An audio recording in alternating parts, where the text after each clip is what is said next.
Let's see. Testing audio levels. Are we live?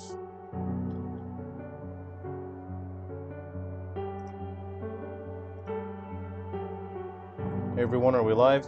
How's everyone doing? Okay, YouTube reports we have an excellent connection. Look at that, 2022. 2020, that's 3 years ago.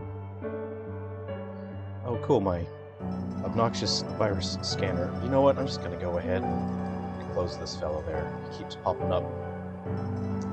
Please go away now. Oops. I clicked on the wrong thing here. That was a tech demo I was working on.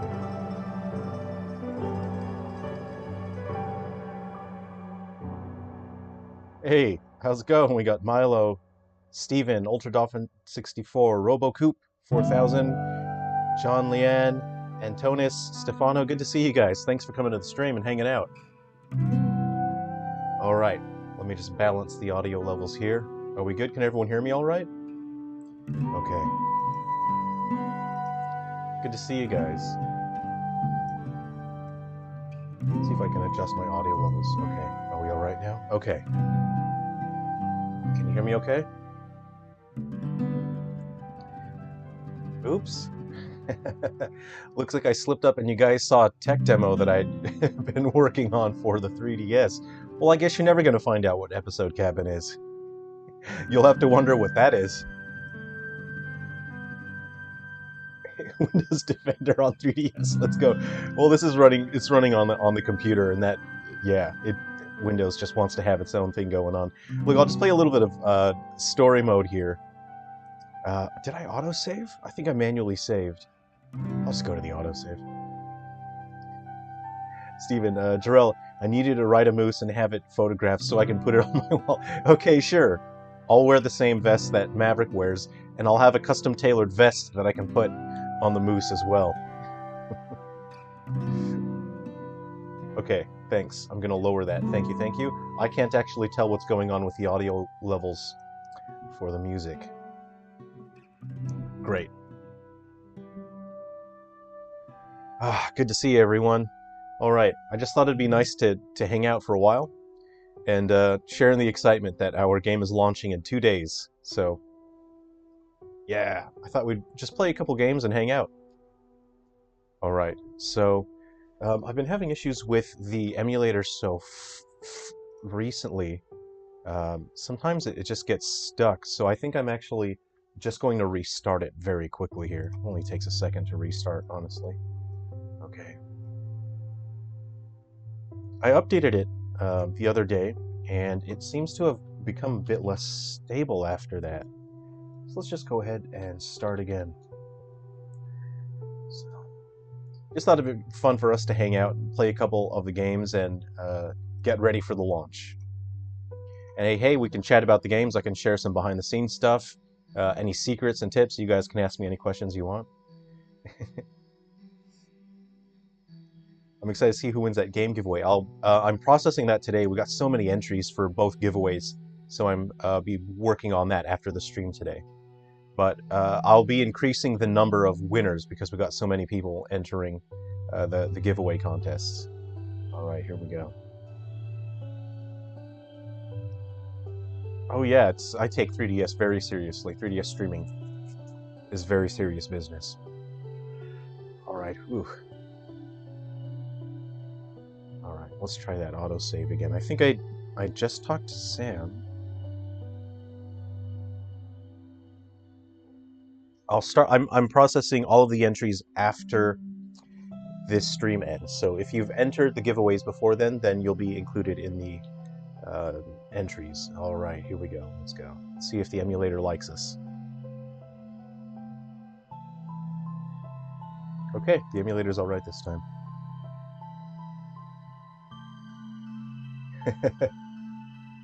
Oh, Steven, you're just gonna give the games out to people. That's pretty cool. Thanks for that.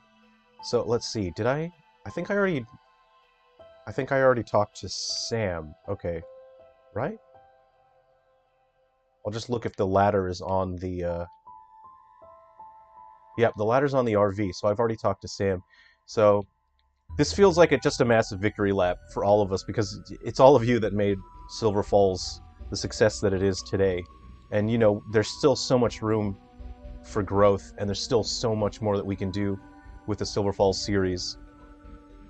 And it was the early reviews that really were quite, I think they were pretty mean-spirited, you know. They really brutalized the game in a way that just felt like, hey, if we're really mean about this game, that'll get clickbait appeal and we'll get ad revenue.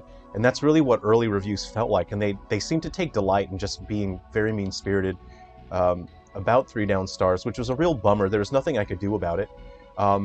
But the effect that those negative reviews had early on meant that within the first 2 years, Silver Falls wasn't making any money.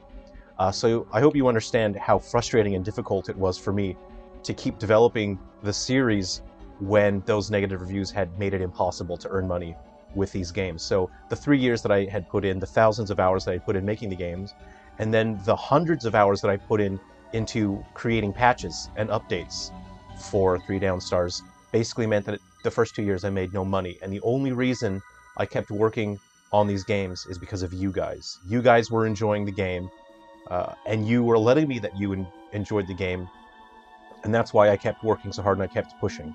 So from the bottom of my heart, I seriously mean this. Thank you, all of you. You know I'm not a content creator, so I'm not just saying all this stuff to get like emotional appeal. I would have canceled the Silver Falls series entirely if it wasn't for all of you. All of you who were enjoying the games and you reached out and you let you enjoy the games. Thank you. It's because of you that the series exists. You know what? How about I'm just gonna boot up some Silver Falls music here. How about that? There we go. With my Winamp across. Is anyone still using Winamp? I started using Winamp, you know, years ago.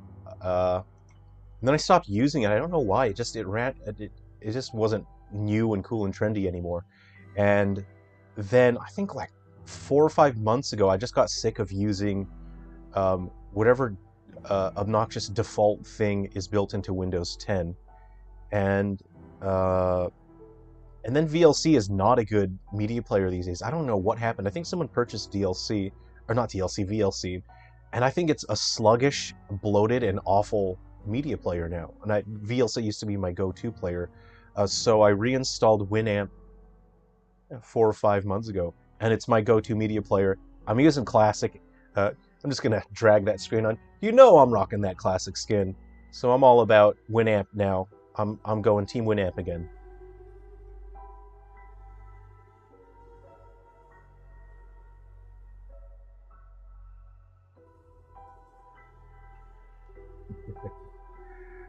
Cranberry Foe, happy to hear you are getting the final 3DS game out. We'll be picking it up when it releases. Thank you very much. Thanks, everyone. Mike, hey, good to see you, Mike. Glad you could join the stream and hang out. And Tonis, you have done so much for our beloved consoles. Hey, I love the 3DS just as much as you guys, and I love the Wii U. These are awesome consoles. From the Void Games. Dude, yes, when I'm wrong. Hey, how's it going? Uh-oh. Sorry, guys, there's a boss fight real quick. Yes! Yeah! I shot his face tumor. Yeah! Check that out. Okay. Here we go. I had him down. I just flinched him. My bad. I've got like a really weird... I'm using an old PlayStation controller right now.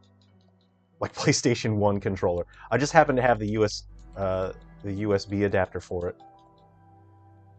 Uh-oh. Okay, so when they're steaming like that, you want to avoid them. You cannot flinch them when they're in rage. So I'm just going to I'm going to try and stay behind him a bit. Here we go. I'm gonna check this out. Dodge. Nice. No! Oh, rookie mistake. I got flanked. Rookie mistake. Get my gun back. Ouch.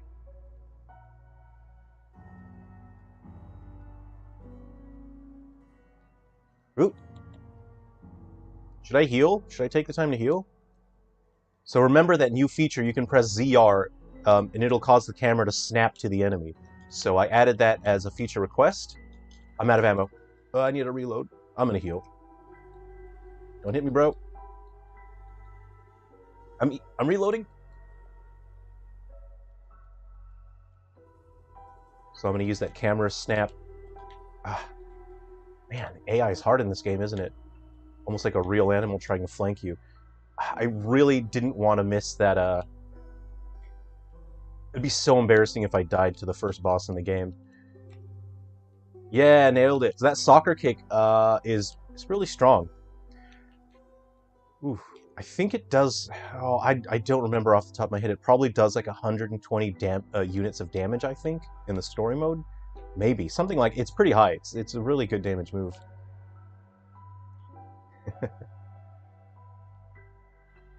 So oh, okay. Platypus Duck, good to see you. Um, Gaiden 3Ds and Ruby River are 2-in-1. So does this mean you start the app and it'll ask which game to play? Yes, correct. When you start Gaiden Deathly Delusion Destroyers, it will have a selection menu and you will pick the game that you would like to play. On old 3DS, or on original 3DS, you won't be able to switch the game once you've started the game. You'll have to close the game and then reopen it to select a different game. But on new 3DS, you can reset the game to that opening menu and then switch games quickly. So I have a PSA about Ruby River and Deathly Delusion Destroyers, and if you guys could help spread the word, that would be a massive help as well. So the reason why the game was so close to not launching, like we were absolutely in real danger of the game not launching. We were so close, and we were in a position where the game 100% was not going to launch, and that is because I wasn't able to manage Unity well enough, the game engine, and every build that I had created, it kept introducing random glitches and issues, and I had run out of time. I had to submit the game. It was literally the last second that I could have submitted Gaiden Deathly Delusion Destroyers because I ran out of time. Nintendo needs time to process the submission, so if I did not submit Gaiden Deathly Delusion Destroyers, the game 100% wouldn't be accepted. So I had to submit it, and it turned out that Unity had just introduced a bunch of stuff, a bunch of issues, and one of them was game breaking. It caused the game to crash. And so unfortunately, Nintendo had no choice but to reject Gaiden Deathly Delusion Destroyers. They couldn't accept it. And I discussed the issue with them, and I reached out to them, and we were able to work out with Nintendo. And I think a lot of it, well, I know a lot of it had to come down to so many people were supporting the Silver Falls games the past 2 months, and people were picking up Silver Falls. They saw how much support people were showing for it, and I have a strong feeling that that influenced their decision to allow Gaiden Deathly Delusion Destroyers to launch. So even though the game should not have launched, they're still allowing it to launch. And it's really all thanks to the incredible support from all of you. And Nintendo has given me this opportunity to patch the game after it launches. So I will make a detailed video that explains where the issue is, and it's 100% avoidable. It's not something that you can run into very easily. But if you guys help spread the word that in Ruby River, and I'll make a video and I'll show you. And actually I'll do it during the stream as well. So there is a cave that you can go into in Ruby River after you get killed by enemies. You end up in a cave, and there's a button that appears that lets you access your menu, and you're not supposed to be able to access your menu in the cave. So if you push that button, I think 6 or 7 times, the game will crash. And that is the reason why the game was rejected. But like I said, Nintendo has been so supportive and incredible, amazing. They did not have to work this miracle, but they basically did, and they said, okay, I can, they said you patch the game and we can launch it. So I've submitted the patch, I fixed that, and I fixed a heap of other things and brought in massive improvements. If you guys could help spread the word, that would be a huge help to me. And I'll show you where it is as well when we switch games.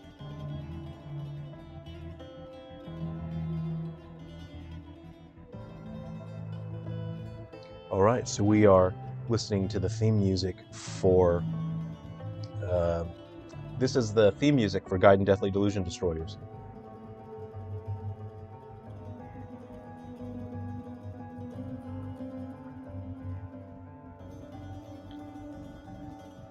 So I've never really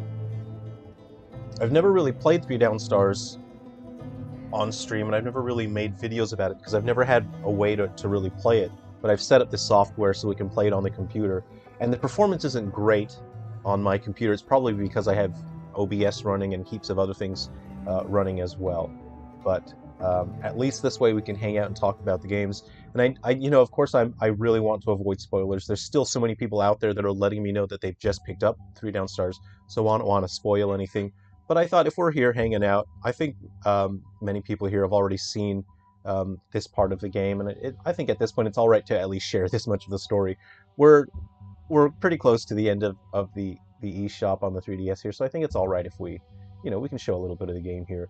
So you might even notice, especially compared to earlier versions,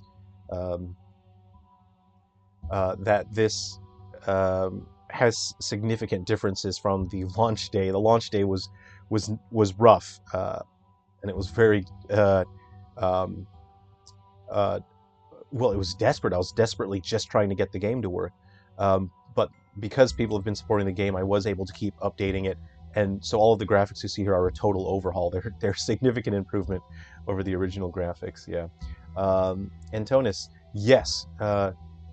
So Gaiden has its own full soundtrack, and Ruby River has its own full soundtrack. So they're not side games to each other. They're not mini games. They're their own full titles. Gaiden Deathly Delusion Destroyers has its own code linker system, its own full soundtrack, and Ruby River has its own code linker system and its own complete soundtrack. Each of the games does have a very different sound as well. It was very important to me that I created a soundtrack for each game that sounds unique. So when you hear Gaiden, I think you'll recognize that it is distinctly Silver Falls, but it doesn't sound like any of the other titles. So for Gaiden, the Gaiden soundtrack, it uses significantly more acoustic instruments than other soundtracks. I used quite a few different types of mandolins in the mandolin family, and I used banjos, different guitars, slide guitars. And with the Ruby River soundtrack, I wanted to create something peaceful and more stripped back in terms of sound. I wanted a simpler, cleaner sound. Let me play some of the Ruby River music for you just now. I'll load that up right now. And I've noticed with this emulator, see now there's this weird issue where Holt's textures are all black. They're not receiving any lighting. So you know that's why I didn't really want to use an emulator to play this, because they're not 100% perfect, even though they are incredible. I'll play. Let's see. I'll put this in. All right, let's play some Ruby River music. Let's see. That one's pretty good. I kind of like this one. All right. So the next few tracks we'll hear are Ruby River music. Let's go ahead and talk to Arnold. Holt's textures are... If I go outside and come back in, I wonder if my textures will be fixed. Let's see. I don't care if it runs like crap. I will play 3Ds plus RR. Actually, Silver Falls fan, I worked extremely hard on those, and even on original 3DS, the frame rate is very good. I'm shocked. I tested Ruby River on my 2DS, and as a 3DS fan, you know, I'll open up with you guys. I'll just be honest here. I was kind of freaking out because I was looking at Ruby River and I was seeing how much stuff I could build in Ruby River on my 2DS. I was just slapping down as many building parts as I could, and the frame rate was really good. And I was freaking out because I was thinking, if I were to pick this game up, this would be really cool just to even see this working on the hardware. So you could probably tell I'm quite excited about it. Okay, so it looks like the emulator has taken a break.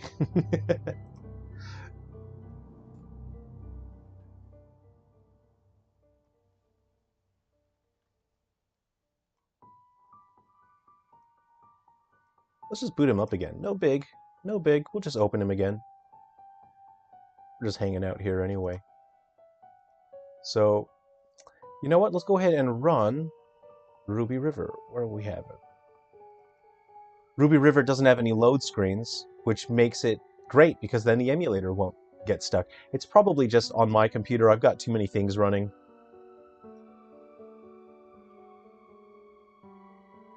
Let's see, Ultra Dolphin 64. How many objects are you able to build in Ruby River without making the game unplayable? Is there a hard cap implemented? Just curious about the scale of what's possible. So, Ultra Dolphin 64. Awesome question. Let's see. So I was testing it even on original hardware. And I was doing a what do you call those? Oh, you know what? So okay. Before I answer your question, I'll just show you. This is not in the launch day version. You'll see that there's a button, the R button. If you hold the R button, you'll enter chill mode. I'm using a USB controller. And chill mode means no enemies. So I'm going to go ahead and boot that bad boy right up. If you go to the code linker system, you can't bring content in, but you can get content out. But it does have its own unique code linker system, and it will give bonuses to the other games. We'll head to our options, and you'll see Steven. Hey, I'm looking at you. And Jason as well. You can turn on the face buttons for camera control. So if you don't want to use the C stick, you can use the face buttons. And there is a velocity mechanism built in, so if you just tap the button, you can have very fine control over the camera. You can have the music on always, or you can have it moderate, which plays the music intermittently, or you can have it less often, so it won't play. You can adjust the camera speed to slow, fast, or medium, and you can adjust your uppy-downy control. How about in the chat? Is anyone in the chat an uppy-downy camera person? I'm a normal uppy-downy camera person. So comment below and let me know. Yeah, it's an old PlayStation 1. I had it plugged into a USB adapter that goes to the computer. It was sitting next to my desk. That's why I'm using it.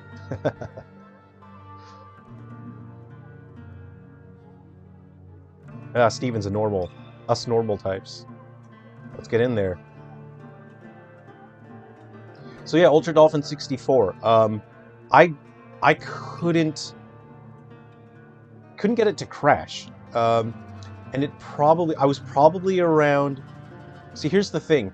I forced probably around 700 or so objects, or 700 walls. I was building a wall piece, and I put them all in the same spot. And around 700, the frame rate dropped a bit. And by a bit, I'd probably say like 10, 15 frames a second, somewhere around there.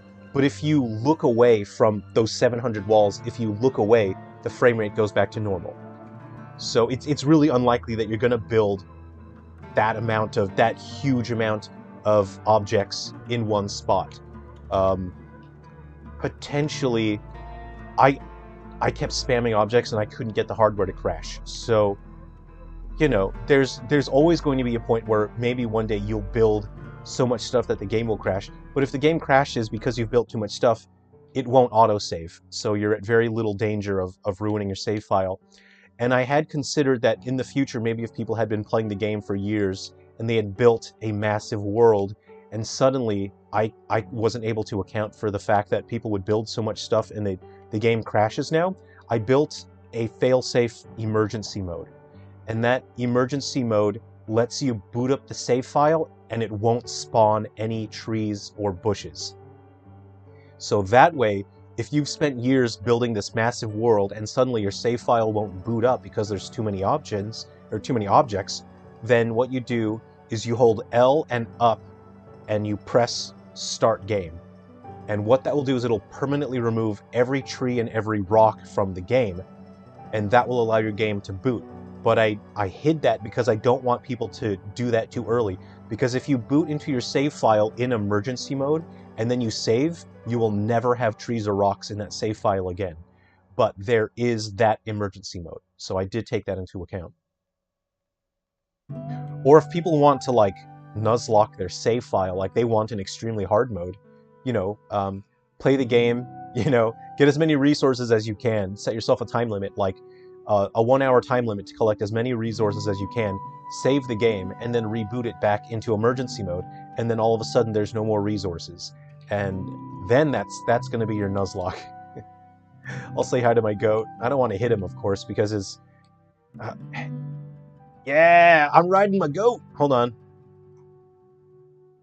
I'm on a goat. This is my friend. I mean, if you guys have been on the stream before, you'll recognize my goat. All right, let's go ahead and let's keep building, huh? What should we build? We were on the second floor. I remember. I need to go and harvest some trees. So let's go do that. And this is, I figured out how to change the time of the day. So this is at sunset time. This looks wild in 3D. And of course it looks better on new hardware. Because if you sort of just have a look, there's this light fog that you'll see. Oh crap, it's raining. Oh, my health. My health. Okay, check this out. So you want to go to standalone, right? I went past it. Standalone. I think tent is towards the end. We got a standalone tent. Build it. Oh no, I gotta find a flat spot. Come on. There we go. Get in there. Oh no. Oh no. Dang it. The rain's getting in. The rain's getting in my tent. The rain's getting in my tent. Dang it. I'm dying. Oh, what else can I build? Hold on. I think I can build, Hold on, hold on, hold on. I need to add this. I need to add something. I need to add a shade. Hold on.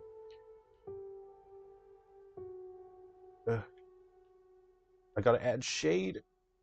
I can't build on top of it. Hold on. I gotta add shade to my tent. Okay. Dang it, gotta go in from the other side. I'm not looking like a pro here, guys. Okay. No! The rain's still getting in. I'm dying. Maybe I should have done the slanted. I'm dying, guys. I'm dying here. And of course, this is... And I don't think the emulator actually processes some of this stuff correctly as well, because I have seen the emulator behave differently than the hardware as well. So I don't know what's going on. Maybe the emulator is making the rain go slanted, or what the deal is. So you can take your stuff back, right? So there's no enemies in this mode. I'm in chill mode. So what you want to do is, see this on-off button? You can toggle your build menu on and off, and you hit the break button, and that'll bring up your breaking hatchet. So I want to take my stuff back. You'll get all your materials back if you break. So let's go wandering. I'm going to harvest some materials. And of course, I mentioned before in other videos, you can hide these menus, and that will make your frames per second go up. Especially if you're on older, the original 3DS hardware. If you close those menus, your frame rate's way better. Unfortunately, Nexo, there's no multiplayer. That would have taken a significant amount of time to implement. And I didn't have much time to create this. So all up, like I don't want to advertise how long it takes me to make these games, because it sets an unrealistic expectation, especially because so many people reach out to me and they let me know that they're just starting their game development journey, and they're excited to learn to make games. So I don't want to set an unhealthy precedent, but to create Ruby River, creating the game took me about 3 weeks, and I don't want to say that, because people the side effect of saying that is people will think, oh, it's a crappy game, you didn't do a good job on it, you rushed through it. I slept very little for 3 weeks, only a couple hours each night, and I worked at a pace that is not healthy. But I was hyper optimal, and I basically just used my limit break, I used the power of my stand, I used my Sharingan, I had my Nine-Tailed Demon Fox, I put on my Hollow Mask, and that basically was how I made Ruby River in 3 weeks. When I started active development to finalize Ruby River in December, the only system that I had created is the building mechanism. So that is where you do this, where you figure out where to put things and move that. So that was all I had ahead of time. And let's see, Nexo, it's a fairly simple game, and absolutely not. This is an extremely complex type of game to make. This is extremely complicated. because there's so many elements that go into it.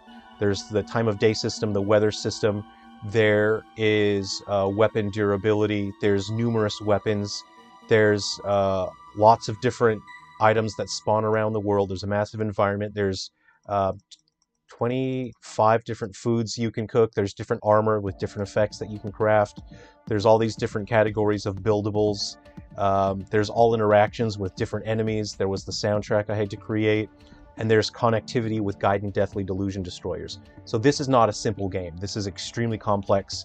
If it was simple, then we would have seen way more games like this on the 3DS. So I created the entirety of Ruby River in 3 weeks, and it was basically my ultimate attack. And it took absolutely everything I had, and I knew that I had to make it quickly because there was the pretty much the absolute deadline. I had to have this game in before a certain date, or there was a 0% chance that it was coming to the eShop. So yeah, that's how it is. I basically slept for like 4 hours every night. That's all I got, and then nonstop I was just furiously working on Ruby River. And it was a nightmare because up until the last second it kept crashing on original hardware. It was an absolute nightmare getting this running on original hardware. And what was so terrifying about it was I just had to keep taking out one more item, one more weapon that you could make, one more armor, and I had to take out one more buildable. And it just turned out to where if I had one more item in here, because all of these items have their own icons and everything, if you had one more thing that you could build, just the icon alone would be asking for too much memory, and the 3DS would crash. So we came very close to not having this launch on so many occasions.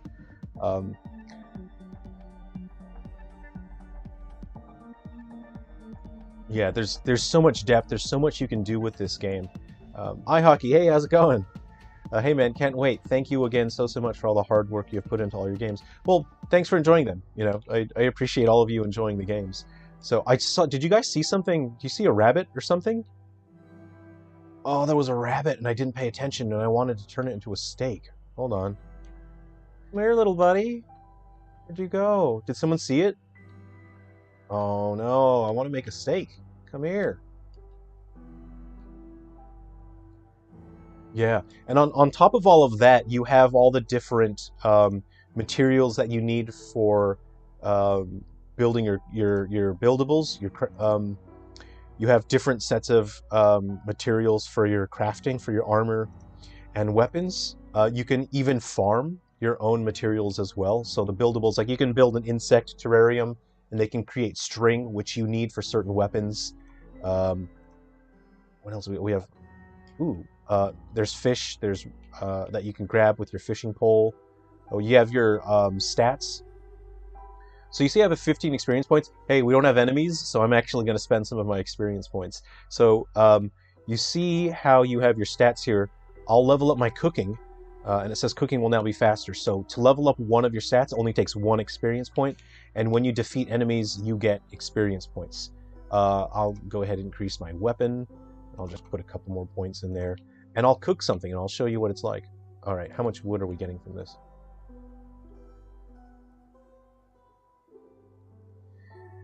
Yeah, thanks for... Yeah, it launches on the 9th. Thanks, iHockey, and yeah, I'm really looking forward to the game. I just want people to enjoy these consoles, and I want to see what people build. Yeah, so when you get killed by an enemy, all of those stats will drop by 3 points. So that's your penalty for getting killed. You don't lose any of your items or constructibles, so you don't have to worry about that. All right, so we want to go to standalone. We want to make a campfire, and let's enjoy the sunset here. Running does use up your stamina. I keep clicking past it, standalone. I want to go to campfire, which I know is number 1. So if it's cold outside, if you build a campfire, then you won't take damage from the cold. So it's good to have this.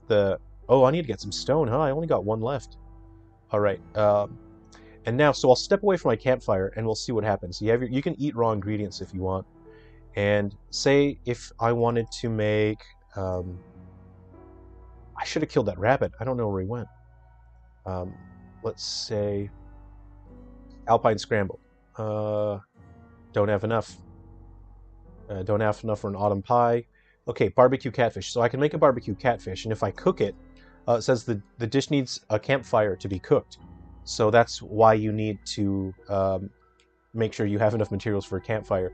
So now I'll just sit by this, and we can barbecue a catfish. Pretty nice. Just enjoy the sunset here.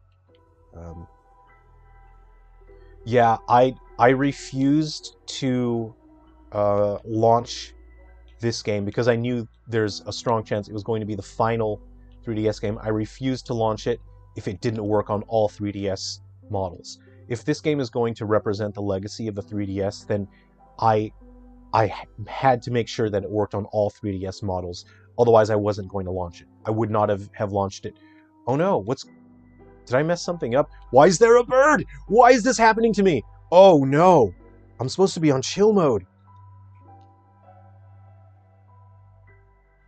Okay, so the emulator obviously did something wrong, because this works totally fine on hardware. So I'm on chill mode, but the enemy didn't care about that.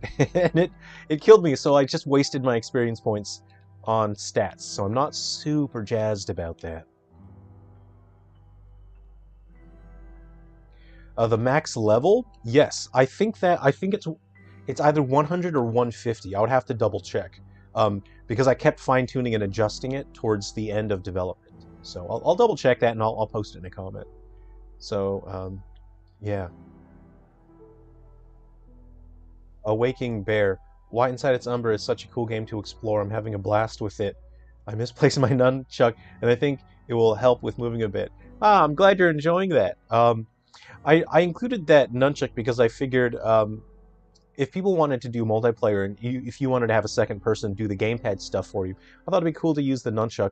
But also, I personally really wanted more Wii and Wii U games where you use the nunchuck to move and the Wiimote to aim. So I am working on an update for White Inside Its Umbra. And that will be adding significant content to Frontier Hunters. And I want to add a new game mode called Body Ready mode. And in Body Ready mode, you use the balance board, or you could potentially also just use the nunchuck if you want. But I really want Body Ready mode to be combat focused, so you're going to be in an area. So think of it sort of like Frontier Fighters from 3 Down Stars, but you use the balance board to move, and you use the Wii remote to aim, and you can earn rewards from that mode and use those rewards in Frontier Hunters. Oh, Sean, what happened? What'd you find? Ice cold cola. Good to see you. Good to see you, Sean. Jesse Glenn. Oh, did you try the life hack that I shared for soloing 5-player mode? I couldn't even get the triggers to pull the way that I put the chopstick on there. I think if you had something smoother and slicker.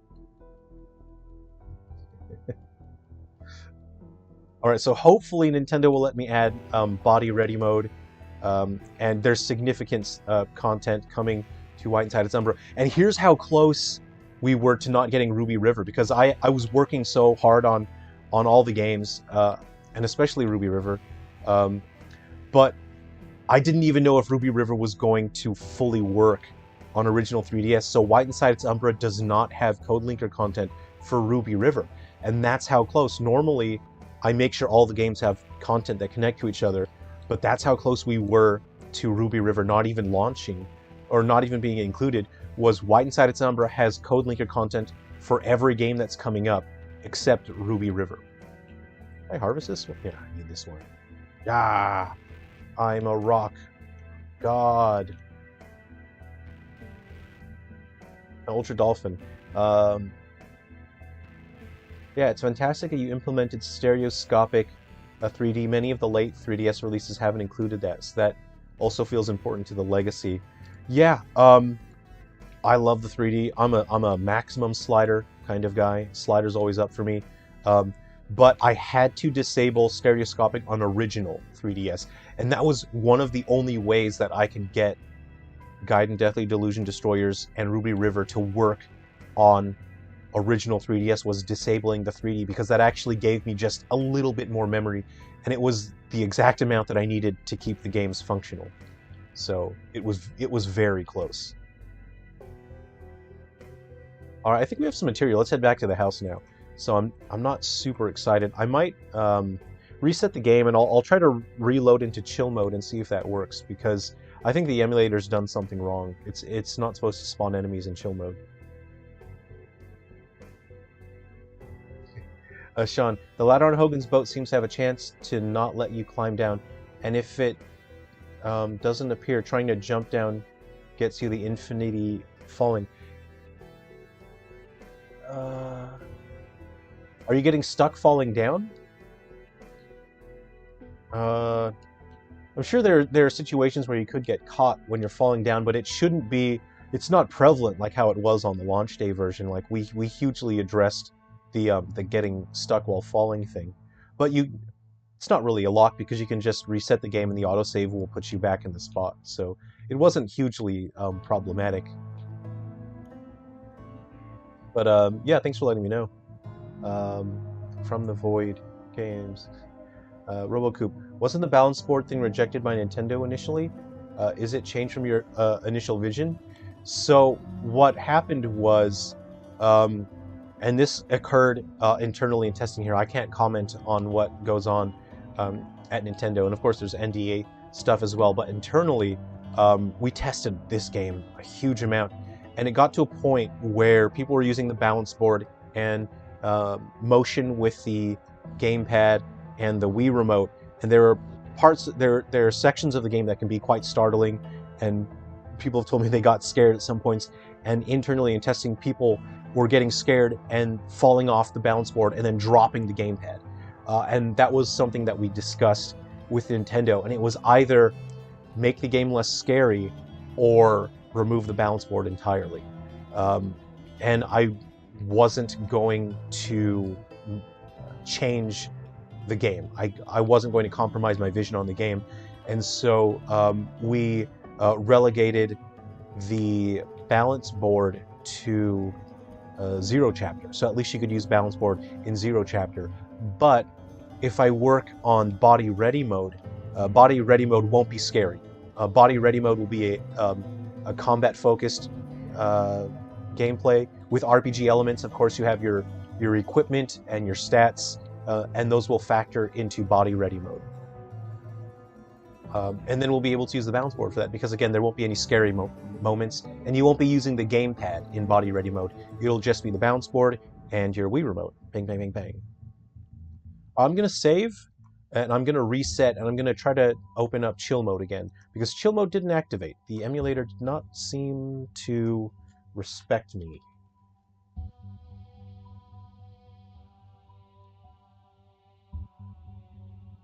Let's try it again.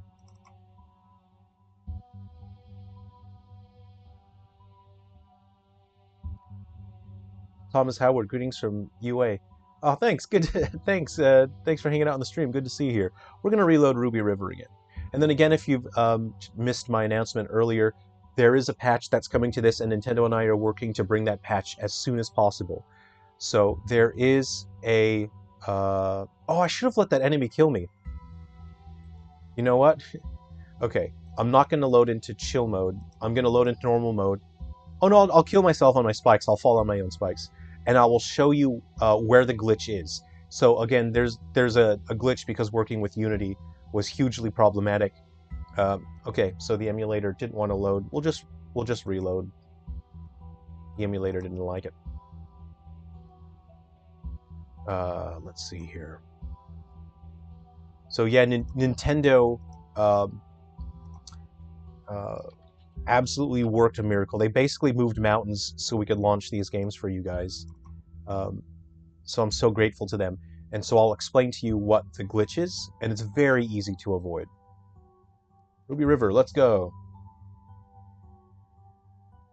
Watermelon, since 3 down stars equals 3DS and white inside its Umbra equals Wii U, what does RR create in Ruby River? I can't seem to figure it out. Well, it's just the name. Not every game is going to be an acronym. Some of them just have a title that is just what it is. All right, we're starting. Maybe I didn't even boot into chill mode in the first place. I was probably busy gabbing away. So I'll just fall on some spikes and I'll show you where the glitch is. Here we go. So, and then after I die, I'll keep building my house because I want to build an obstacle course. Oh, I'm dying, Anakin. Okay. Ow, ow, ow. These are meant for my enemies, but yeah, I was saying before, if you want to build obstacle courses, you can put down spikes and have that be a penalty for falling off the obstacle course. Sean, it's still nuts that you managed to make all these different games using the most unreliable version of Unity known to man. It's the only game engine that I have access to. Oh wow, the emulator just super died just then. Cool. Hey, we keep on trying, right? It's already a modern miracle that we have emulators. The fact that the emulator works at all is pretty special anyway. We'll try it again. Maybe it'll work this time. Yeah, so yeah, Antonis. So yeah, stereoscopic 3D is only for new 3DS. If I had enabled stereoscopic 3D on the original 3DS, the game would not run. It won't even boot up. It uses extra memory to use stereoscopic 3D, and that absolutely would have caused the game to not work on original. So, I don't know. Okay, the emulator is being weird. I've had this problem before. I was able to fix it before by actually booting into a different game and resetting the emulator. I don't know why that works, so I'm going to do that now. So sorry about that, everyone. I am not sure how to get the emulator to be super stable. So what I'll do is I'll just boot into Guardians and Metal Exterminators first. I don't know if that sort of clears a shader cache, but I did that before and it seemed to work. Okay, we'll let game boot up here. Okay, yeah, cool. Okay, that's booting up. All right, and then how I got it to work, so I'll stop that, I'll exit the emulator, start it over, and then we'll try Ruby River again. Try it again.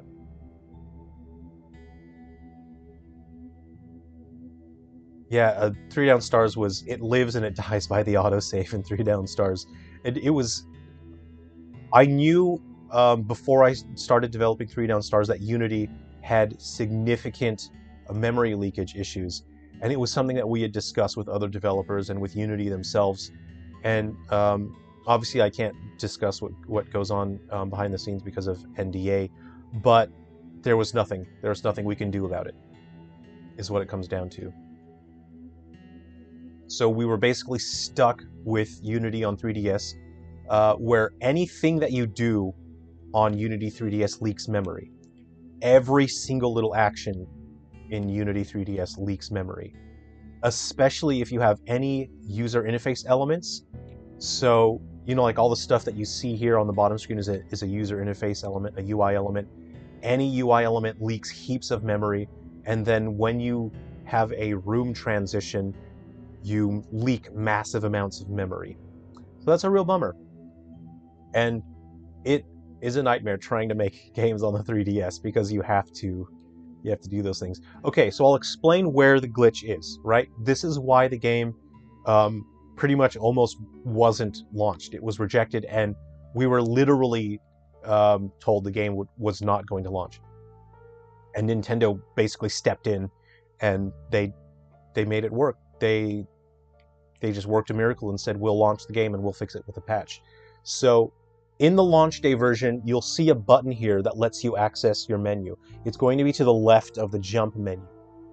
Do not touch that button, because if you touch that button like 6 times, the game will crash. Please help spread the word if you can. And Nintendo made an exception just for this game. I believe it's strongly because everyone showed their support and people were asking for more Silver Falls. And at that point, we were just so lucky because people were picking up the Silver Falls games and there was so much positivity. People were saying, instead of doom and gloom about the eShop, people were saying, yeah, look, we're getting these final games. So many people were online and positive about Silver Falls that Nintendo made this unbelievable exception. And they said, okay, you can launch the game. So in the launch day version of this game, there will be a button there that lets you access your inventory, and if you push it 5 or 6 or 7 times, the game will crash. So please help spread the word. Just avoid that, and the game won't crash. You'll be perfectly fine. Oh, one last question. Nexo, can you delete a save? Yes, you can. I'll show you here. Let me just save this progress and reset. There is one more glitch as well in Ruby River that's in launch day, and again, it will be fixed in a patch, is save files 2 and 3 won't load your save. They create like a temporary world, and it was just weird. Again, these are the kind of issues that I have to deal with because Unity, every time I make a build, it just brings in random issues, and it's impossible. It's actually impossible to keep track of every single issue when every time you build the game, random stuff happens. So I have submitted a build to Nintendo already that fixes all of these issues, and it took me 3 weeks. So for the past 3 weeks, while I've been doing all the other work for the series, the full-time marketing, the public relations, the promoting, while I was doing all of that, I was constantly building ROMs in Unity and testing it on 3 consoles simultaneously. And it was non-stop for 3 weeks, getting very little sleep because every single build that Unity produced was broken in some way. So I had to test every single build for about 2 hours. And I think I went through probably around 60 builds or so. So it wasn't a great past 3 weeks. Okay. So the emulator got stuck again. Let's just try it again. Probably didn't like the reset there. I'll just boot it up again. And I'll show you how to delete a save here. I actually hid it. It's hidden the way you delete a save because I didn't want people's kid brother or kid sister accidentally deleting their save. So I'll show you here. We'll boot up Ruby River.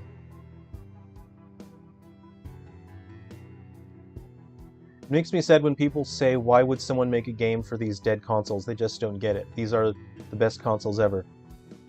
Hey, they're not dead if we keep playing them. Alright, so I'll show you how to delete a save file. I absolutely don't want to touch save 1.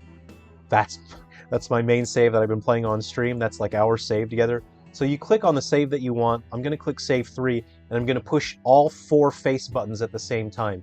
A, B, X, Y? Or is it L, R, A, B, X, Y? Yeah, there we go. So it's L, R, and then the face buttons. And this menu comes up, and it says, warning, deleting save file is permanent. Are you sure about this, dude? If you do that, then 3 padlocks will show up. So you touch all 3 padlocks to confirm deletion. 1, 2, 3. Deletion will finalize in 5 seconds. And if you're freaking out about this, hit the home button and you can cancel it. And there is one more failsafe to deleting your save file. It will not actually delete until you start a new game file and you save again. So right now what it's done is it's temporarily deleted your save file. If you close the game right now, if you exit and then reload the game, it will restore your save file from an emergency. So I've built in numerous fail-safes just in case something goes wrong or someone started deleting your save file, or like you're breaking up with your boyfriend or your girlfriend or your wife or your husband, and they're taking the dog and the kids and they're deleting your save file. This is a situation where if they're leaving you and they delete your save file, they might not know that the game actually will try to save your save file. It'll try to store an emergency version of it. So yeah, that's definitely what I had in mind when I made this system. So if I exit right now and reload the game, it'll actually restore my save file again. But if I click start and then I start a new game and I hit save, that's when it actually overwrites the save file. Okay. I'm fine though. Okay, I'm just gonna start now. Yay! Let's see if we can boot back into our save file properly. Yay! Let's play now. Let's see.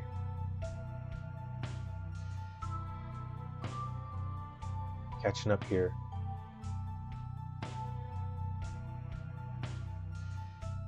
Hey, the Bear Army! Good to see you. Hope you guys are doing well. Oh, I got killed by an enemy. Oh, actually, so I didn't enter chill mode. I'm just going to exit the emulator and I'm going to restart in chill mode because I don't want enemies to kill me. So, yeah, Nintendo was able to salvage the game. They basically saved this game. And so I'm going to do my trick. I'm going to boot into Guardians and Metal Exterminators, which I think clears the cache. And then I'll boot back into Ruby River. That seems to make it work for some reason. I mean, I could try blowing on the cartridge, right? Yeah, for anyone that missed it, I'll be making just a short video to show you where the glitch is in Ruby River. But it's, again, in the cave, there's a button that lets you access your inventory, and if you push that button too many times, the game will crash. But Nintendo made an exception so that we could launch the game, and they're currently processing the patch, which fixes that. Marius, how's it going? Good to see you. All right, we'll open Ruby River. What's the point if this will only be purchasable for 3 weeks? Ryan, that people will be able to pick it up. So, Ryan, if you aren't able to pick up the game, please send me a DM. I don't have download codes for this game yet, but I'm waiting for Nintendo to send them through. Hopefully Nintendo will send them through. DM me on either Twitter, Facebook, Instagram, or Discord, and I'll give you a copy of the game with the download code. Oh, so you hold the R button and chill mode, and that goes for anyone. If you know someone that wants the game but they just can't put the money together in time before the 27th, tell those people to DM me, and I'll get them a copy of the game. There's a limited number of people that I can do that for, so it's first come, first serve. Okay, so we've entered chill mode. I think I've done it properly this time. I think I just didn't even hold the R button last time. So I am taking wind damage, which really sucks. The wind will keep depleting my stamina. Bummer. Let's see, but like, say for example, if I built wind armor, which I think is like number 7. Yeah. So if I built a wind coat, I need way more cloth. I need 40. I only have 3 cloth. These need more materials. See, my stamina keeps dropping. So if you have a wind coat, that'll protect you from losing stamina to the wind. Ooh, I got antlers. I'm going to see if there's any weapons I could build. So I don't have enough antlers. 15 antlers. Also, in the patch that's coming up for Ruby River, I did also adjust the yield for item pickups. So on the launch day version, antlers, every time you pick up an antler, you only get 1. So it makes it hard to get antlers. But in the patch, it adjusts the yield. So I think it randomly gives you between 1 and 3 antlers now. So that'll be in the patch. All right, what do we got? I see a fish. So you always check the little ponds for these sparkles here. So you got to use a fishing rod. You equip your fishing rod from your weapon menu, and I got a catfish there. So I'm gonna head back to my house.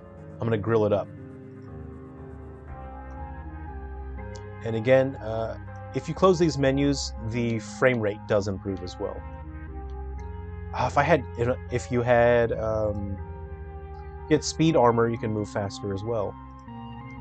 And in case anyone missed it, Wilderness Pants. So Wilderness Pants will increase your yield for items that you pick up. Oh, if I can get 2 more cloth. Okay, let's go exploring, because if I can find 2 cloth, I can build a Wilderness Pants. And if you're wearing the Wilderness Pants, every time you pick up an item, the yield increases.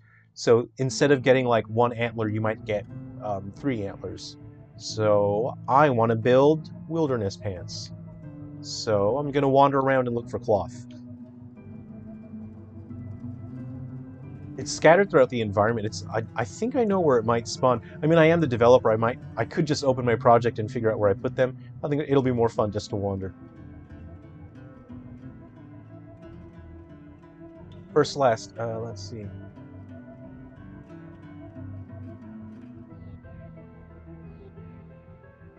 Tim Allen, hey, how's it going? Are you the Tim Allen that's been around for a while and supporting the games for a while? First, last, so does other console. If games or homebrew was still made for a console, then I can pretty much say that it's still alive. Yeah, people are still supporting the consoles. Great, it's cold. It's cold and I'm dying. My stamina is dropping, which means I won't be able to run, but I do have some mushrooms. So if you eat your mushrooms, your stamina goes up a little bit. I'll eat some blueberries. So Mushrooms are smooth and succulent, which is a nice way to describe that. Crisp, and so I'm eating blueberries, and blueberries are crisp and sweet. Gotta have more. I'm just trying to keep up my stamina while I run to the house. And actually, on original 3DS, to keep the frame rate decent, when it's cold, the ice in the top right corner doesn't show up. On the original 3DS, only the ice in the bottom left corner shows up, because if I had that extra ice showing, it would affect the frame rate too much on an original 3DS. So there's so many workarounds I had to implement for original 3DS. Hop in my hot tub, get some of my stamina back. That's what I'm talking about. I'll save since I'm by my house, and let's do some cooking while we're here. And let's think about what we're gonna do on my second. Should I make an obstacle course? All right. What do you guys think? Should I build an obstacle course and then you can embark from it up there? Thanks, Windows. Cool. So cool. All right. Barbecue catfish, barbecue omelet. Oh yeah, I got it. Okay. There's that court. You got to open that. You got to go to the food menu. Okay, barbecue omelet. Let's make an omelet. Wholesome Nintendo moment. Yeah, totally. It is. Nintendo really looked out for us this time.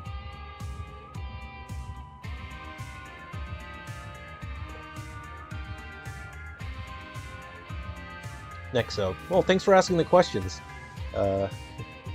Hazard. I just used GBC VC Injector to put Silver Falls Game Boy Color game on my 3DS. That's awesome. Thanks for playing that. I hope you're enjoying it. I am actually working on an update for that too. That was very difficult to make a Galaxy Bound Curse because the game engine that I used to make that, it wasn't really designed to make games like a Galaxy Bound Curse, so I actually had to copy and paste the entire battle system, the entire weapon and upgrade system and the skill system for every single scene, for every single room in Galaxy Bound Curse. I had to make a duplicate of that, and then when I needed to make adjustments and fix things, I actually had to adjust the battle system in every single scene. So there's like 60 duplicates of the battle system. So there's a couple scenes there where people told me that if they enter a certain room or a scene, the game gets stuck. So if that happens, if the game gets stuck when you're playing it on Galaxy Bound Curse, please send me a screenshot. And if you send me the screenshot, I'll know which room is broken, and then I can fix it in the next update. So I'd appreciate that. So thanks to everyone enjoying Galaxy Bound Curse. Sonic Kirby Star. It's crazy Nintendo let Jerrel release this game when the deadline for any game publishing was over. Absolutely. Nintendo should not have let me submit these games, all of them. And they were not required to, they weren't obligated to. And it was really just because I told Nintendo that I wanted to make the ending of eShop support for 3DS. I said to them, people are upset about it, and I want to try to make it better for them. And that was my approach. And they said, okay. And, you know, I can't obviously discuss all the details about everything, but I personally feel like obviously they doubted that a single solo developer could do it. And I didn't. I didn't get 7 games done. I only got 6 done.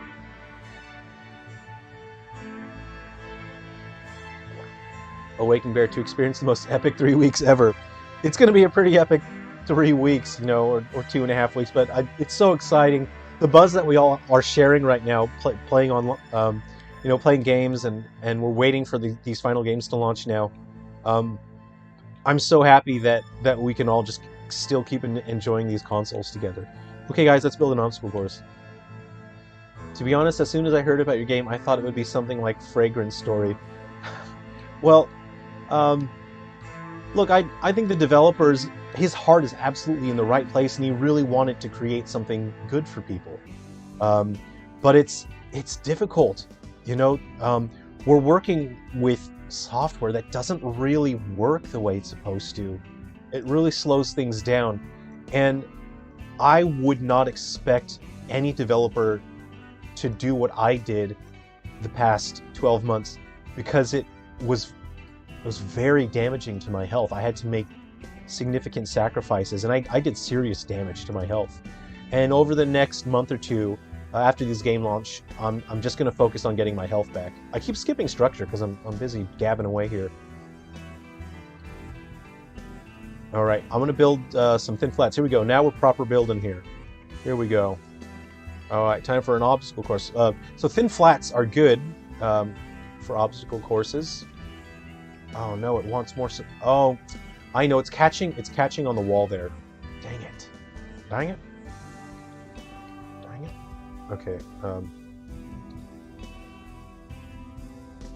Dang it. Dang nabbit. Oh, you know what? Hold on. I've got it. What about a log? Can I get a log out there? Oh, it wants more support. Dag nabbit. Okay, here we go. What can I do here?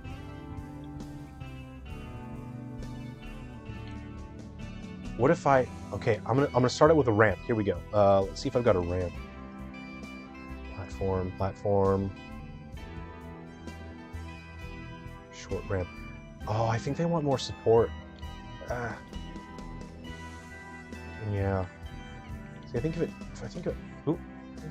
goes off the side, it doesn't want to be off the side. It wants the whole thing to be supported. Otherwise, it'll. Yeah, unfortunately, the flats. Okay, what can I use? What can I use, guys? What can I use? Short wall, thin wall. I'm trying to think about what components I can use. Door wall, flat, thin flat. Dang, it needs to be. Okay. Dang. Hold on. Okay. I'm thinking here. What about platform? Oh no, it's too big. Too big.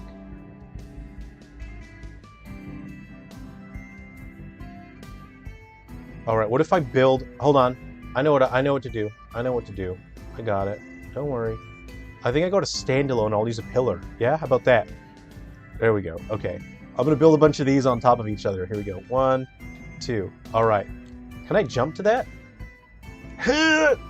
Nailed it. All right, here we go. This is my obstacle course. Going here. 1, 2. All right, jump. Nailed it. All right, here we go. 1, 2. Nailed it. All right, put that one there. There we go. 1, 2. Okay, nailed it. Okay, now we're gonna start building our small platforms. Okay, we've got a low platform, and then we have a low platform S, and I'm gonna use platform S. That uses 4. Oh man. Okay, here we go. 1, 2, 3.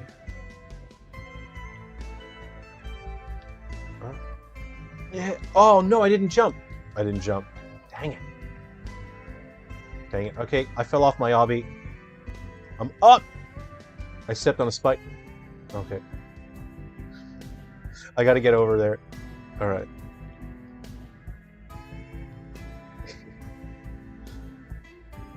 Uh-oh, I gotta catch up with the chat. Hold on, I'm scrolling up. Okay, I have, let's see, Jose. I have 2 3DSs and I've been getting all Silver Falls game in both. They're on sale in the eShop. Thanks for that. I really appreciate that, Jose. And I want to show everyone how much I appreciate all their support. So I am still working on free homebrew games this year as well. So I will not skip out on the homebrew games this year. I'm definitely doing free homebrew games to show you how much I appreciate all of your support. Okay. Yeah. All right. Yeah. All right. What can I build here? I'm bringing up my build menu. What do I got? Oh no! If I go, I'm on. Okay, nice. What else? What else can I put here?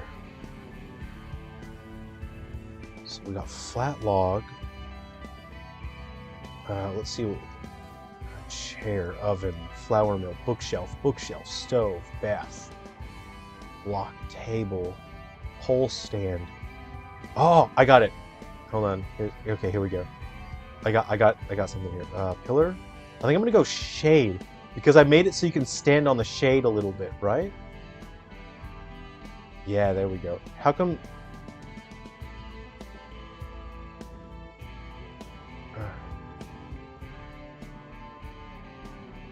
Why isn't it letting me build there? What's going on? Okay, here we go. So what if? All right. Okay, so we get to the stand there. I'm gonna go like, Oh no, it's windy. Okay, here's a shortcut. Just to let you guys know, down on the D-pad is the shortcut to build. So you can either push build on the touchscreen, or you can use down on the D-pad, and that's a shortcut. I don't know if I can make that. Can I make that? I'll just go like that. Okay. I want to make it so there's a hazard on that. Okay. I might have to go and harvest some more lumber, and then if I do that, maybe I'll find some cloth and I can make some wilderness pants. Once you have wilderness pants, okay, this is going to be life advice for all of you, and I mean this like as a person to person. If you're wearing your wilderness pants and you see an enemy approaching you, take off your wilderness pants. Take them off right away. Do not let an enemy hit you when you're wearing your wilderness pants, because it's not... If an enemy attacks you, you don't take damage, but your armor takes damage. So you don't want to lose your wilderness pants. So if you see an enemy, take off your wilderness pants. 2023, Jerrel Dulay, you can quote me on that. S. No. Hold on, I got it. So you gotta jump. Okay, here's what I'm thinking, right? You gotta jump from those guys, and then once you jump from those guys, I'm gonna put traps on there as well, so you can get damage if you don't do it right. I'll put a platform here, right? Yeah. Okay. Cool. And then I'm gonna put traps on there. Okay, just to make sure that okay, so you definitely can't reach. Oh, I think you could reach it from here. Nope. You definitely can't. Okay, good. It's all gonna work out. And what if I go back to platform? I'll go platform S. I got flat log, low platform, platform S. Wait, what's my log requirements here? Does the log need clearance on the ground? Oh, guys, yes, this is it. We're doing it. This is our obby right here. Right, I'm gonna put traps on. I'm putting traps on that top thing, right? Oh, you know what? We're gonna make it crooked, so it's kind of tough. Yeah, and we're gonna put spikes. We're putting spikes on the logs as well. Okay, I just need to get this lined up. Yeah, we're doing it. We're doing it, everyone.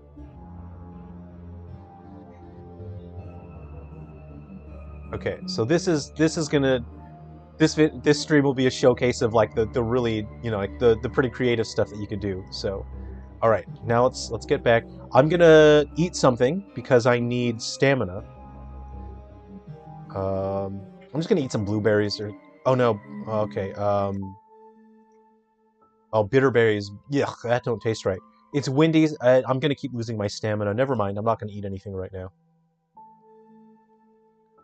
All right, let's get rid of that menu. Okay, here we go. We'll try this obby now. So we go to the second floor. And oh, hold on. Let me see. So you go to standalone. That's where you get your traps. Spike trap. Yeah, I can build heaps of this. Look at all the materials I have. Okay. Don't fall. Okay, don't fall. I'm making it. Yep. Yeah. Okay. All right. Oh, I wanted to put a trap on that. Dang it. Can I make... Oh, I can't make it back there, can I? I'm gonna... Okay. All right. Oof. I'll do it next time. Okay. I don't think I can... Oh, yeah, you can't build on the top of the shade. So I'll start setting my traps here now. Okay, so let's see. Oh, okay, we're on. So I'm kind of looking at where people would land, right? I'm going to put a trap there, and let's put a trap there, and a trap here. Okay. Ow, I got hit. I got an owie. Yes. There we go. Hold on. So you don't want to make it so you can, like, you can't skip across. Like, I don't want people to jump there and skip across. I made it. All right, what do you guys think so far? Yeah.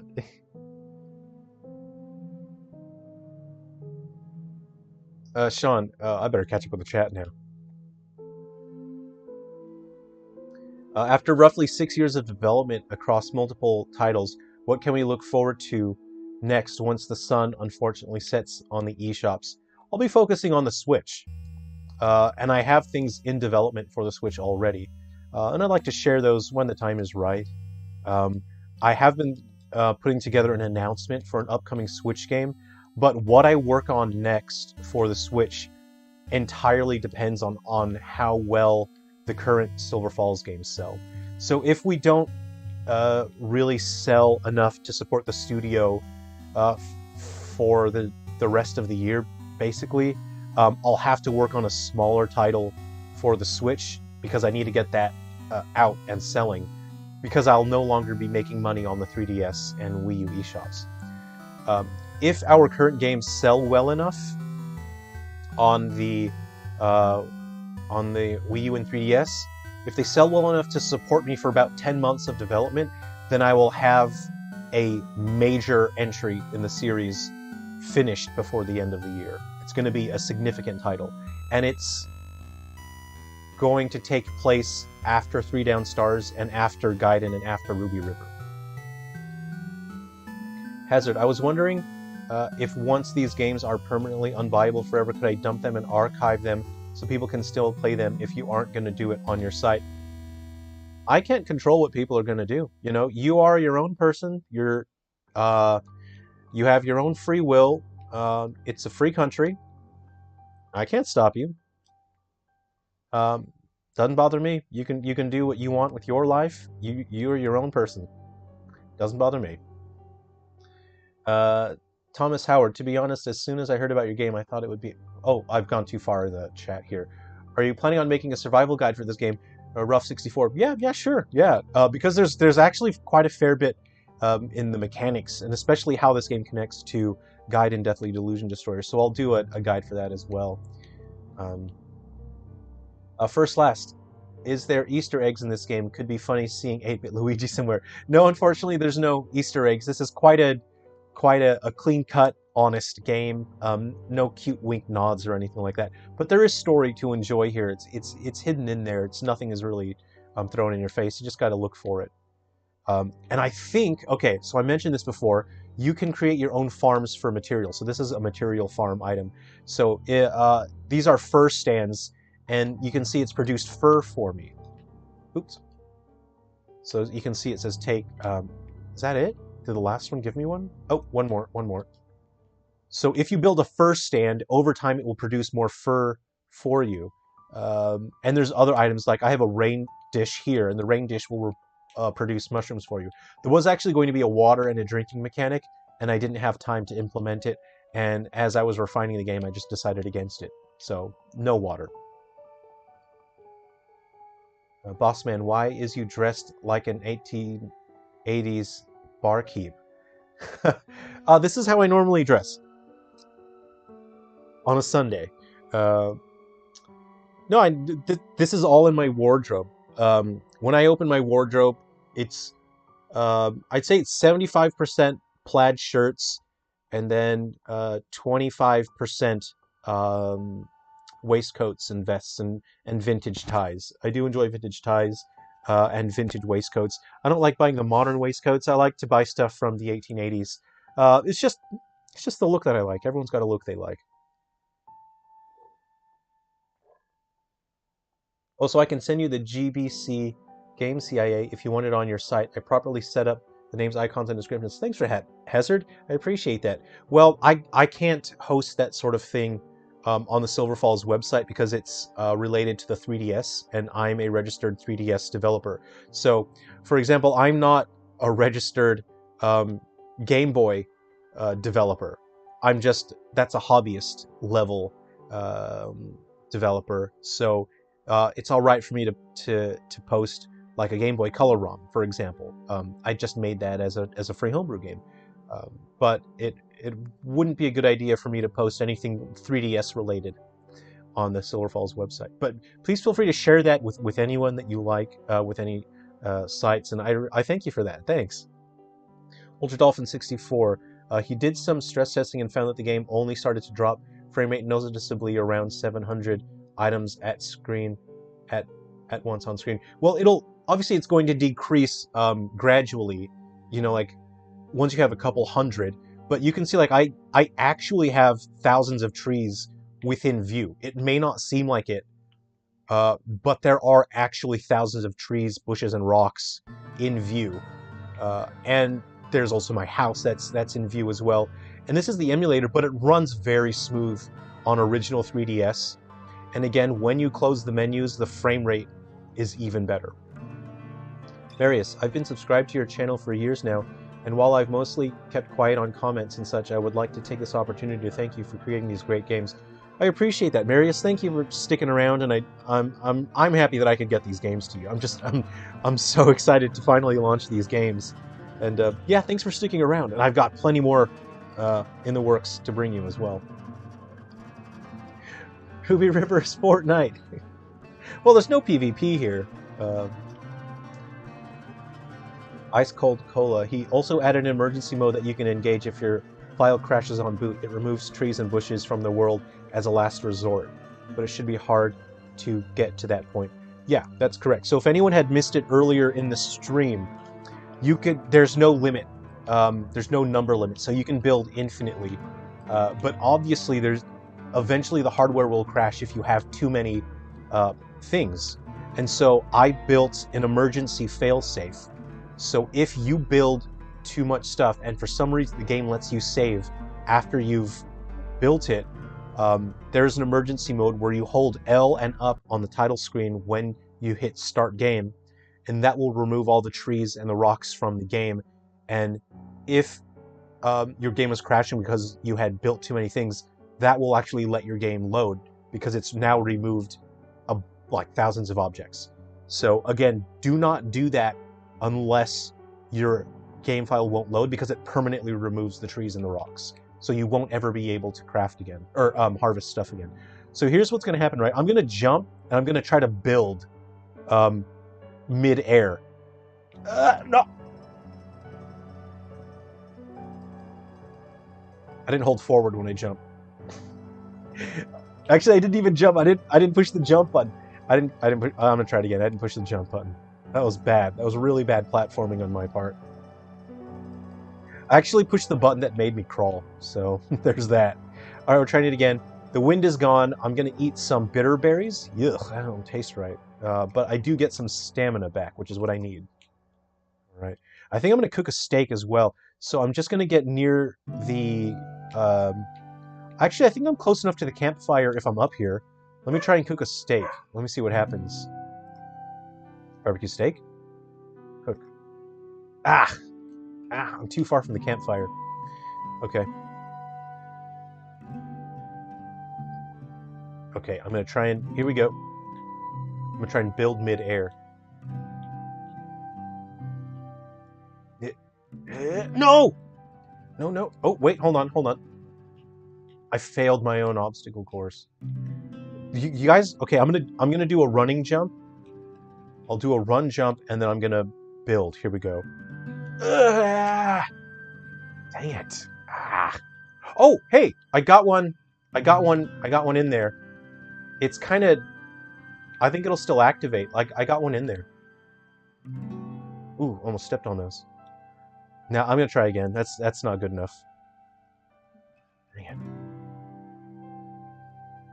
it. First last, I wonder why back when new 3DS... Oops, I scrolled too fast. Where was I?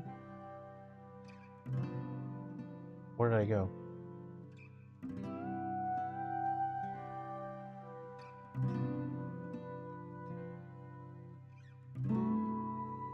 I'm trying to catch up with the chat. Sorry, guys.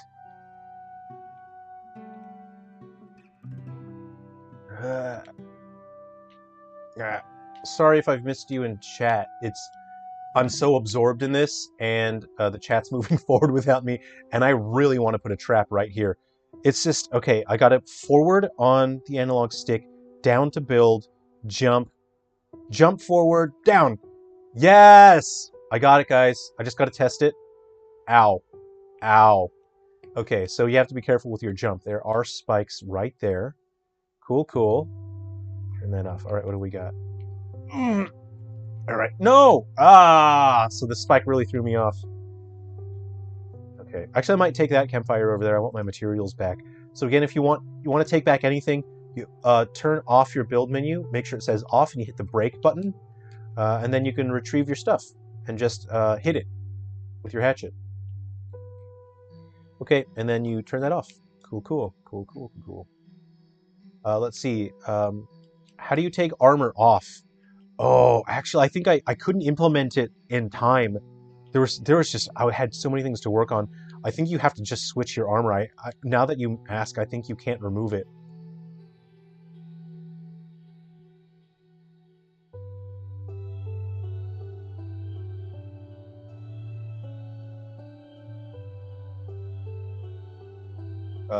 Thing is, it's even crazy Minecraft can run on the 3DS in the first place. Oh, I was reading and I missed it. I'm gonna cook something while I'm here.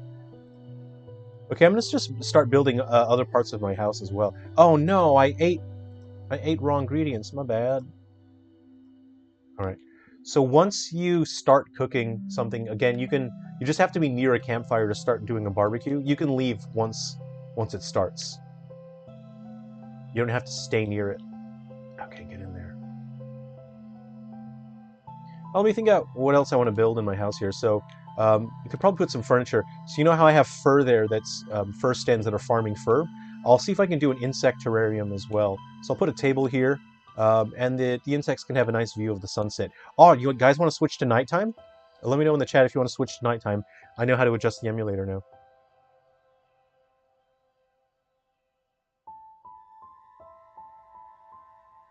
Oh, Ice Station Z got ruined by hackers and modders? That's a bummer. Hate to hear that.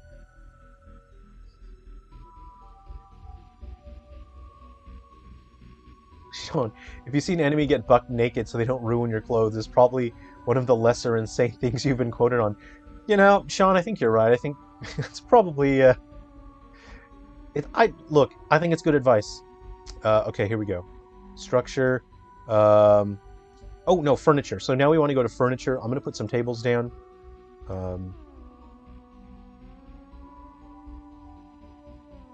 Well, I want my bug stat to be able to look outside, right? So let's go ahead and drop that bad boy right there. Well, let's see. What do I got? What do I got? What do I got? Potted flowers. No. Bed. I don't have a bed yet. The bed does restore your stats as well. So, I might like... Oh, I gotta have walls around your bed. Hey, my flowers generated something. Let's see what they gave me. Oh, cool. Eggs. So, in my mind, my thought was maybe ducks would see your flower pot and they would think that it's like a comfortable place to lay eggs, so ducks would come from somewhere and then lay an egg in your flower pot. That was my reasoning anyway. So if you build a flower pot, sometimes you get eggs. Takes a while, like it doesn't happen very often. Let's see, we got a bench. But the bed will restore your stats. So if you lay down on the bed, stand on the bed, your stats will be restored over time. We got a chair, we got an oven. I think I've got an oven and a flour mill downstairs already.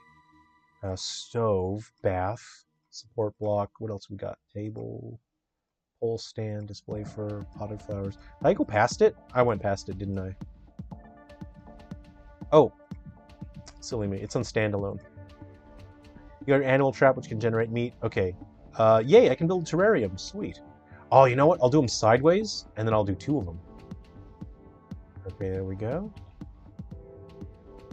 Alright, now I have insect terrariums. So these will generate string over time. And you need the string for certain weapons. Alright, I'm going to save.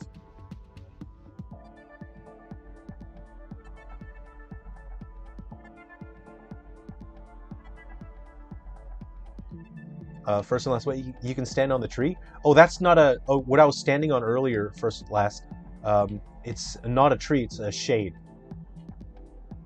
So there's 2 different kinds of shade. There's the normal shade, and then there's slanted shade. Oh, wow, this is hard. Like, I have to avoid getting hurt. Okay, I'm gonna go to run, so that'll increase my movement speed. There we go. I think if you were walking, maybe you wouldn't be able to make it. Okay, cool, cool. Here we go. All right, what do we add next? Okay. Hazard BTW. When I said this was more impressive than 3DS Minecraft, I meant due to being built on 3DS Unity and somehow being much better than all the scam bait survival crafting games on Steam made in Unity. I appreciate that. Thanks. I don't really consider my games, like, I never compare my games to other games. I think every game should stand on its own merits, really. And I think Minecraft is insane, and it is impressive that it can run on the new 3DS. So that's already a huge deal. Okay.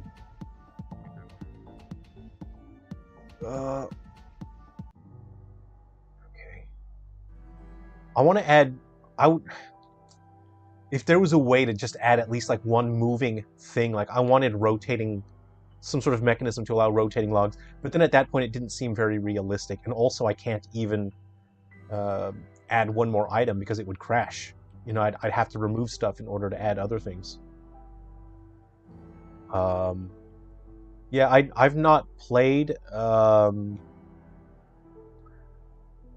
I've never played Minecraft, like on my own, actually playing it. My nephew asked me to play it with him once, so that was pretty fun, and I enjoyed what we played. My nephew wanted me to fight the Slender Dragon with him, or something. Oh, I think I wanted to put a campfire there. Oh, I don't want to use it my stone. I'm gonna hang on to my stone. I don't want to. Nah, it'll look cooler if I put a campfire there. I'm gonna go to break. I gotta look down. That's right. You gotta look down for the traps. There we go. Let's put a campfire there. It'll look cool. Who cares? It'll be cool. Uh-oh. Oh, no. I don't think the campfire wants to go there. I think we'll have to put I think we'll have to do a spike trap. Dang, it doesn't like it there. Yeah, it's too unstable. It needs an update patch to improve stability. Let's see. So that leaves like... Okay, here we go. I have an idea. I have an idea. Here we go. We're going like this, right?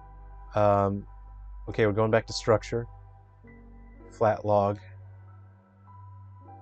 So the track that we're hearing right now, for a long time, people were asking me to add more music to 3 Down Stars. So this was me adding another track. So I added 2 tracks to 3 Down Stars in the final update. This is one of them. All right, here we go. This was my idea.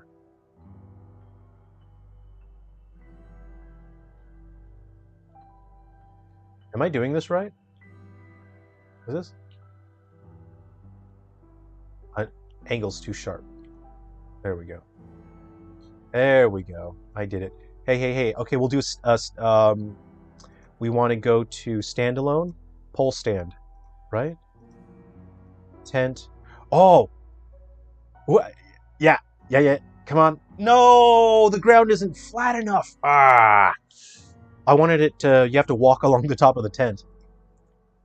Okay, let me see what else we got. Oh, fence! Yes! Yes! Yes, you have to walk along the top of a fence.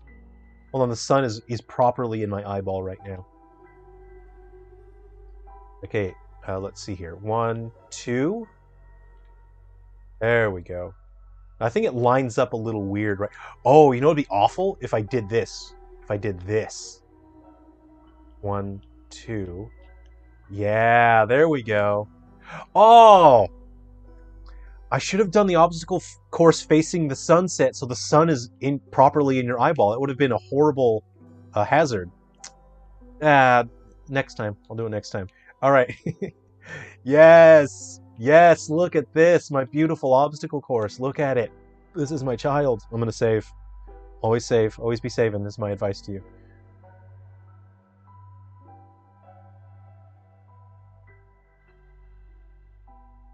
Okay, now I'm catching up with the chat.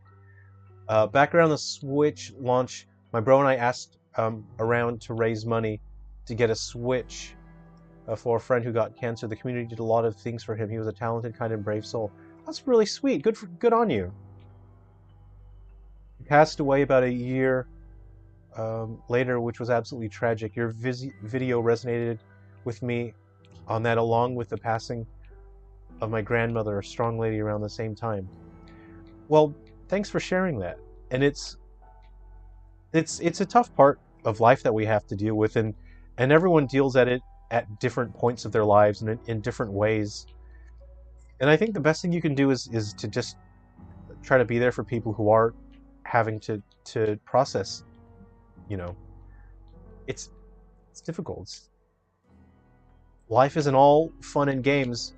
There's a lot of pain involved, but it's worth making it through it, because there's still, I think there's so much beauty to life to enjoy, and that feeling that pain and that loss, I think that's part of the beauty of life as well. Okay, here we go. Just gotta avoid the spikes. All right, here we go. I'm gonna drop down on this. Nailed it. All right. Come on! Come on! Nailed it. Nailed it. Nailed it. This is basically a Banjo-Kazooie game. I basically made Mario 64 on the 3DS. This is basically Mario 64. I do enjoy Cube Creator DX for the 3DS, which is okay Minecraft Clone. I haven't heard of that one. No Easter eggs. Oh man, you cut the hidden Maverick Moose movie. No, unfortunately, there's no references of Maverick. Like I said, this Ruby River plays it really straight in terms of just a solid experience. There's no winking to the camera. There's no wall breaking or anything like that. I just wanted this relaxing, immersive experience. Do you move the camera with the stylus? I was considering adding that because people had requested it, but the UI is so tightly efficient and everything is used so tightly that there was no way I could have implemented stylus for camera control. I love how each of the Silver Falls games are so different from the Void games. I will definitely be making a video on this as soon as I play the final 2 titles enough. Thanks for that. As a gamer, what really frustrates me in the game series that I really like is when a game series keeps doing the exact same thing again and again. And then it frustrates me when they suddenly do something that's so off the wall that it's not welcome, and it's not what I wanted for my game series. So, and series stagnation is such a risk, and the series stagnation is what causes series to go off the wall, to jump the shark. And so I wanted to create a series that was basically stagnation proof, and it meant that as a developer, I would constantly be having to push myself to come up with creative and interesting ideas, and that was my intention. From the Void, would love to feature an interview with you in that video. Yeah, absolutely, sure. Just DM me, we'll work something out. This week's super tight for me. So first LT Rip Van Winkle. Hey, how's it going? I found out about you recently. Definitely buying this and your other games. Thank you so much for making them. I appreciate that. Thank you very much. I really hope you enjoy the games. And if you have any questions, there's a Discord, or you can always send a DM on Twitter or Facebook or Instagram. And especially in the Discord, there's plenty of people that have enjoyed the games and they found heaps of secrets. So they'll help you if you get stuck in any part of the games as well. I'm just gonna wander around now. I'm gonna look for materials. So the weather's all right.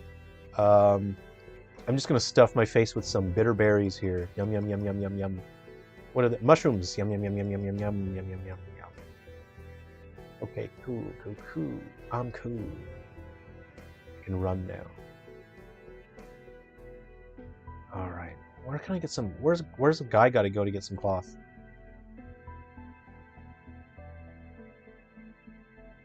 Let's see.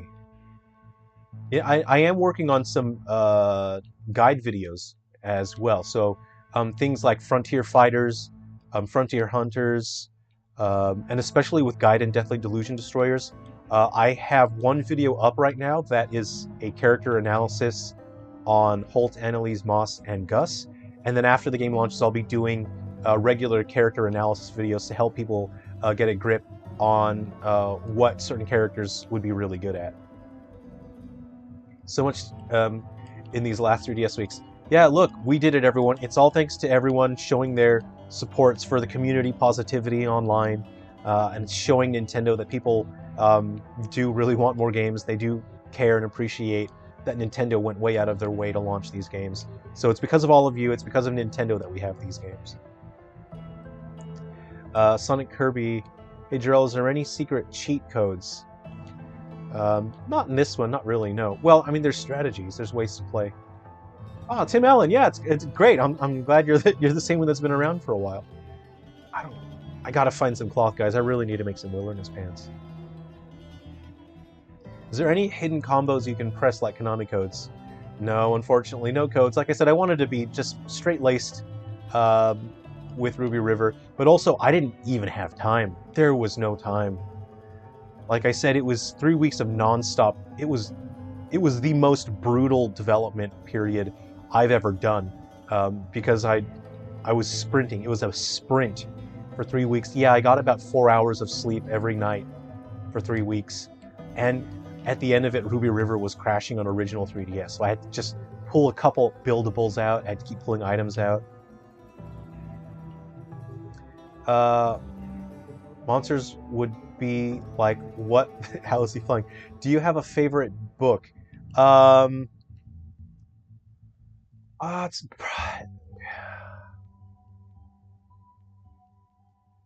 It's probably the what's it called? Oh no, I can't remember off the top of my. I think it's called the Red Banner. Is that what I'm thinking of? There's a couple. Oh, you know, it's probably going to be Where the Red Fern Grows. I wouldn't ever want to read it again, because it's so sad. I would say it's my favorite book, but one that I would never read again. But if I had a favorite book that I would read again, it would be The Hobbit. Are you a fan of the Dementium DS and 3DS series? Yeah, I think they're awesome. They're so impressive. How cool is it seeing that run on the original DS? I think it's so awesome.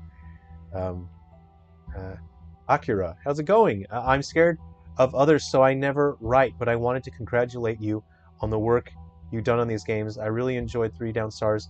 I hope you can keep making better and better games on Switch. Well, thank you for that. I appreciate you commenting, especially if you're um, a bit nervous to comment around other people, but I really appreciate that. Thank you very much. And I'm doing my best to bring you even more interesting and exciting games. So, how many people here? We've got 20 people. Does anyone want to see a secret? You guys want to see a secret?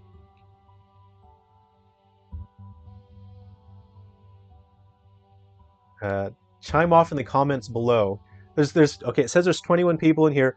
Chime off if we get enough people say they want to see secret. I'm gonna do a reveal that I wasn't planning for until probably next week.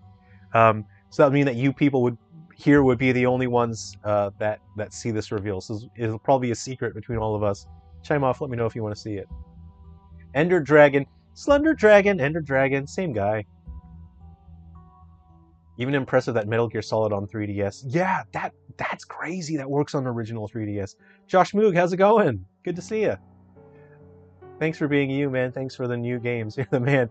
Hey, I just want to give people something fun. Revelation still blows my mind on original 3DS. I don't know how they did it. That blows my mind. That seems like magic to me.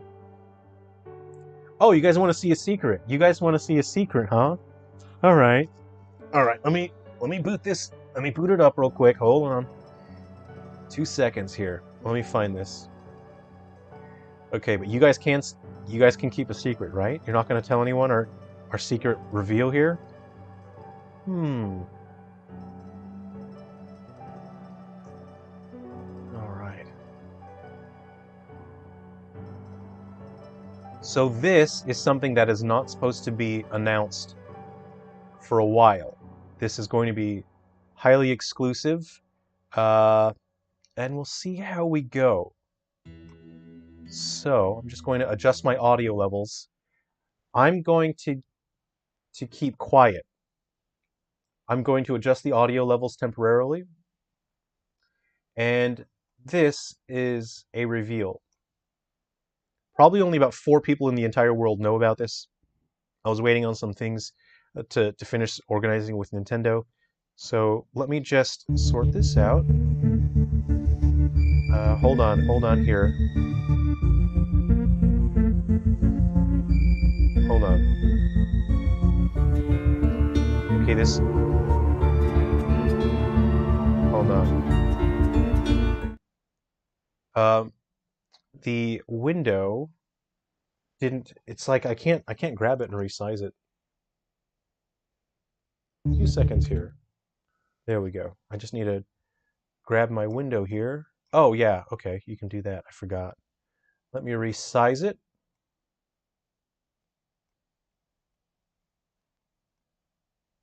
Let's see here. We'll have to put it on the bottom screen, okay? All right, Winamp. Okay, is everyone ready? All right, I'm going to adjust the audio levels. Be cool. Here's the secret. Hey, you're just in time, box noob. Okay, here, guys. Enjoy. Aw, come on, it resized. Gotta resize it again.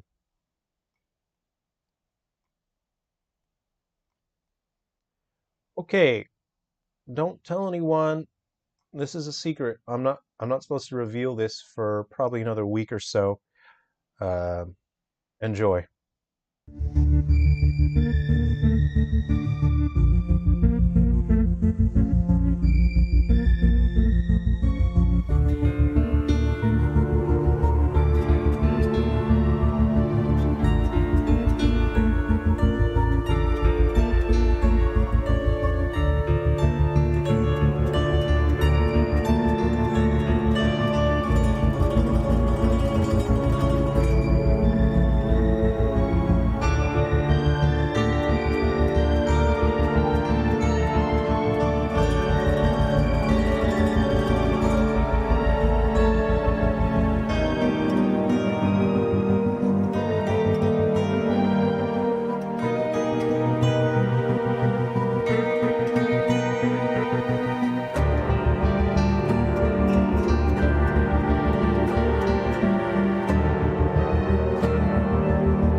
Thank you for watching my special presentation.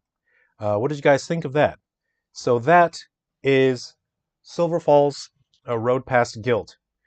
And I've been working on it for a number of years. Sean, you probably remember chatting about it for a while. Those screenshots are in early development. Those screenshots actually don't look as good as Episode Prelude. With Episode Prelude on the Switch, I was able to work and spend more time on improving the visuals. And when I do actually launch Road Past Guilt, the graphics should be the same, if not better, than what we see in Episode Prelude on the Switch. So I hope you guys enjoyed that. It will be a JRPG, and it will be the biggest Silver Falls game to date. It will take place 3 weeks after Three Down Stars, and this means that it will be the latest in the timeline when it comes to all of the 3DS games. Now, because Road Past Guilt takes place after the other games, it also serves as a natural sequel to all the other games and their stories. And so the code linker system is going to be the most advanced and in-depth system we've seen so far.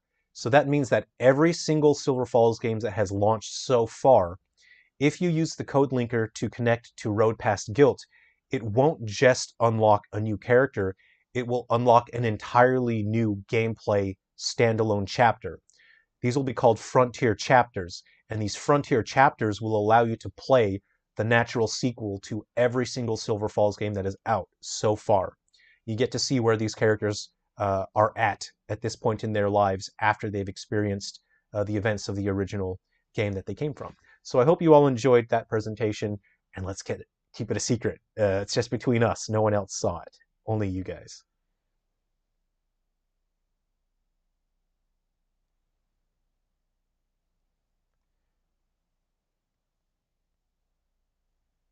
Okay, and I will just go ahead and load up the music, and we can get back to hanging out. Oh, let's switch to nighttime on Ruby River. Let's do that. I've had the wrong logo up the whole time. I wasn't even looking. Okay, here we go. Let's switch it to nighttime. All right, let's save the game. We're saving. Okay, so if we emulator. So the music on that, I hope you guys enjoyed the music.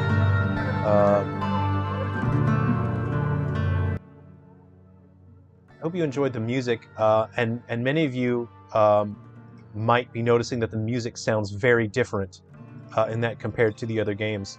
So especially with Road Past Guilt, I want the sound to sound like an RPG. So I'm going for more of a full orchestra sound. I want it to feel like a big, grand adventure, which is what Road Past Guilt will be.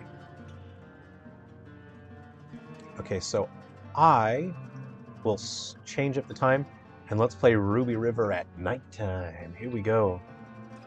Number pad, activate. Number pad, activate. Why are you betraying me? What's happening right now?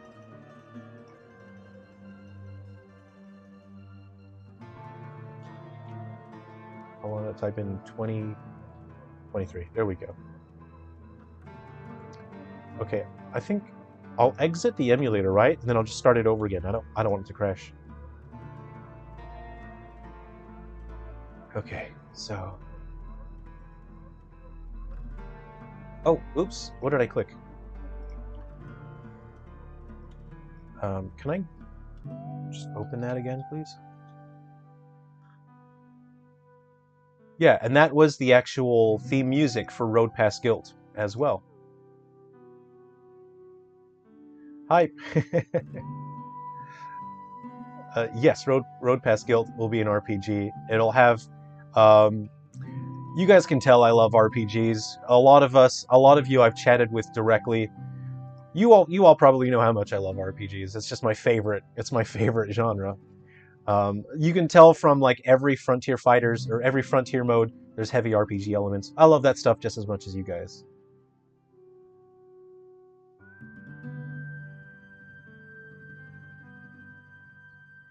I need the physical version for both ASAP. Great idea, I love that kind of thing. As said before, my lippies are zippies. That's a secret between all of us. Okay, I don't want to really flex with enemies. I'm going to put on chill mode again.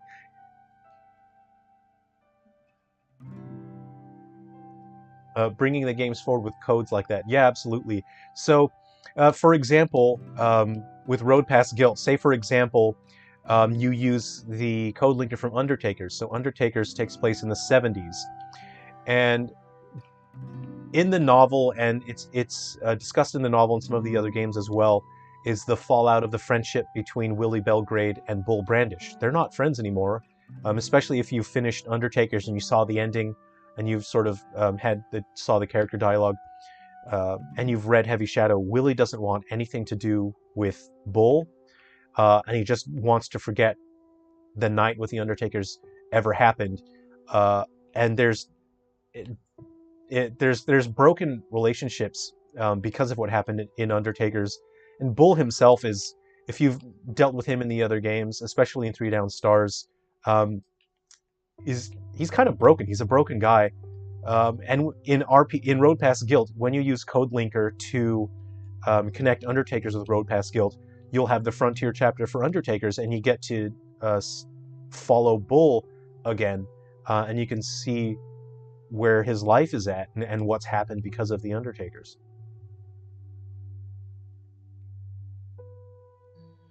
What are the chances you'll be dropping these games physically? Negative 50%. Box Noob. I wish we could. If I had a genie and I could make a wish, I actually would use one of the wishes to launch these games physically. See, I never say wish lightly, because you don't know if maybe you have accidentally rubbed a magic lamp and you didn't realize it, and you don't want to waste it by saying like, oh dude, I wish I had some Taco Bell right now. So I never say wish lightly. But this is a situation where I wish we could have launched these games physically.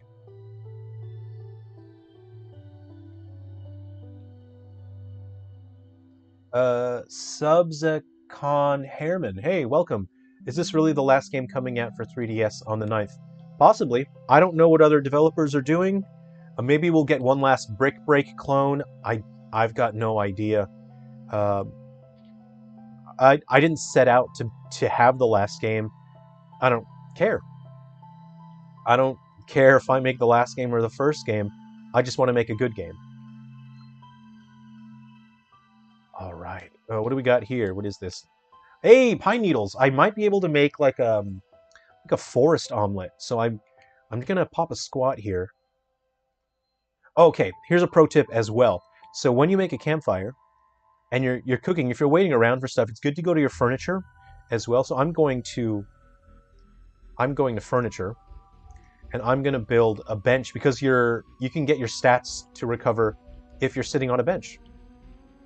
So you do actually benefit from that. If you're sitting on a chair or a bench, that can get your stamina, if your stamina's dropped.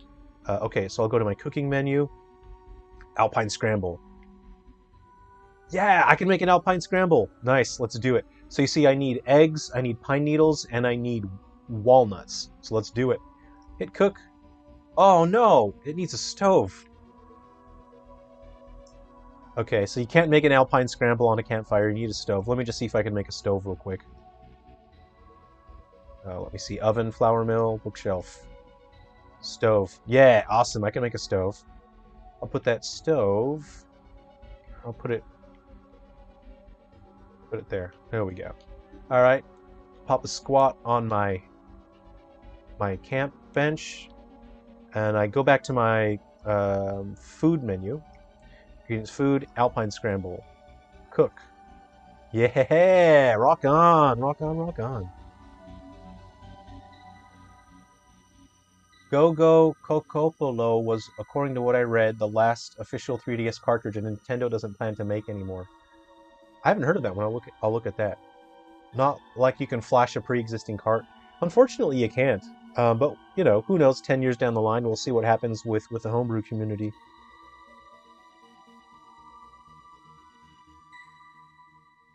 Sean, I mean, they're physically stored on your SD card.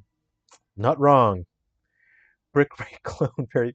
There was a while where every week we were getting a new Brick Break clone, and it was... That's just ruining the eShop. Like, why are you doing that?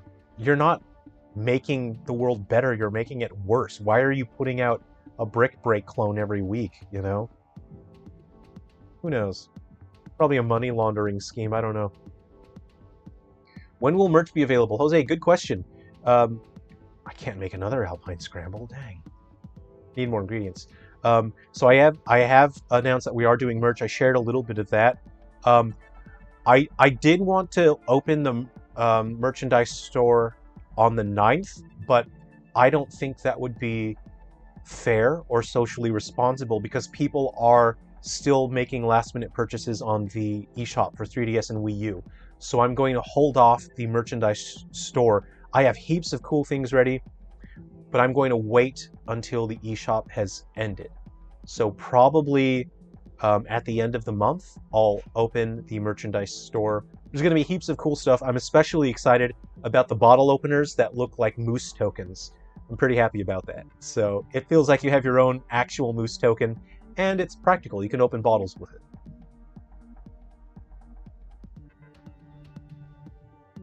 The campfires look beautiful in the night. Yeah, you guys can already probably tell I'm a massive outdoorsman, and a lot of my passion for the outdoors, a lot of that drives my decisions when it comes to game development. I love spending time outdoors. I love night hiking, backpacking, camping. It's my favorite thing. There's more crappy games than Brick Breaker, LaMayo.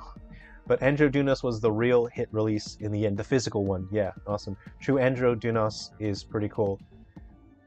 How do you pronounce that? Is it Androdunos or is it Androdinus? Because I was looking at it, it's kind of like a Hydrocity.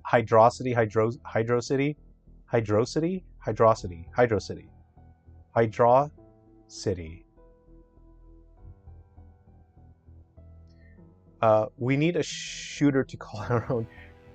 If Silver Falls comes out with a physical version, I want it to smell like driftwood. Funny you should say that, because I am working on getting air fresheners into the merchandise store, and I am working on scented stickers to be included in the Heavy Shadow novel. So when you open certain chapters for Heavy Shadows, I want there to be scented stickers in there so it smells like the forest, like coffee, like a campfire. So I am working on those. I also am working, if I can get unofficial hobbyist made, I'll be hand making. I want to see if I can get compilation cartridges for the 3DS so that people in Europe can get these 3DS games. Again, they're not official, they're unofficial. I'm hand making them, they're hobbyist level. I'm hoping I can get an air freshener included in the packaging with the box and the box art. And I'm hoping I can get a Maverick D Moose forest scented air freshener included in that.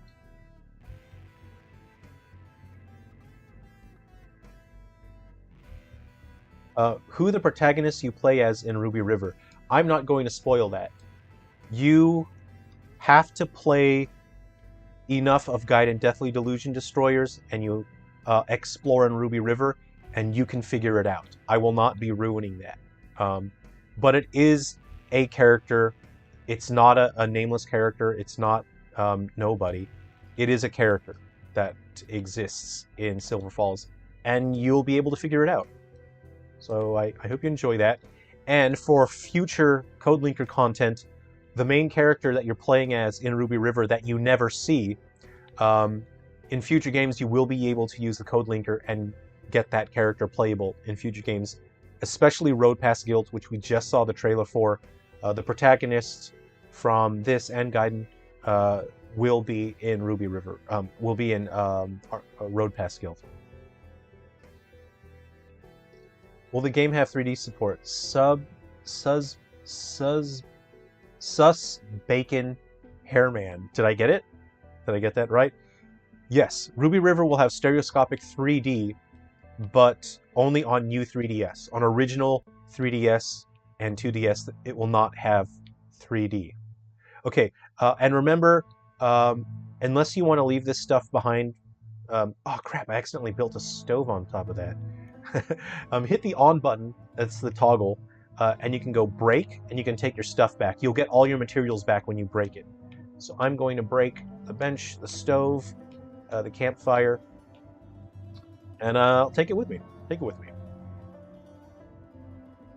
I'll hide that menu. And you have your flashlight here, so you can turn the flashlight off and on. So if you just want to enjoy the ambiance of the night, you can turn your flashlight off. It doesn't affect the enemies. I wanted mechanics where your flashlight could affect the enemy, like draw their attention.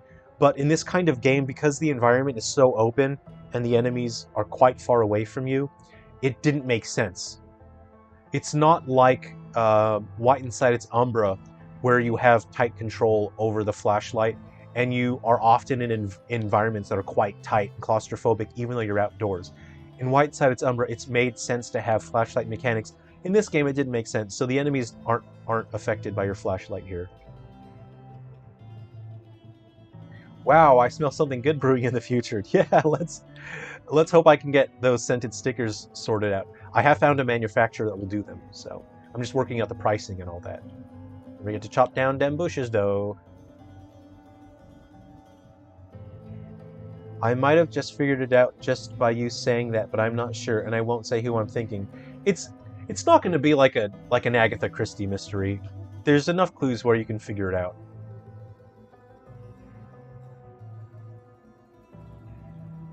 All right, what do we got here?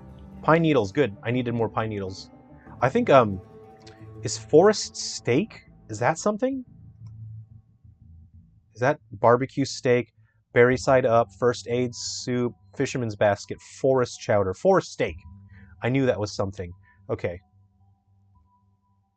Hold on. Oop. Ah, gotta go back to my cooking menu. Forest steak is... No! I ate all my mushrooms! I ate all my mushrooms! Alright, I gotta go find some mushrooms now. I can't make a forest steak. And I finally got my pine needles, too. That's a bummer. Real bummer. Bummer, bummer, bummer. A meaty pot pie. Ah, everything needs mushrooms now. Alright. If you wink at the 3DS camera, does a slender dragon appear in this game? No. Slenderman, Enderman, Tenderman, Man of Ender.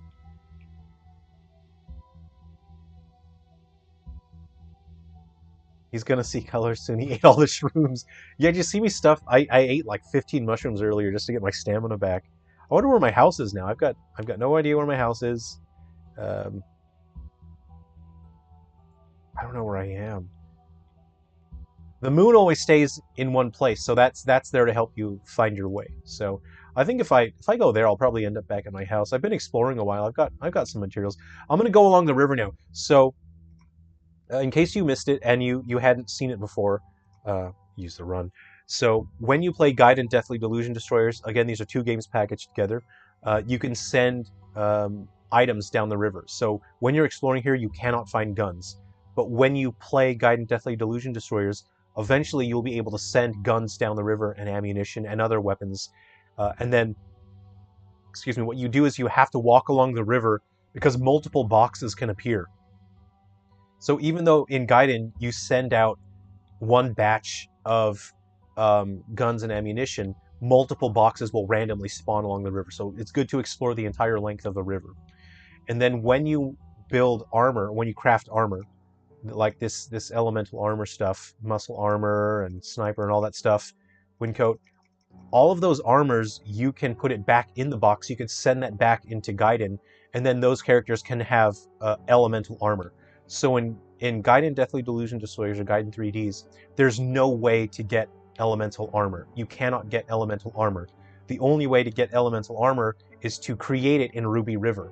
And then in Ruby River, you send that armor to your party in 3Ds. It is windy, and I'm losing my stamina. Alright. Okay, hey, let's switch games. What game should we play? We'll save it here. What do we got? What do we got here? Hey, let's play a little bit of Ghoul Busters. You guys want to play a little bit of Ghoul Busters? Minecraft 3DS. Oh, you guys want to see this tech demo that I made, huh? Hey, there's only 16 of us left. A bunch of people have left. They probably have jobs. They've probably gone to sleep, actually. You guys want to see some secret stuff now? This is not going to be released. This is a tech demo for me personally because I needed to sort some things out with myself personally. Just kidding. I needed to stress test the 3DS. I needed to see how far I could push it. And so it was creating episode Cabin. This is how I was actually able to create the final update for 3 Down Stars. It fixed a lot of things and it significantly improved the visuals for 3 Down Stars. And it allowed me to make these final 3DS games. If I did not do episode Cabin, I would not have been able to do the 3 Down Stars update, and I would not have been able to do these final 3DS games. So this is extremely important and I would say probably only like 3 people in the world know about it, probably 2. But now the 15 people left here in the chat, you guys are now the only ones who know about Episode Cabin. Don't tell anybody. It's a secret to everyone. I've been looking for your Android fighting game and I can't find it anywhere. Animele, right. I'm not sure if it's delisted. I am working on a significant overhaul and a remaster, and I'm bringing that to the Nintendo Switch. So Animele is coming to the Switch. Okay, so let's just have a look here. You might recognize the character I'm playing as. So the frame rate is rough on the emulator, but it looks significantly better on the 3DS. Let's just see what the emulator can do in terms of the graphics. I'm just gonna double the native resolution just to see. All right, how's that?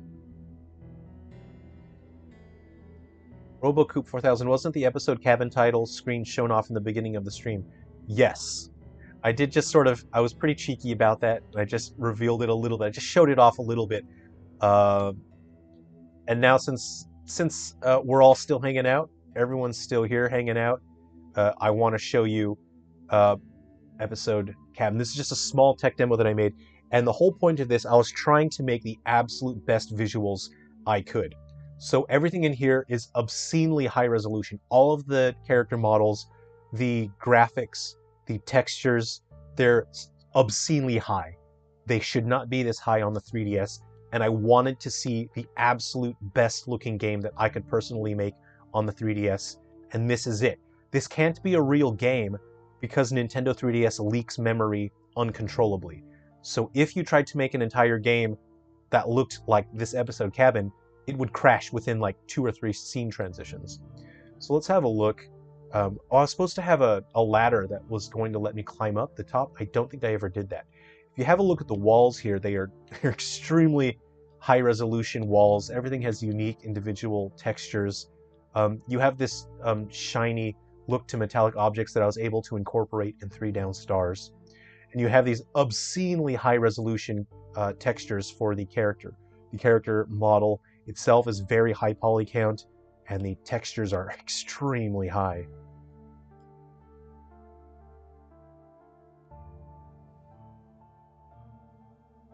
Yeah, Unity 3DS leaks memory with every single scene transition. Sus Bacon Hairman. If you can't get the funds to pick up the games before March 27, please DM me on either Facebook, Twitter, Instagram, or Discord. DM me, and I will get you download codes for the game so that you can have a copy of the games. So again, there's only a limited number that I can supply. So if like 1,000 people show up asking for copies of the games, I won't be able to get that to everyone. But I can for as many people as I can handle. So even if you have a look at the textures on the cabinet there, I made those just extremely high resolution. You'll see that the textures on the ammunition boxes are significantly higher than what you see in 3 Down Stars. Let's have a look at the door here. Door is significantly higher resolution than what you would see. And we'll have a look at Fred. He's not even wearing his hat. Where's your hat, dude? You kind of take for granted how tall Danteo is. He's like way taller than so many other people. But if you have a look at Fred, he's a quite high poly count and again very high resolution textures. So actually, the assets, the graphical assets for the characters that I'm using in Episode Cabin are the ones from White Inside Its Umbra. And White Inside Its Umbra had significantly higher quality visuals, of course. And I of course had to water them down a little bit for the 3DS, but they're basically the same assets as the Wii U. So I just wanted to show how much has the tech demo crashed. This tech demo has never crashed because there are no scene transitions. That's why Ruby River doesn't really crash, because you don't have to do scene transitions. I have a pistol here, thank you. So yeah, this is just a small tech demo. The baked-in lighting and shadows for the room are much higher resolution than what you would find in 3 down stars. And for me, this was to optimize um, 3 down stars. This, without episode cabin, I wouldn't have been able to fix 3 down stars.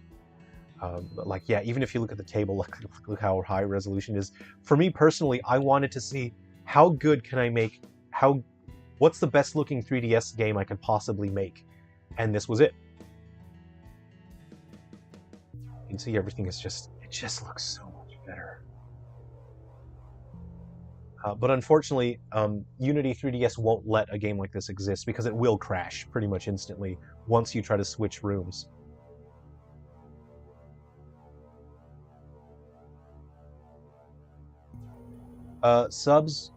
Sus Bacon here, man. What's your Discord tag? I think it's Jerrel Dulay. Go into the general tab for the Discord. I'm quite active on the Discord. I try to chat with everyone, so you'll see me. It's Jerrel Dulay or something like that, and just DM me, and I'll sort out the games for you. So yeah, that was just episode cabin, just so you guys can have a quick look at what's the best looking thing. Looks almost like PSP. This is actually higher quality than what you would get on PSP as well. If the screen were bigger, like you could actually see more detail, but this was the best I could get. Like, even let's zoom in on the chair and you can see like how high resolution the chair is there. If I can crouch here, like you can see the individual fibers on the chair. My torso wasn't in the way. My shirt's in the way. Ugh.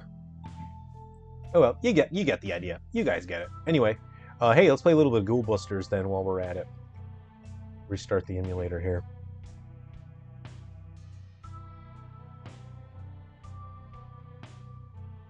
All right, hey, let's play some Ghoul Busters music. Let me cue that right up.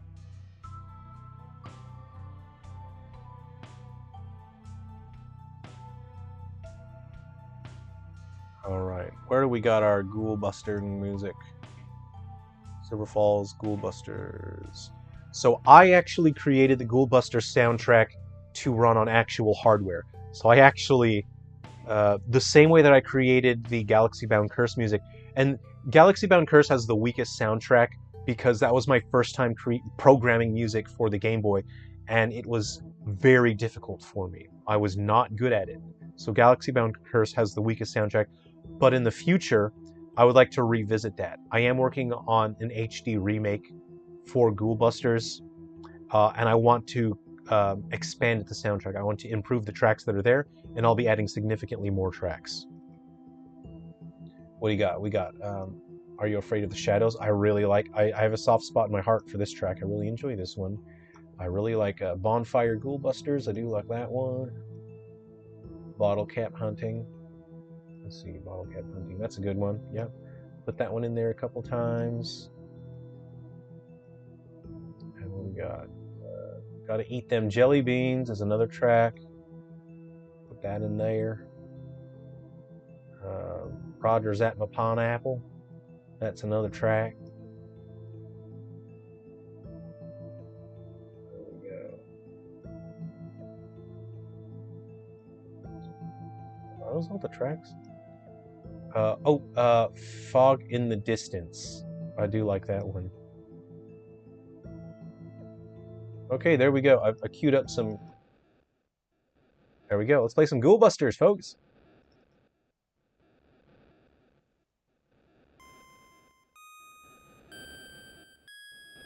Alright, I might have to turn the volume up for the music here, right?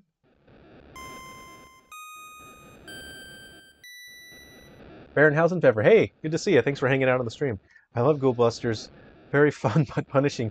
Were you subconsciously trying to repay us for all of the pain of the last year? No, no, absolutely not. No, Ghoul Busters, no, I wanted to make a game that... I love side-scrolling platformers that really make use of items. And I wanted to have a little bit of I want to have a little bit of an RPG appeal to Ghoul Busters. I gotta lower the resolution again. And I felt that by, like, it feels... I'm sure if, to people that are just playing it, it feels like the game is punishing to be punishing just because of it. But that's not the intention of the design of Ghoul Busters. It's designed to really rely on the items. In the same way that in an RPG or a survival horror, you really need to use the items. Try to play a Silent Hill without using the items. Try to play a Resident Evil without using the items. And that's not how those games work. And I wanted to extend that survival horror slash RPG appeal into Ghoul Busters. So that's why the stages are so punishing, and why boss fights don't really feel like typical side-scrolling boss fights, is they're really designed to feel more like a survival horror, especially the final boss fight. I wanted that to feel like a survival horror. And if you don't have the right items and you're not prepared for the final boss, you're gonna get your little keister handed to you, and it's by intention. And the levels are very punishing, because if they were not difficult, then there would be no reason to use the items. So that is why Ghoul Busters is designed the way it is. It rewards people who experiment and try to come up with their own solutions. Is the music like MIDI? I wish the music is like MIDI.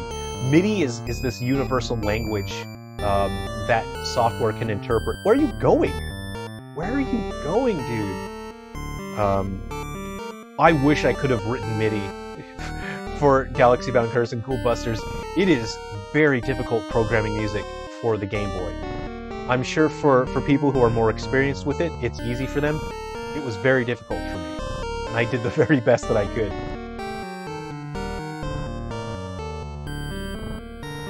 Is Ruby River only for new 3DS? Sadness. Hey, thanks for hanging out on the stream. Ruby River works on all 3DS models, including the 2DS as well. Okay, I think the music's too loud now, right? Sorry, let me lower that.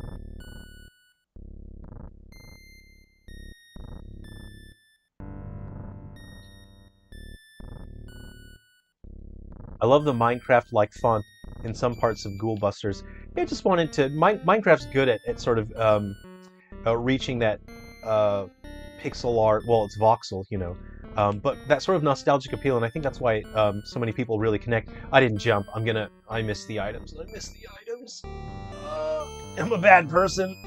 I missed my box top. Let's see here. I missed my box top, guys. Someone in the Discord last night, I think it was Light, as the Discord user, posted. I think they were on the final stage. They jumped over the checkpoint flag, and one of those grabby enemies, that insta-kill, grabbed him, but the enemy also dragged him into the checkpoint. It was pretty much the most hype moment I'd seen from someone posting in the Discord for Ghoul Busters. Pretty funny. We need a GB sequel. Hey, so if you enjoyed... Okay, so story-wise, if you enjoyed Ghoul Busters, there is a sequel to Ghoul Busters in the work, and that will be Silver Falls Pocket for old Nokia phones. So if you've got an old Nokia phone that plays like Java-based games, doesn't even need to be Nokia, like Samsung phones and all those old ones, Silver Falls Pocket will be the story sequel to Ghoul Busters, and that will follow Atticus and Starlin. And they're sort of kind of saying goodbye to their young adolescence. They're going to be about 18 at the time of Silver Falls Pocket, and Starlin is moving out of town. He's either going away for college or work. He's starting a job, and he's saying goodbye to his best friend. So it's Atticus and Starlin literally hanging out for the last time in what's the end of their childhood, basically.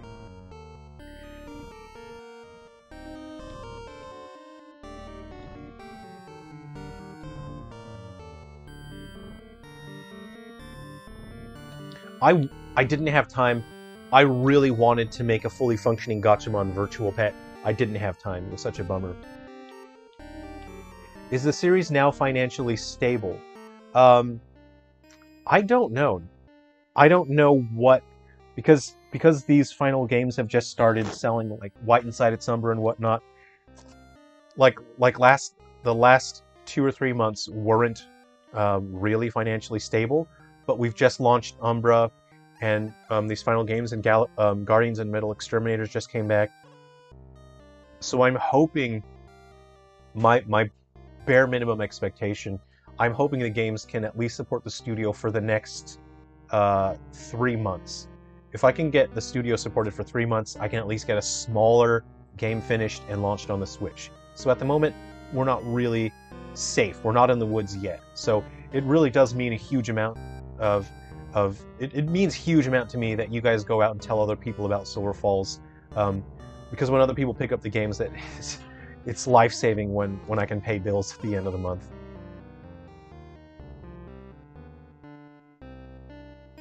Silver Falls fan, good to see you. Jerrel said that the next game size depends on how good these final 3DS and Wii U games sell. Yeah, that's right.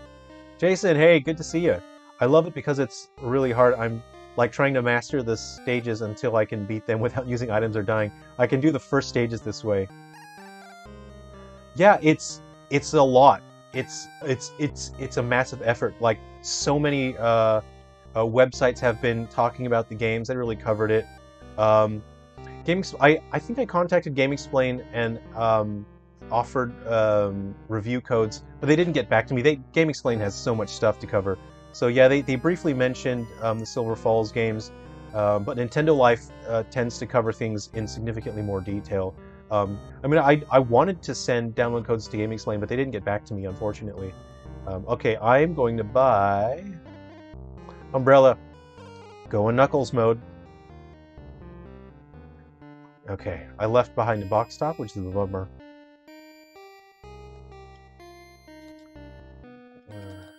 Yeah, it's just a massive community effort. It's every post that you guys make. It's every Reddit, every tweet, every Facebook, every share, every single, even very small articles. Even if people only mention the games for like a couple seconds in their YouTube videos, even if they only briefly mention the games in an article, all of it comes together to make a massive help. You know, it isn't just one thing that's helping the series grow and thrive. It's everything, and it's everyone working together. So in case you guys didn't know, I mean, you can bounce on these things. These are fun to bounce on, and you can find some shortcuts as well if you bounce on those fun little guys. This guy is a pain. I haven't modeled him in 3D yet, and I really want to. I just think he's a fun little boy. He's a fun boy. I'm taking the bottle caps. Ugh, look out for that thing. And again, if you're playing the Switch version of this, oh no, I can't see where I'm landing. Okay, I'm gonna go for that guy right there. There we go. If you have the Switch version, if you had the red and blue glasses, you'll be able to play the Switch version in 3D. I'm worried. I'm worried. I'm worried. I had good reason to be worried. Pete, how's it going? Thanks. Much respect to you and your contributions to this community. Thanks. Thank you. Thank the whole community. It's really only because everyone kept supporting Silver Falls, especially in the first 2 years, that were really tough. Ow, my soul. It's really everyone that's been supporting the games, and especially the entirety of the 3DS community. Now that we're in the final couple weeks of the eShop, it's everyone contributing. So I'm grateful to everyone for helping. Oh, okay, so this analog stick has weird drift. That's why I got killed by that thing. Sometimes I'll get spun around. I'm going for it, I'm going! Yeah. Yeah, I'm using an old controller, so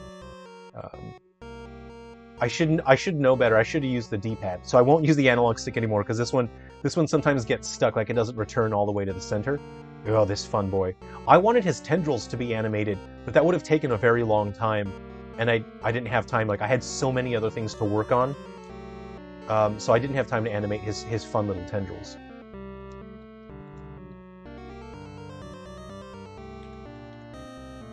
Remember, you can hold the R button. If you want to stay in place, you can use the R button and you can aim your shots. Here we go, going up. Ow! That was a nice shortcut strat. Ugh. Okay, I'm doing it. Here we go. I don't know where the next checkpoint is. I'm going for it. I don't know where I'm gonna land. Ah! Yahar! I did it. I'm going. That was hype. That was hype. Nailed it. Yup. Bum bum bum bum bum bum. Did it. Sammy Tim Gaming, good to see you. This game is fun to play. Yeah, I'm glad you're enjoying it. I really hope... I don't 100% know if Nintendo will let me update this on the Game Boy... on the 3DS. Okay, so this is going to be my official announcement. Please help spread the word if you know there's people out there that are enjoying Ghoul Busters on 3DS and on the Switch.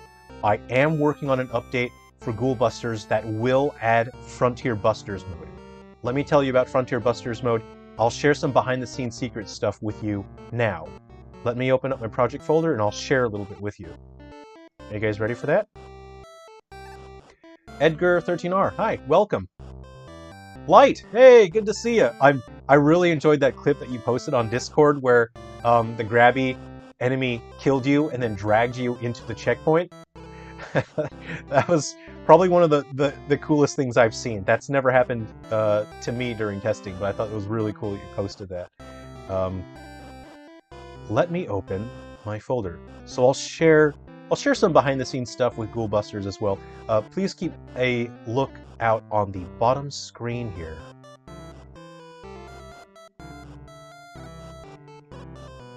Okay. Let me open... Is this the right one? Am I looking in the right folder? Let me just open this. Open. It's not opening. Oh, there we go. No, that's not correct. That is not correct.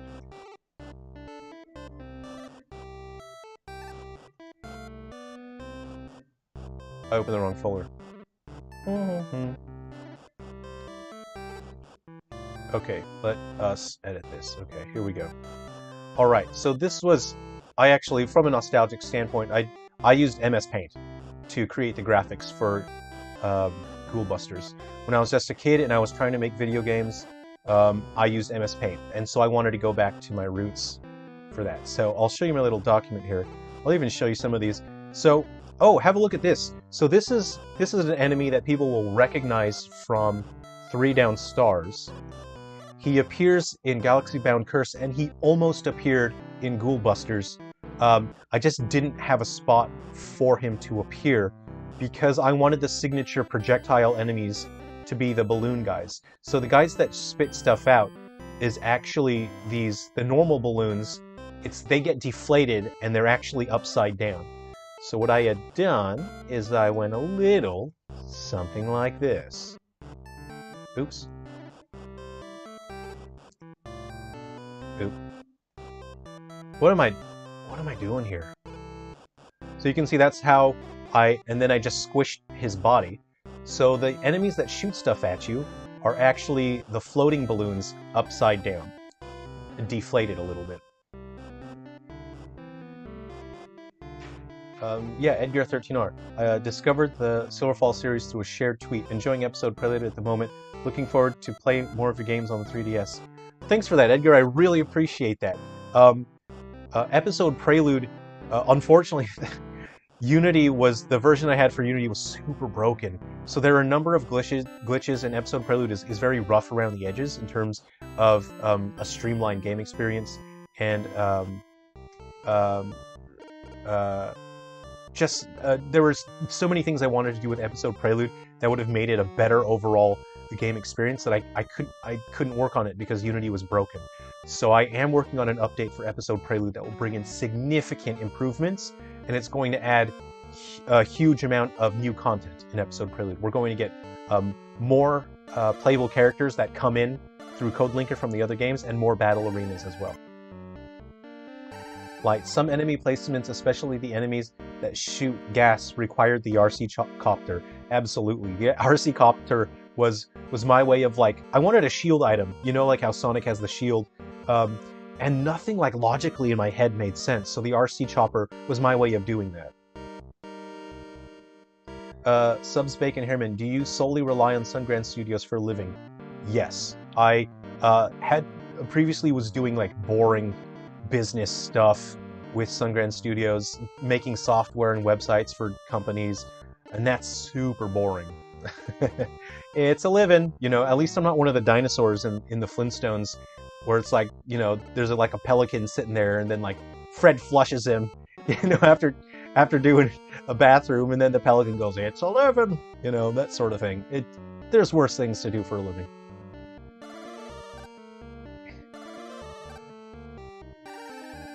Jason, that hold R aiming thing feels just like the newer Metroid games. It's extremely useful. I always liked that. That mechanic was inspired from Metroid. I played it on Switch. It's so interesting seeing all the stuff on the bottom screen. Yeah. This is sick. I'm happy you enjoyed the clip. It was definitely a once-in-a-lifetime moment. It was awesome. It was clutch. Okay, let me show you a little bit more. So what I did want to talk about was the new mode that I'm adding to Ghoul Busters is an RPG mode. So it plays the same way mechanically, but you're not exploring a level. You are in one small environment, and hordes of enemies will come rushing in from above, left, and right. So you'll have enemies coming in from all directions. You'll pick your character. You'll equip some weapons. The weapons you have, all the toys from the story mode are gone. There's no more toys in Frontier Busters mode. They're replaced with real weapons. So now you have a bit more a seriousness in Frontier Busters mode, and the reason being is other characters will appear. So I'll show you how I came up with a design for Ghoul Busters. I experimented for a few hours with this template, and this guy was my template character for Ghoul Busters. He doesn't have a name. He's just like a funny little guy. No traits, but he's the starting point for all of the characters. And he is what I used to create the style for the sprites. Here we have Atticus, and that was my base. I was able, this was allowing me to count the pixels to make sure the characters fit.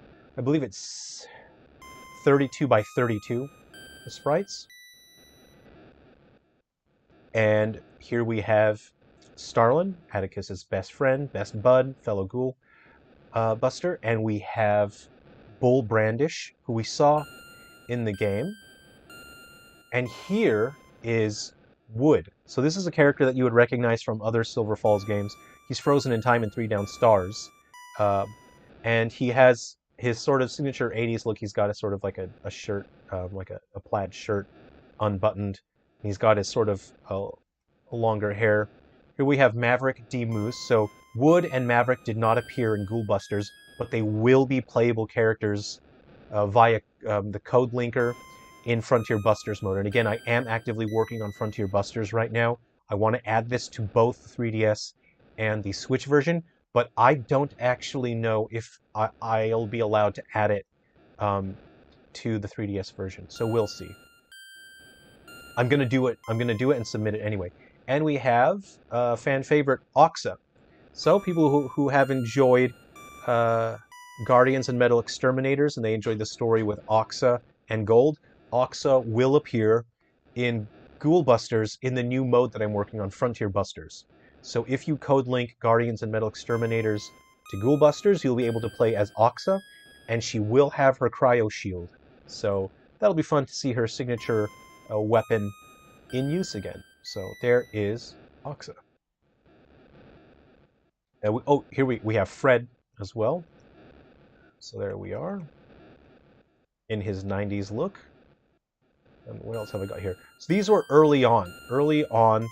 These were the sprites until I had settled on what the color palette would be for the environments. And after I had figured that out, I had to adjust all of the sprites so that the sprites stand out. So I shifted all of the pixels up one level so the characters were significantly brighter. And that allows the characters to stand out. If you see that if I had maintained the original color palette for the characters, they would blend into the environments and they would be very hard to see. So I had to restrict the characters to only the very brightest colored tones in the palette. Can you open the debug menu on the game download itself? I'm not sure what you mean by that. Can you clarify your question?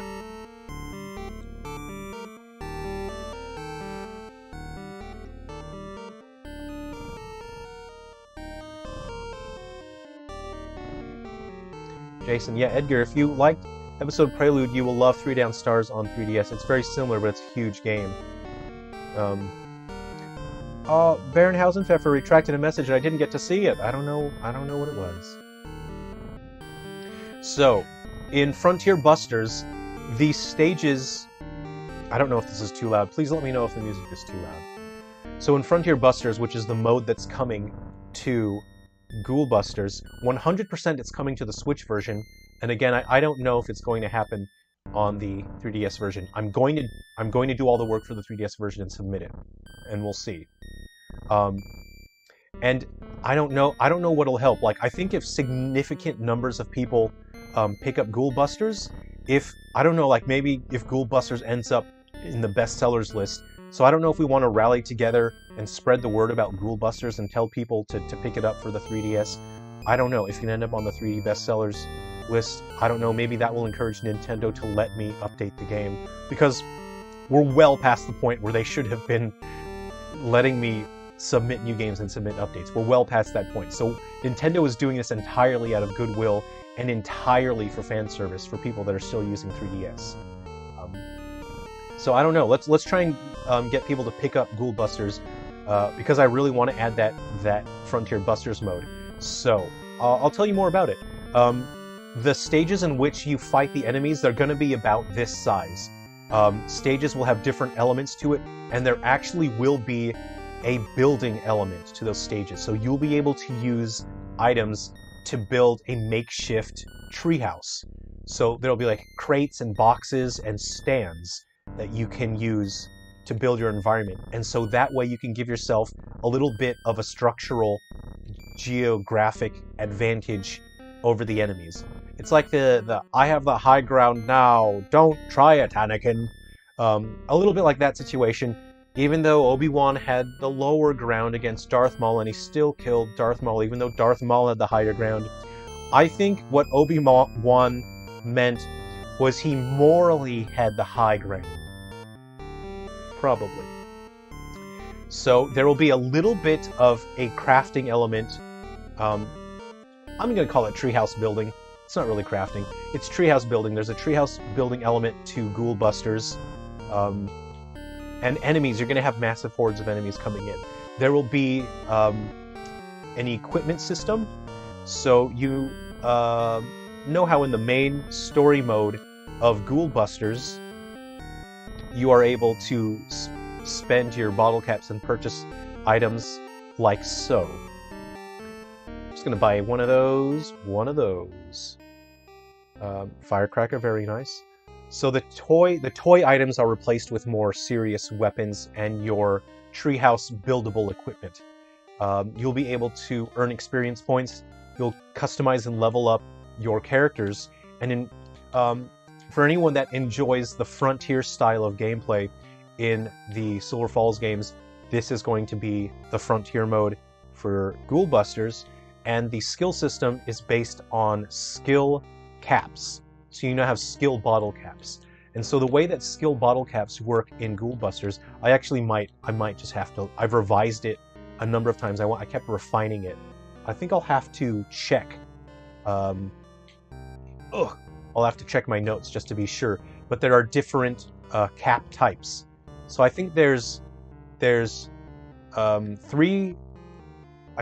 4 different categories of skill caps. So when you complete a mission and you earn a skill cap, you'll get the cap will be in a category like shiny bottle cap, or shimmery, or you know, it's not that, or sparkly, or shiny, heavy bottle cap, metal bottle cap, plastic bottle cap.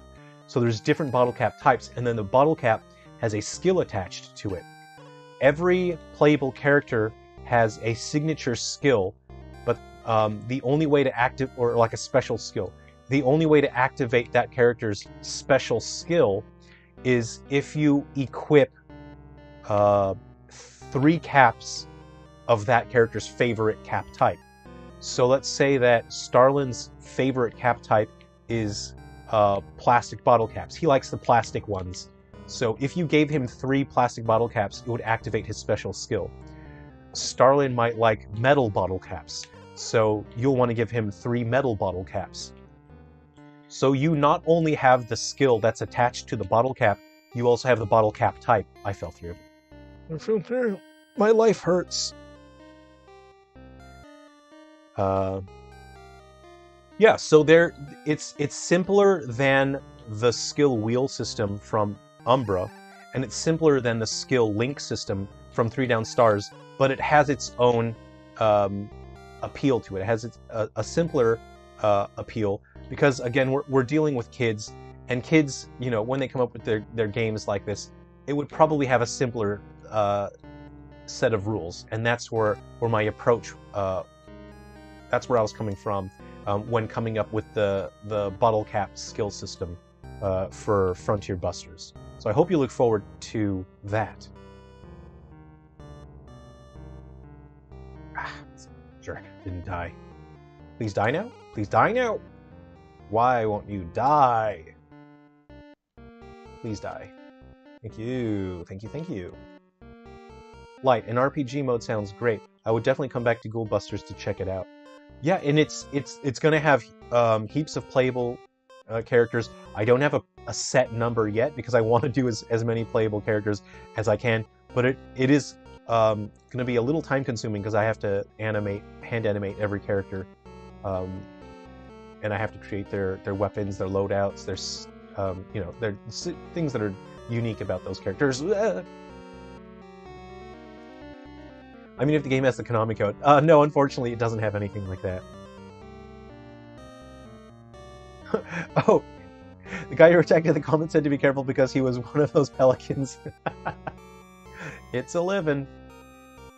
Oh no! Why did this happen to me? I'm sorry. Sorry if the audio peaked. Why did this happen to me? There we go. Box top. That's what I'm talking about. I'm all about them box tops.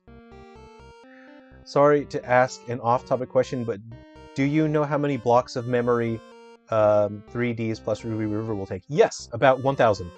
About 1,000 blocks. Actually, I optimized the game in the patch, so the patch actually is going to be a slightly smaller download than the launch version. Sending you epic gamer vibes. Thank you for that. Thank you, thank you. Ah! Oh! I didn't look before I leap. That's the problem.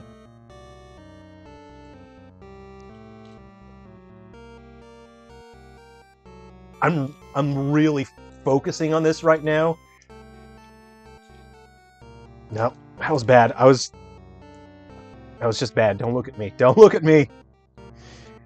I got in that mode where it's like you just want to rush through it, and you're like, whatever, I'll do whatever. But you can't get like that. I get like that with Mega Man, Mario's, when I keep dying on spots. Don't be like that. Please don't! Yeah. Yeah. Ow. Ow, ow, ow. Okay, let's talk a little bit more about Frontier Busters, the new game mode coming. So, Frontier Busters will have enemies that are not present in the story mode. Ow, why? I'm just rushing. I'm going Knuckles mode. I'm going Knuckles mode. I'm doing it. I'm doing it now. I'm doing it now! Knuckles mode, activate! Okay. Okay, hold on. Let me just... Dang it. Come on. Yeah, that's what I needed. Knuckles mode. Woo woo. Ow. Ow. Please don't kill me. Yeah, yeah. Hey, the game's designed for you to rely on items.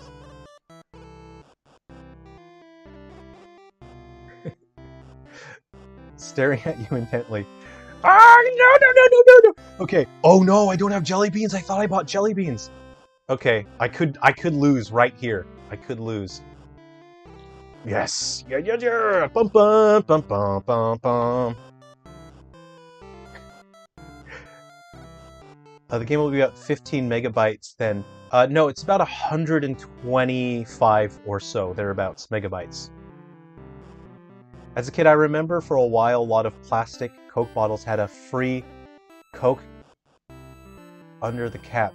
You could redeem them right at the store, no code or anything. Whoa, that's awesome. That's so cool. You get, well, that's free diabetes, really. If you get 2 Cokes, shoot, awesome. Look in your Discord DMs after the stream. Sure, will do. Okay, thanks. Baron Hausenpfeffer, that was exciting for me, but I can imagine that convenience store cashiers probably hated it. I bet they did. I bet they didn't like that at all. Anyone remember the Pepsi card they gave out in 12 packs? What was that? You're just like a great-grandfather.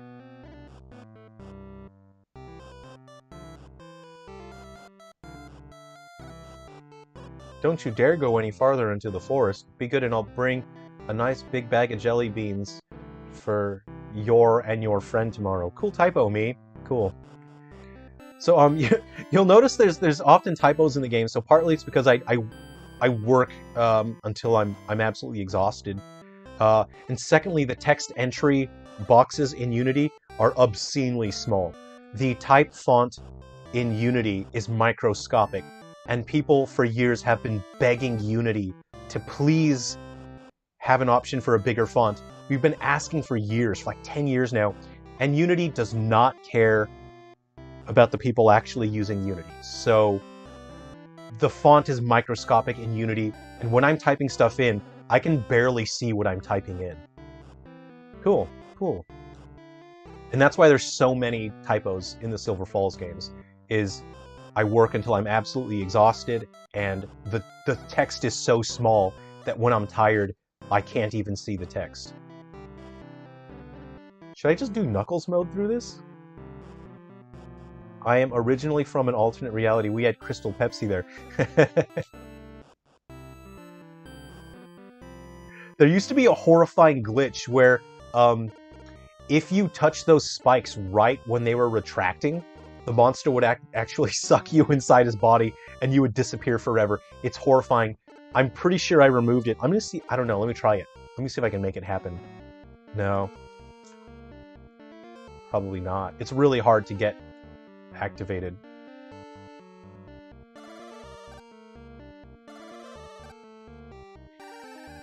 Yes! I did it! Oh. That's horrifying, isn't it?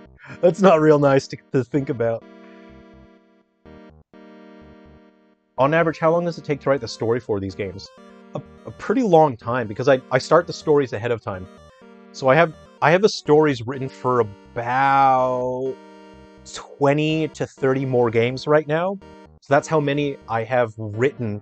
Those are full, complete stories. I've finished 4 future games that aren't out yet. Majority of them I haven't even announced them. People haven't heard about it. I'm actually going to grab a snack. If you don't mind, I need to refill my coffee, and I'm going to grab a delicious snack. In general, though, I have the stories written out and completed, and then once I start working on the games, I refine the story even further, and then I look at what titles will be launching shortly after the game, and I need to make sure that those stories at least have some sort of connection with CodeLinker content, and hopefully with their stories as well. So I can't really give you an answer because I work on the stories for a very long time, and it's a process of continually refining them. But I don't know, you could probably just say about like around 4 to 5 months for each story because I keep working on them. I suspect that the 3DS version of Ghoul Busters has stereoscopic. Correct. Yes. On all 3DS models. Yeah. All the stuff in the foreground and background and the spinning stuff. Yeah. Yeah. And if you have red and blue glasses, you can play Ghoul Busters in stereoscopic 3D on the Switch. Okay, I will return shortly. I need to get myself a snack and refill my coffee.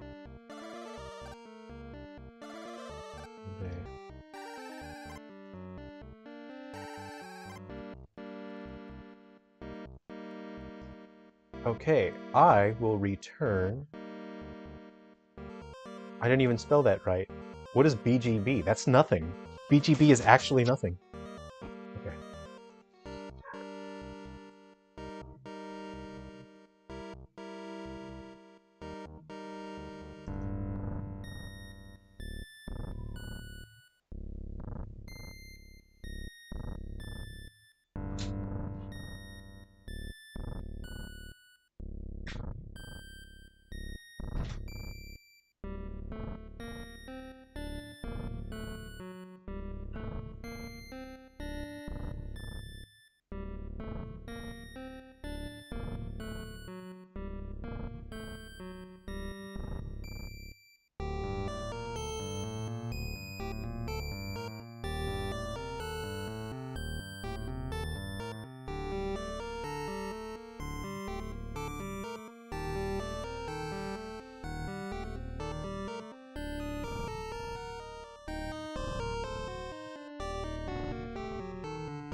Hey everyone!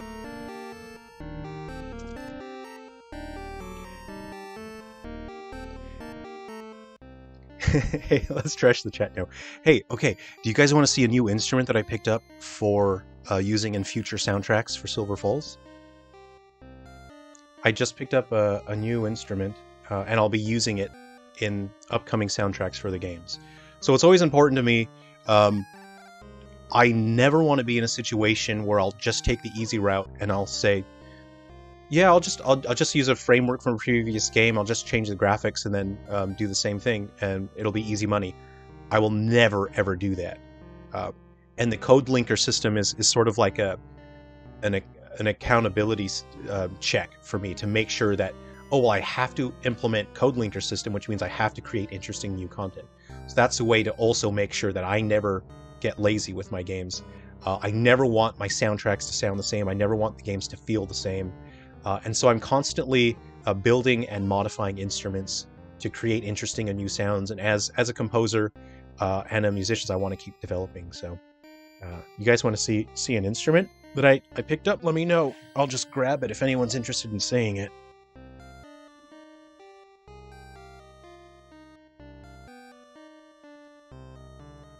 David E. Hey, thanks for joining the chat. How's it going? Unfortunately, I do not have a Switch, so I cannot merge my accounts to buy this. So David E., you don't need a Switch.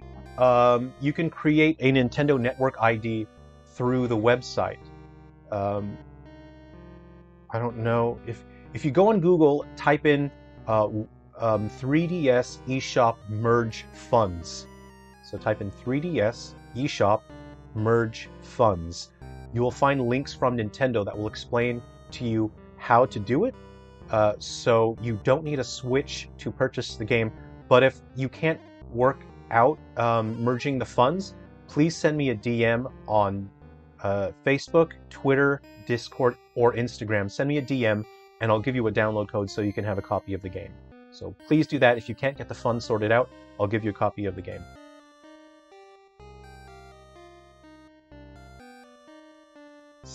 A waking bear. My body long, my head is small, but jaw is strong. And when it time to get me fed, I open wide and munch the bread. Is this that a riddle? The answer is the One Ring. It's the One Ring, the one that Sauron had. That's the answer.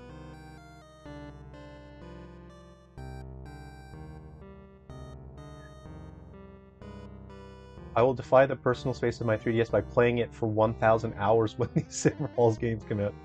The type of 3DS. I have every model except the 2DS. The new 2DS XL. When that came out, I already had a bunch of 3DSs, so I couldn't justify buying a new 2DS XL when I already had so many. Oh, did somebody say OG Blue? OG Blue Gang. What's the catchphrase that young hip people use these days? Put your hands in the air. Is that it? OG Blue Gang. Wave them like you just don't care. Is what I believe the young hip people say these days. I found it in the. You found it in the trash. What?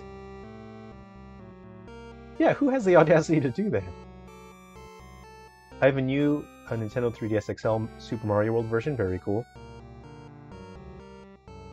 Yeah, David, it's no problem. Just let me know if there's any difficulties with that. I'll get it to you, sort it out. No problem.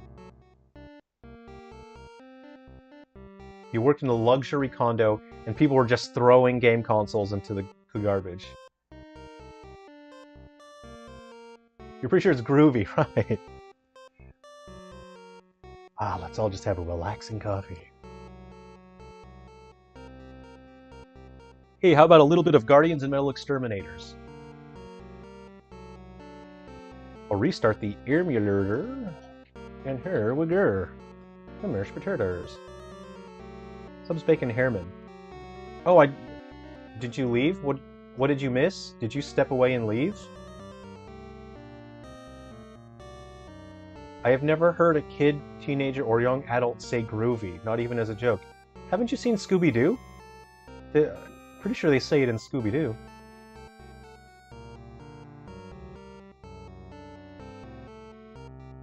Alright, let me go grab some Guardians and Metal Exterminators music. 1 second while I go sort out a playlist here.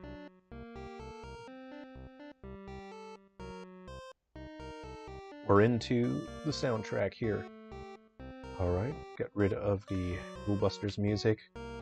Oh, we have to play the theme song. There we go. Metal Nightmare. Do enjoy that one. Moon Rocket Times 2. Do enjoy that. We got Neon Blind. Silverlight Express. Somebody Save the Animals. Strong as an Ox Times 2. And Worth the Weight in Gold. Okay, so here's a fun bit of trivia that I think we don't really, I'm not sure I've ever really revealed this much. I'm not sure if I've shared this bit of trivia before. So the entirety of the soundtrack for Guardians and Metal Exterminators outside of the title theme, all of the tracks that I wrote them as if the music were written by a band that exists in the lore of Silver Falls. So say, for example, there are tracks that people told me they really enjoy. There's one called Worth the Weight in Gold, and there's a track called Strong as an Ox. The entirety of the soundtrack is created as if it was written by a band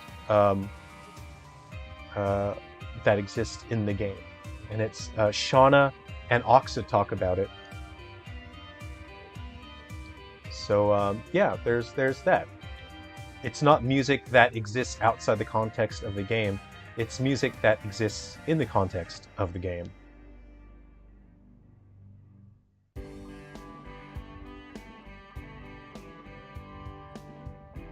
Silver Falls Band official first album now on Spotify. I am working on the soundtracks as well.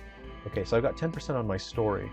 And there is, okay, people have identified a glitch, and I can't figure out what's causing it, because the initial version of the game didn't have this glitch. And again, it just comes down to Unity's just being real rude about it.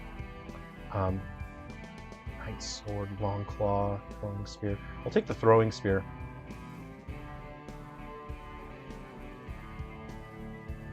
Hey Nikki, how's it going? Thanks for stopping by. The track that's playing is Worth the Weight in Gold. So there is a glitch where when you're upgrading, sometimes the game won't actually trigger the event, but your menu will lock up as if the event had occurred, and you'll have to keep pushing buttons, and eventually you'll exit the menu, and essentially the game will skip the event. You won't get to see it. That can actually prevent some unlockables from happening. So if that happens, I'm working on an update to fix that. This is just a small minor update to fix that glitch. And I want to add a feature where you can go back and rewatch the events that you've already seen. If that happens, if the glitch happens to you, just don't upgrade again. Stop upgrading, go and do a mission, finish the mission and return to the campsite, and then the game will play the event. That's one workaround that someone's found. Another workaround is to save the game before it autosaves. So don't do any upgrading yet, just close the game entirely, exit the game, reset it, load the game back in, and then do your upgrades, and then the glitches won't happen. It'll be fine. Unfortunately, again, Unity has always given us problems, and it's always introduced ridiculous glitches that there's no reason why they should happen, and it's very frustrating. But luckily, we have found workarounds for it, so it is workable. We can get around the glitches that skip the events. I must have upgraded her speed because she is zooming right now. Are you guys seeing this? Oh, cool. I can throw a stick and then I can shoot him in the face. Here we go.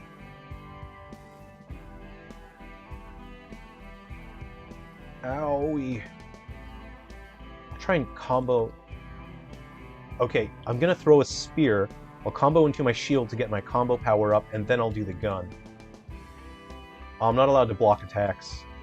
There we go, I'll just use my ultimate. That sucks, it's Oxa's whole thing is blocking. Take that, stick to the face! Okay, stick to the face, cryo shield for the combo, and then gun. There we go. Alright, there we go. I just want to get my combo power up. You know what I'm saying? Getting that combo power up is what I'm all about. Gun! Gun! Ow, ow, ow. Stick to the face. Okay, I'm dying here. I need to upgrade my health, honestly. I'm out of special! I might have to block some attacks here. At least I'm fast. Stick to the face. Gun to the face. Oh, yeah, you can change the camera angle now, too. Where is it? What button is it? There we go. I kind of like this one. This one's a good one.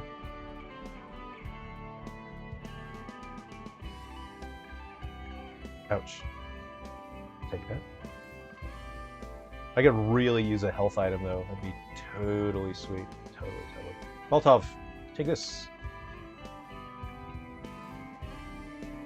Please, leave me.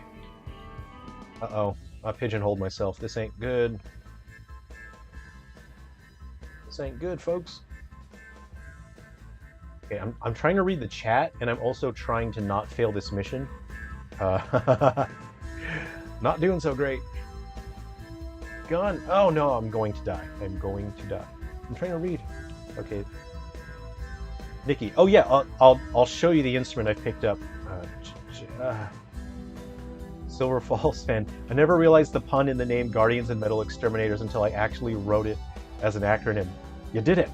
You figured out the secret code.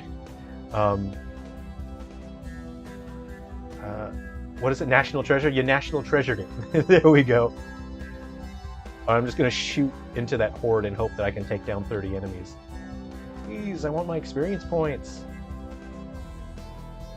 Ouch. Come on. No health items, huh? Is that really how... That's really how it's going to be, huh? Okay. Oh, no! Ah, it's inevitable. I should have just blocked. Why didn't I... I should just block, huh?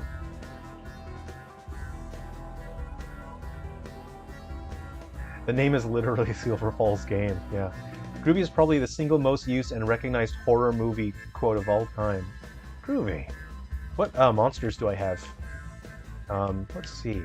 Last time we gave out Toothpick, didn't we? We gave him out on the live stream, so that was fun. There is code linker content for Guardians and for Gaiden. Does anyone want to see the code linker content for Gaiden? If you do, let me know, or if you want to see it for yourself and figure it out on the day, let me know. See, I don't want to spoil it. If you guys want to wait until you do the code link yourself, you're all free. But if you want to see it on stream, just let me know, and I'll unlock it in the save file. Is the new top-down Silver Fall game a survival horror Diablo-like, similar to Silent Hill Book of Memories for Vita, or is it a general top-down shooter? None of the games are like Diablo, and none of them are really top-down shooters or anything. This is one that's out now. You can pick this up on the new 3DS. I would call it a dungeon crawler action RPG. Oh yeah, I can do this. Hold on, I got to defeat a giant enemy. This one's an action RPG. I'd love to do a game like Diablo. I think that'd be sweet. I don't get any ranged weapons here. We'll go for the Christmas rod. Woot woot, party time! It's Christmas, baby! I'll turn the music up a bit.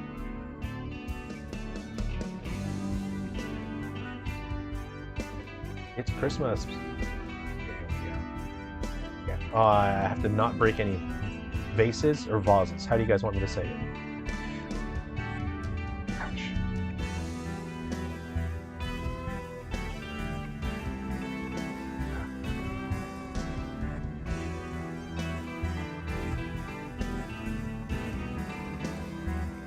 Okay, I am going to grab that Molotov. Oop. I'm going to grab that. Chug it!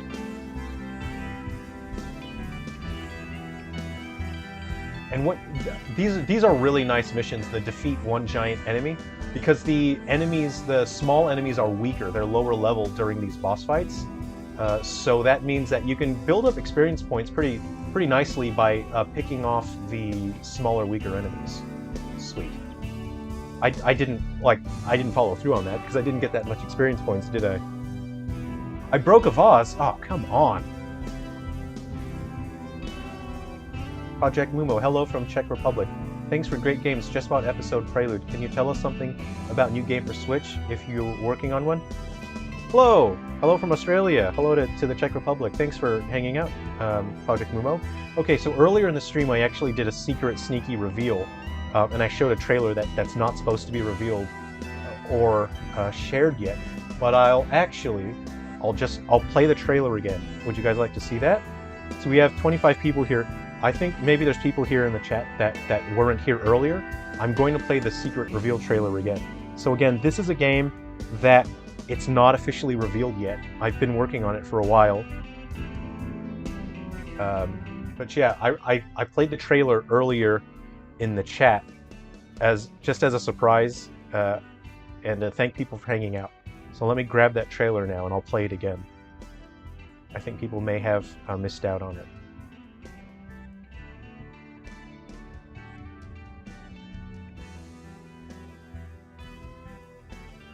The elongated flower hole is how an alien would refer to a vase. Wow, that's really good. Yeah, it is an elongated flower hole. Is it? Yeah, well done. Absolutely. Ian Child, hey Canadian, here. I just stumbled upon your channel through a random recommendation on YouTube. Just wanted to say I really dig your story, and I'm excited to pick up your stuff on the Switch eShop. Hey, thanks for that. I really appreciate that. I hope you enjoy the games. And feel free to hang out on the Discord or chat with anyone in the community. Everyone in the community is just really, really cool.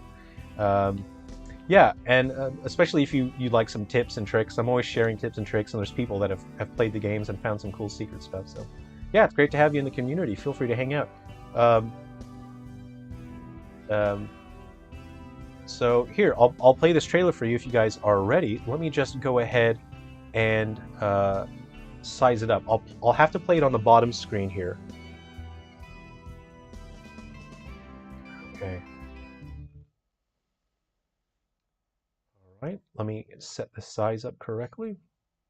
So again, this isn't supposed to be announced yet. So if you guys could keep it secret, keep it safe, that would be great. So keep it secret, keep it safe. No one is supposed to know about this game yet. So this is super secret, and I'm super serial. And it's only the people here in the chat here today that are seeing this. So I played it once earlier, and I'm playing it again for anyone that missed it. This is super secret. Here we go. Enjoy. Oh, that's annoying. It resized itself. Come on, Winamp. I'm just trying to resize the video here.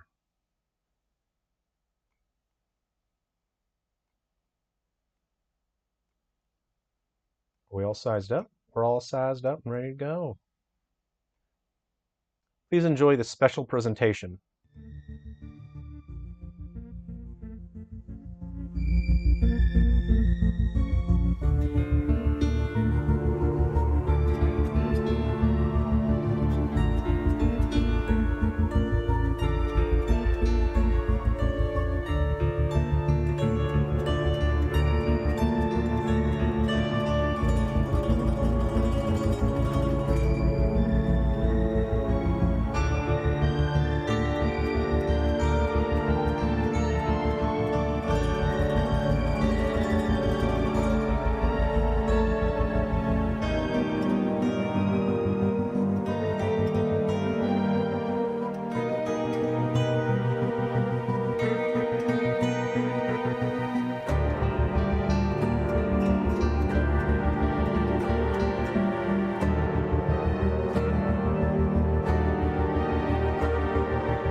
Okay, thank you for watching that special presentation. Again, that game is Silver Falls Road Past Guilt. It is a JRPG, will be exclusive to the Nintendo Switch, and if these current Silver Falls games sell well, there's a very good chance that I will be able to do a physical launch for Road Past Guilt. That really depends on how well our current games sell. I hope you enjoyed that, and for interest, that upcoming RPG that you just saw the trailer for. Sorry, I didn't lower the music. That's Silver Falls Road Past Guilt. Will be an exclusive RPG coming to the Nintendo Switch eShop, and it will have code linker compatibility with every single Silver Falls title that is currently available, and the foreseeable future. I'm future-proofing White Inside Its Umbra, Gaiden, and Road Past Guilt, so that a significant number of future Silver Falls titles will actually be backwards compatible with the games that are currently out. Road Past Guilt will feature almost every single character that we've seen playable in the current Silver Falls games.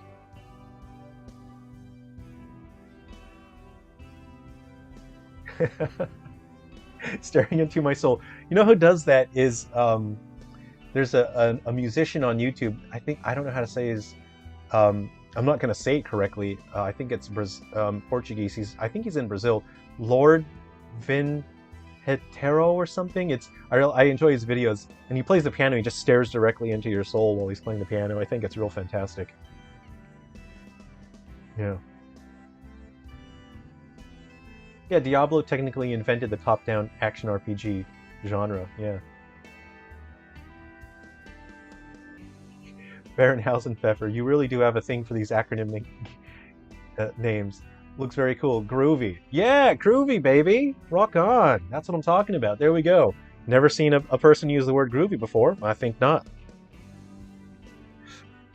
Your body is ready. Mine's Reggie. Hey, I'll share this instrument that I picked up, and I'll be using this in future games. One moment, please.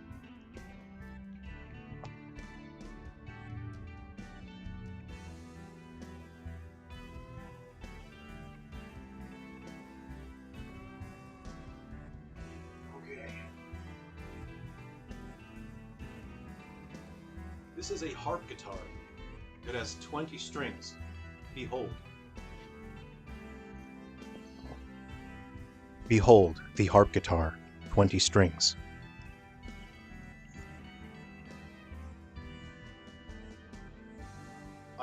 I do not have space here. My setup is not meant to use this instrument here.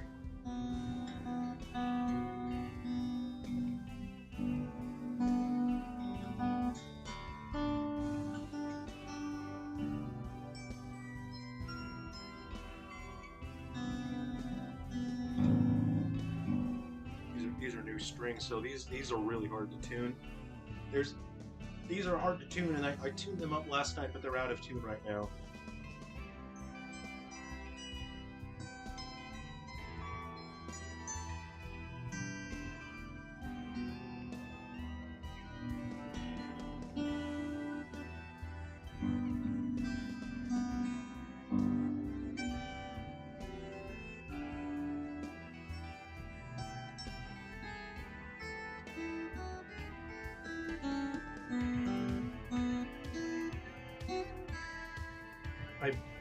It's crushing me. I'm at a space here where there's no room for this instrument. Okay.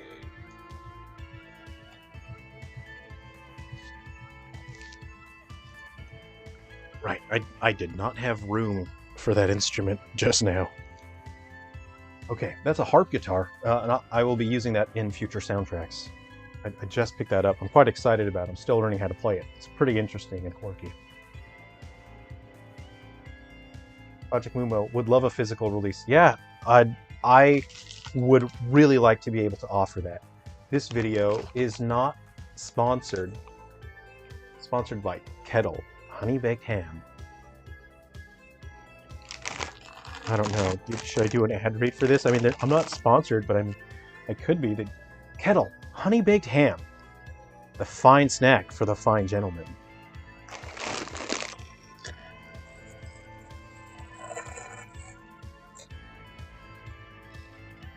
Yeah, there's a couple content creators on YouTube who play harp guitars. Is it Jamie Dupuis, I think? Is so talented and fantastic. I really enjoy watching his videos. And he uses the harp guitar. So I hope you don't mind. I don't want to do an ASMR while I'm enjoying a snack. Or do I? Should I change this into an ASMR stream channel?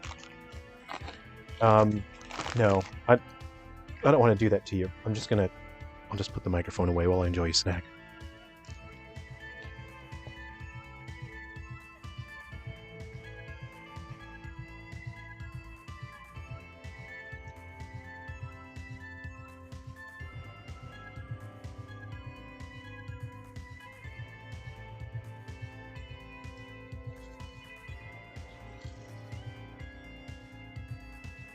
Stare into the camera while eating. Okay.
Okay, it's really hard to grab things if I can't see what's going on. You got it.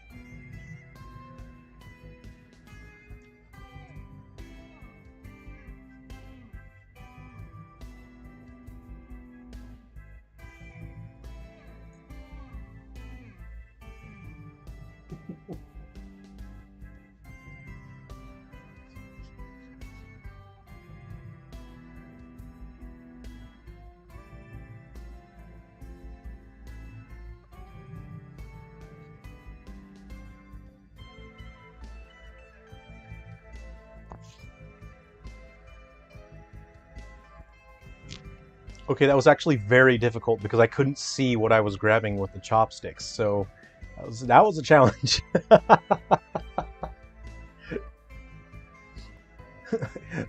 Mukbang, Nikocado Avocado. I don't think I'll be doing that with my channel. Harp guitar evolves into Harpmander. Intrigued, how's it going?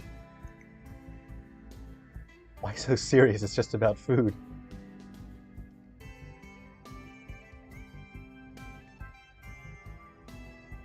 You draw some Komodo Dragon. Well, I think Komodo Dragon would be a really cool Animele character. I would give him poison moves. So you know how the snake has poison? I would give the Komodo Dragon some poison as well with his bites. I think that would be pretty cool.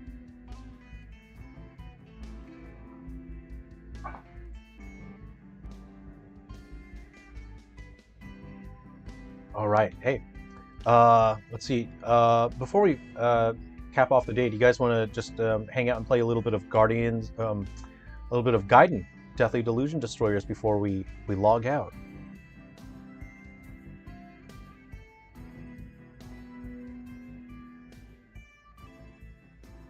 We might do that. So let me prepare.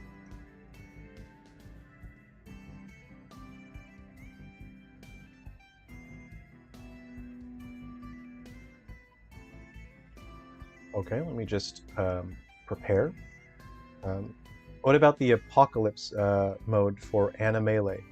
So that is, um, yeah. Wow, I haven't even opened that mode in ages. I'm moving Animele to the Switch, so I'm redoing basically the entire game and making massive improvements. So I'm moving that to the Switch. So it's going to take some time. It's a total overhaul of the user interface, of the UI, adding multiple animals, fine-tuning the combat system. So it's a massive job. So it's a big deal.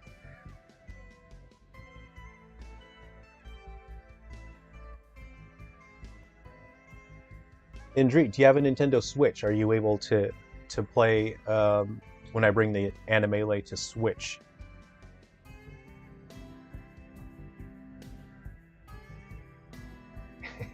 Wait till you see that Pixie Bob cute kitty. Hard to say no to a cute kitty until it like shreds your favorite jacket or something.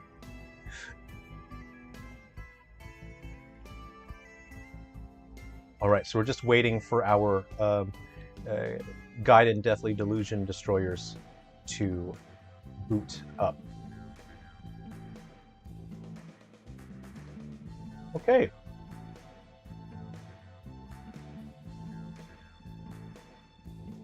Let's get this sorted out. We will wrap up with our other titles, and we will bring in... All right, let's line up our windows here. Time to play some 3Ds.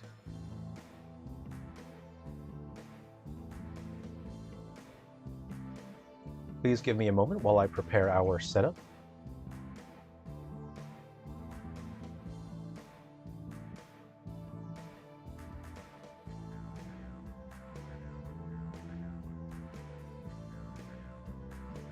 Okay. Let's switch over to this and bring our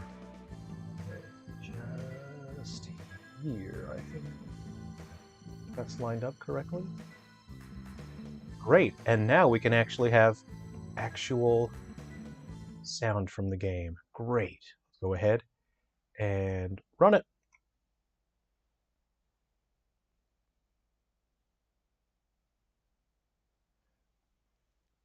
Silver False Fan, I just realized the pun in Deathly Delusion Destroyers. Hey! We're all having fun here. We're all having a good time. Katie North, you've no doubt sold me on this game after watching your most recent videos. Oh, thanks for that, Katie North. I appreciate that, and I hope you really enjoy the games. And again, the Silver Falls community is so incredible. They're just really fun and awesome people. And yeah, if you would like any tips or tricks, or get stuck on any levels or anything, just check out the Discord or send a message on Twitter or Facebook or anything. And the fan base is awesome. People are always happy to share their advice and tips and help, especially with Ghoul Busters. That game it's meant to be tough because there's a wide array of items available to use in Ghoul Busters. For me personally, I'm a balloon guy. I really like using the balloons in Ghoul Busters because you get to build your own platforms. And if you've got enough balloons, there's just like, there are games, some parts of the levels that are so punishing that if you have balloons in just the right places, you can skip some of the most punishing platforming segments.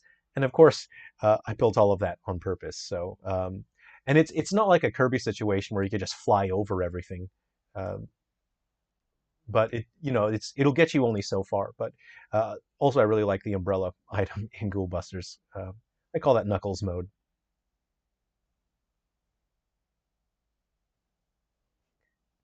You're on a roll with these titles, and don't expect every game to have um, an acronym. Not all of them do. Some of them don't. We're just waiting for the software to boot. I'm running on the computer here, and it's not the same as it is on the hardware, so it does take a moment or two for the game to just get started, and then after that it runs totally fine. Like, I should probably give Guardians a shot before 3Ds. comes up, but I'm still addicted to 3 Down Stars Frontier Fighters mode. Hey, I'm glad you're enjoying that. I'm really happy you like Frontier Fighters. I am working on the guide video for Frontier Fighters to help people get started, and I can share some tips as well. Oh, Light, here's a fun tip for Frontier Fighters. So the best person to cook potatoes for you is Sam. If you give your potato to Sam, he'll cook, well, he'll burn your potato. So in terms of a healing item, pardon me, the burned potato is not very good, but it has the highest sell value. So if you want to sell your cooked potatoes to earn moose tokens, Sam is the best character because that burned potato will get significantly more moose tokens than the other items. And we're just waiting for the software to boot on up here.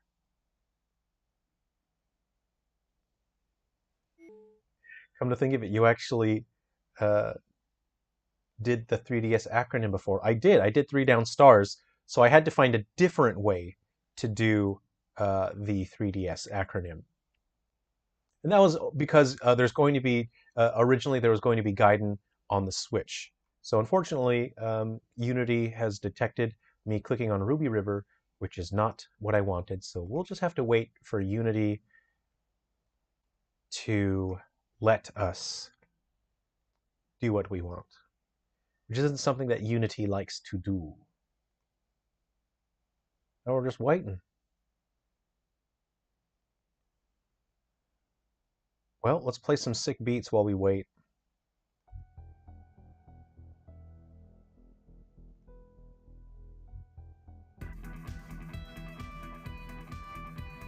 Waiting for Unity now. Katie North. May I ask how you got into developing games for 3DS and Wii U?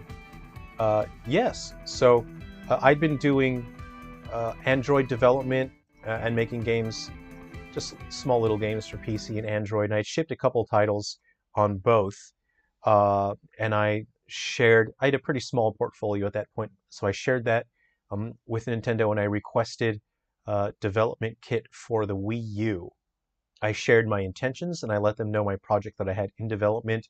I let them see a glimpse into my ambition and what I wanted to achieve with the console, but I still was not an experienced enough developer to execute my ideas on the Wii U. I was still inexperienced as a developer, so I didn't get very far on the Wii U. I ordered, I shared my intentions to develop on the 3DS, and then I was able to sign up as a developer for 3DS, and my first game was 3 Down Stars. It was a very difficult and rough launch, and I wasn't really able to make money the first 2 years of developing and launching games on the 3DS, but because of the amazing fan base that has built, like just incredible people and wonderful supporters, because of all those people, I was able to keep making games for the 3DS, and I developed significantly as a developer, as I'm always pushing myself to do more and do better. And it was really December of last year when people kept asking me for that Wii U game, and that's when I decided I'll do it. I'll do this Wii U game because it seems like people really want it and they're really interested in the idea. And at that point, by did I say December, January? By January of last year, I developed enough as a developer to where I could execute on those ideas that I had for the Wii U.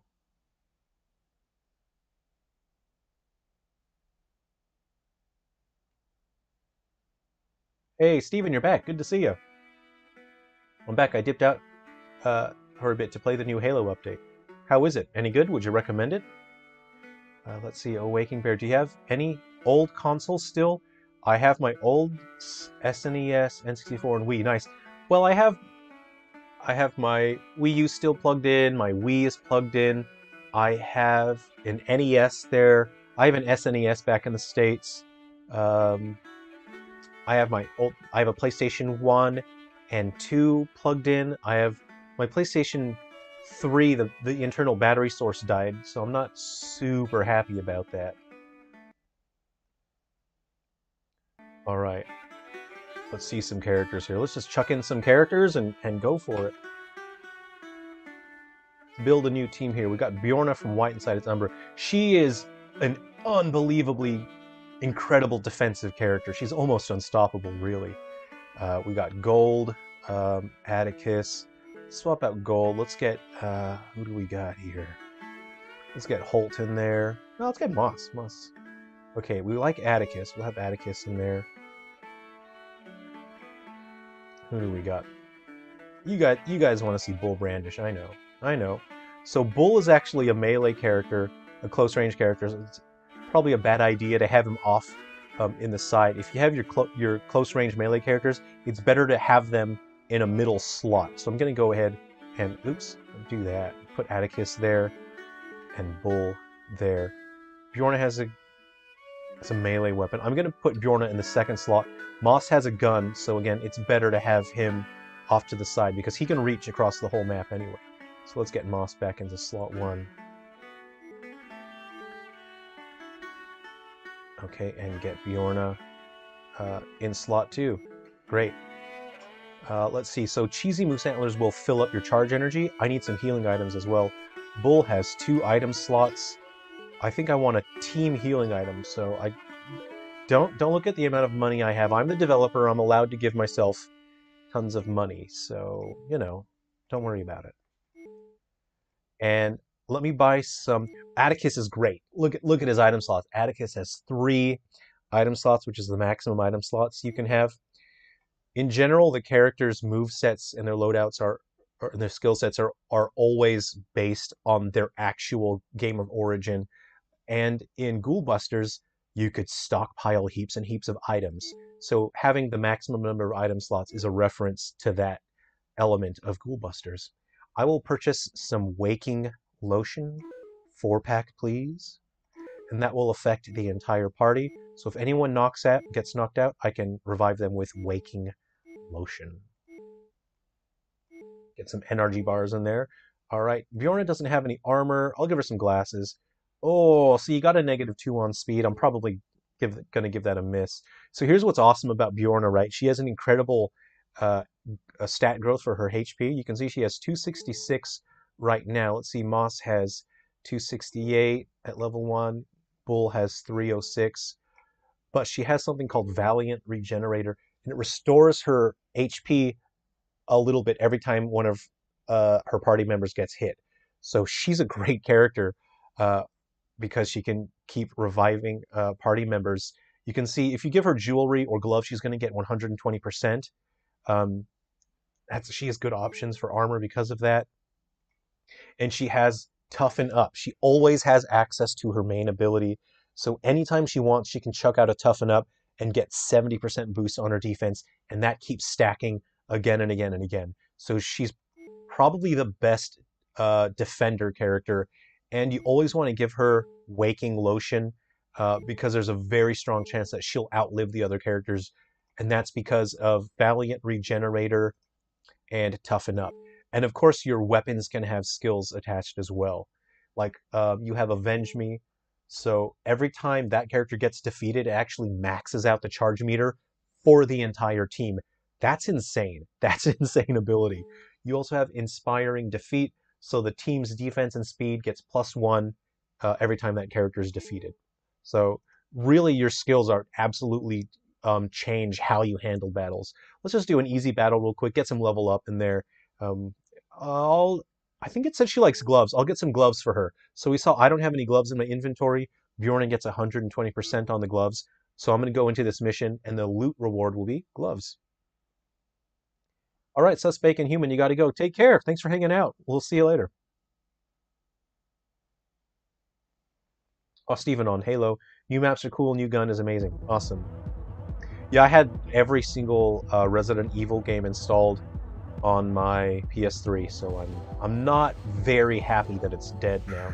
So I'm gonna let this guy hit me a couple times. I want my meter to build up. All right, timing is everything, okay? See, now there's a second guy that showed up, so I'm gonna use Cryo Shot. Cool, I took them out, and I still had a little bit of charge meter left. Atticus is taking some hits. I'm gonna Vital Stab this guy. Oh, I should have done Dynamite. Bull Brandish. I'm gonna check out what Manly Shout does, right? So you see those other enemies that are going to attack my other characters? I'm gonna Manly Shout, and it's going to pull in all of the other enemies, so now they're all drawn to Bull. I'm going to encourage, and that's going to fill up her party members' meters. And now, since they're all close enough, I'll chuck out Dynamite. So that was a good combination. So Bull called the enemies over to him, and then Atticus chucked out the Dynamite. So that's a good team combo right there. And then I think I'll just chuck out one last cryo shot. There we go. Take down the wolf, and it's that easy. These, of course, there's a stack of easy missions that you can do every day, just so you can focus on building up your equipment. It was a level 0 gloves. That kind of sucks. I'm going to do the mission again, and I'm going to see if I can get a better level on that. Who needs Resident Evil when you've got Silver Falls 3DS? Hey, I still love Resident Evil. I'm a big Resident Evil fan. Oh yeah, always talk to your party members when they're at the campsite, because they'll have items for you, so it's good to give them a talk. Let's do it again. So your casual missions, they're if you just want to quickly and easily do a mission and you need to build up your your enhancing materials, or if you need to get armor. They're not meant to be challenging. Once you go into the other category for missions, that's where it's a real challenge, and that's where the real excitement comes in, where you really need to build entire teams, and their equipment loadouts need to be tailored to every specific mission, and that's where the fun and the appeal comes in this game. Yeah, there isn't lots of dialogue, but there's storytelling and there's characterization and there's character growth in this, and I think it's something that people really enjoy. If you enjoy the stories in the other Silver Falls games, then there's going to be a huge amount here for you. I'm gonna have... Uh-oh, I'm taking damage here. I'm gonna toughen up. Bjorn is taking some serious damage there. I'm gonna manly shout these enemies in. I'm gonna wait for those stags at the end. I know Bull can take a couple hits. They're close enough. Now I'll Dynamite. I got them all. Great. Cool. You got Lumberjack Stomp, and you got Stomp Kick. They do different things. If you check the menu, it'll tell you the description. So I knocked him out. We only got 3 left here. I'm gonna have a pretty good cryo shot for this guy. I'll go ahead and just launch that out now. And hopefully I get better than level 0 gloves this time. I'm happy if it'll be like a level 2, I'll take it. And of course, if you want to aim your attacks, you see Bull can't reach.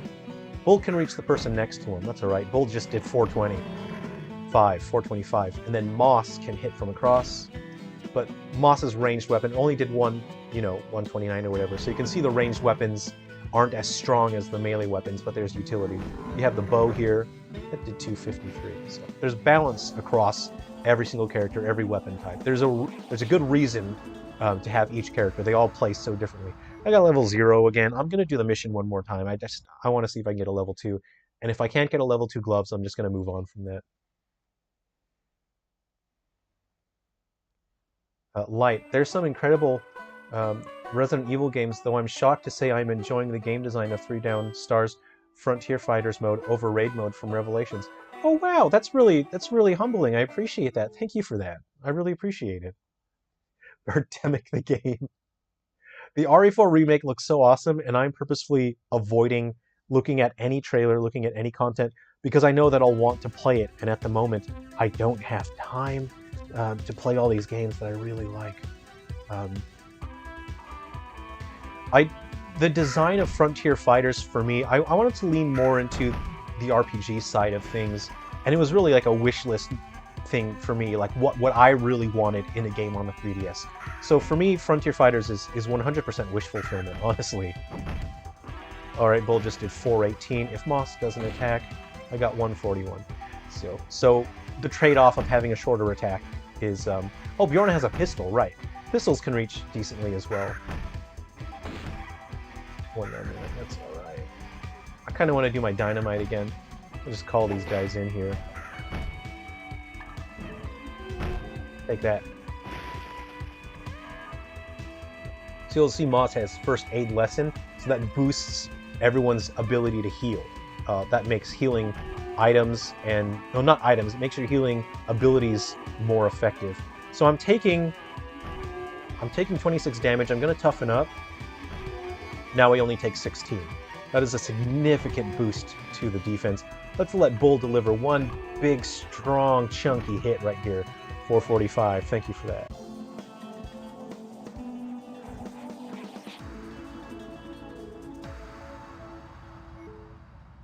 I really enjoyed. I mean, obviously, I'm a big fan of Revelations. I have huge respect for what they accomplished, and it still blows my mind what Capcom accomplished with Revelations. But there were certain missions that are so punishing on raid mode that I played the game so hard and so furiously that by the end of it I was exhausted, and then I was left with like a bitter taste in my mouth, because I'd grinded out these extremely difficult missions, and I kind of got the reward I was looking for, but at that point, like, oh, but I did the absolute hardest missions already, and I was able to do it, so there isn't really a point to using this high level reward that I got, because I don't even need it. I already beat the hardest level. So for me as a gamer, it felt conflicting. You have to do the hardest missions in a miserable way in order to earn the best reward, and at that point you don't even need the best reward. And so that's kind of what I wanted to avoid with Frontier Fighters, was I didn't want to put people in a situation where they had to feel miserable playing difficult missions just to earn a reward that is already invalidated by the time you earn it. So I put an immense amount of careful consideration into the design of Frontier Fighters. Did you use the Circle Pad Pro on Revelations? You know I did. I did 100% Circle Pad Pro. You use the word furiously a lot. Yeah, you know, and that's how I live my life, you know? I live my life too fast, too furious. That's just how it is. Revelations, my absolute fave. Incredibly impressive use of the 3D. Absolutely, I love Revelations. It's incredible. It still impresses me to this day. So check it out. I'm really happy that I stuck with that mission, because you can see the gloves that I got. So these are the first two gloves that I got, right? You got two and one, two and one. But this one I got at level 3 biker gloves, and it came with a skill attached. So you can see the first two that I earned didn't have a skill. When you're doing casual missions, there's a small chance that your loot will have a skill attached. Let's read that. So Avenger Scavenger, I click on it, and it says restore 1 item when ally defeated. Okay, that's pretty crazy. That's crazy. And check out the difference. So my power is 10. I get 10, 4, and 1 as opposed to 2, 2, and 1. So I'm glad I stuck with it. So you can see there is a reward if you keep replaying those missions. And if there's an item that you like, keep replaying it, because you might get a better version of that item. So I'll equip those. And Bjorna, you can see, gets 120% on her gloves. So I actually get higher boost on that item because of her armor proficiency. And now there is a skill. That's a ridiculous skill, right? So let's see I used one of her items in battle, like the cheesy moose antlers, or if I use the waking lotion to revive party members. If they get knocked out, it'll restore my item that I used. So you could potentially just keep restoring your members if you have that skill.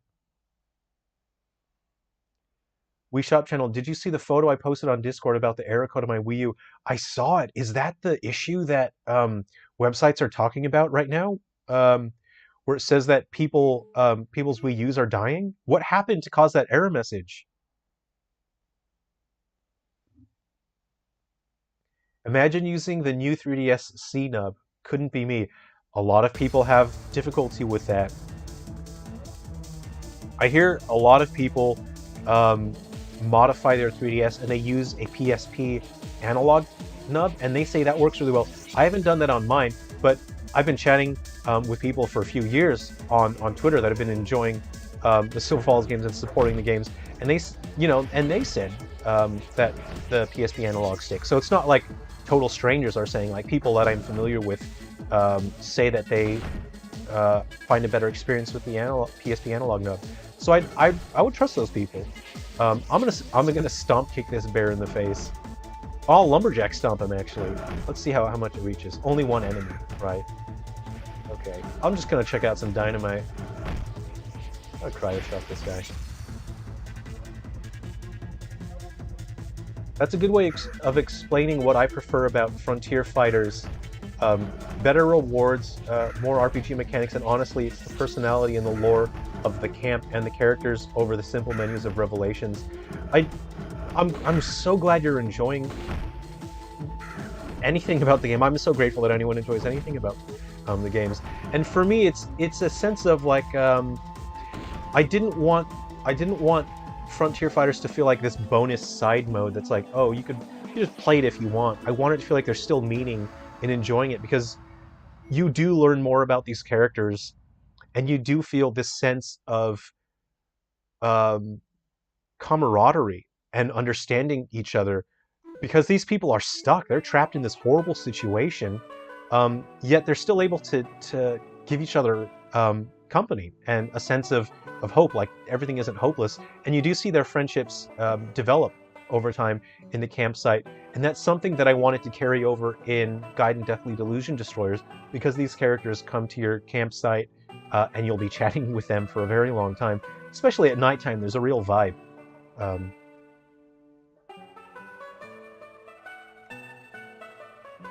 eShop channel. I unplugged it for 1 hour and plugged it back in. I don't know. That's a permanent fix. I think I just got lucky. You fixed it? Oh, legend. Oh, I'm really happy that you got it working. That would have been a nightmare. I would have not been happy. Oh, I would be really upset if my Wii U died like that. Victor Siroteg. I'm not a secret Skylanders fan. I'm publicly a Skylanders fan, and I really enjoy Trap Team, because I really like the gamepad. I like having the characters on the gamepad. You can sort of, see them hanging out when they're in the trap. You got the portal with the traps that are talking to you.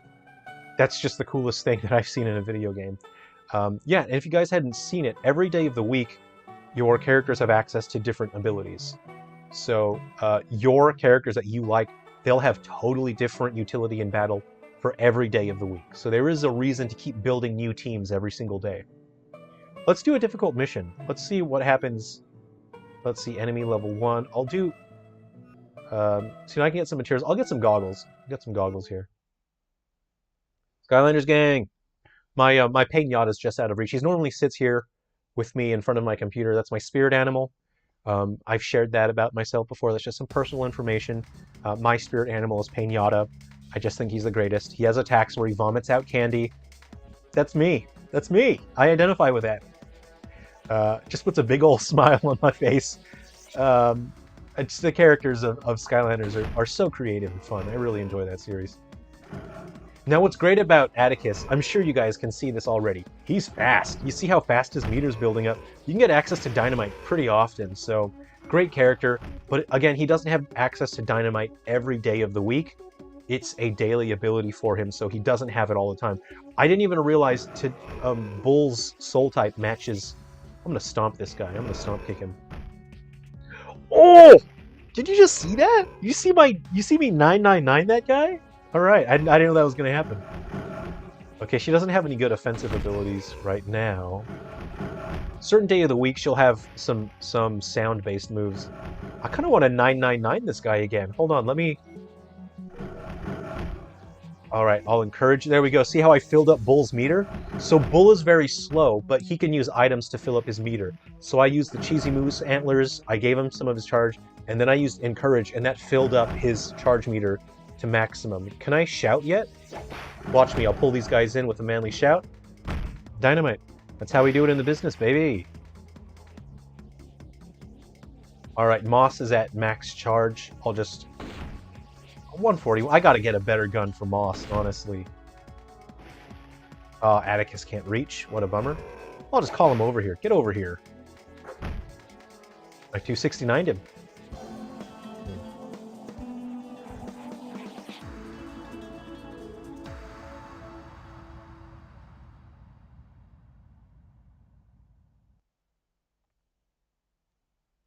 If any of my Wii U's died, especially my main one, part of me would die with it. Well, that's how I felt about my PS3. I got all the Resident Evils on there. It's a bummer. Like, that was my machine when I wanted to play some Resident Evil. Go to my PS3. I had the shooting games on there: Umbrella Chronicles, Darkside Chronicles. I had the HD Code Veronica X on there. Bummer. Yeah. Hey, I think I'll change the time on my computer, and then we can watch it be nighttime in the game. We haven't done that yet. So I'll go ahead and do that now. And hopefully I don't, like, break something on my computer by changing the time manually. So let me just change the time. I'll just say that it is 8 o'clock. Here we go. So what I'm going to do now is I'll go to the diner. So have a look at the top. Have a look at the top of the left screen. So it says today's soul type is lonely. So if we open up Bull's stats, it says that Bull has a lonely soul type. So what that means is Bull gets a 50% stat boost across all of his stats. So power, defense, charge speed, and technique. I'd have to double check. I think your HP does get a 50% boost as well. Any lonely character gets a 50% stat boost across the board, the whole thing, and you have access to your soul ability. And that's why I have Lumberjack Stomp. So Stomp Kick is just a flat attack. You saw it did 999, which is pretty sweet. Lumberjack actually boosts your power by 10%. Every time you use it, your power just keeps going up and up and up. So that's a good self-boosting move. So there are two different moves. So Lumberjack Stomp, or Stomp Kick just does more damage overall, but Lumberjack Stomp is a self-booster.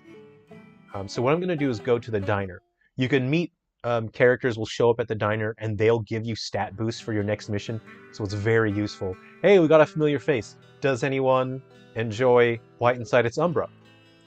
And we've got a familiar face here. I'm planning a prospecting trip to look for gems. Want to come along? Sounds fun to me. She gave me some materials to enhance equipment. Do you want me to make a star glass for you? Of course I do. Please do.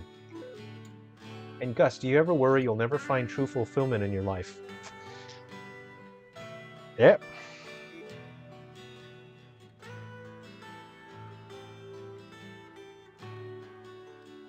What's your favorite Resident Evil game, Jerrel? Oh, it's tough. Why are you putting me in that position? I'm gonna say 1. I'm gonna say Resident Evil 1. Because I grew up playing that with my siblings. I spent a lot of time with my sisters, and we would get terrified.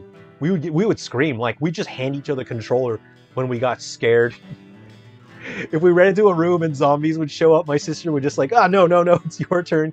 And then of course we struggled with the tank controls. I was pretty good at rounding the corners. And if it came to the zombies, I would hand it to my older sister and she would like do the zombies. So we had so much fun. I'm gonna say the first Resident Evil for me. We still love the weird, awkward dialogue. We love everything about that game. Oops.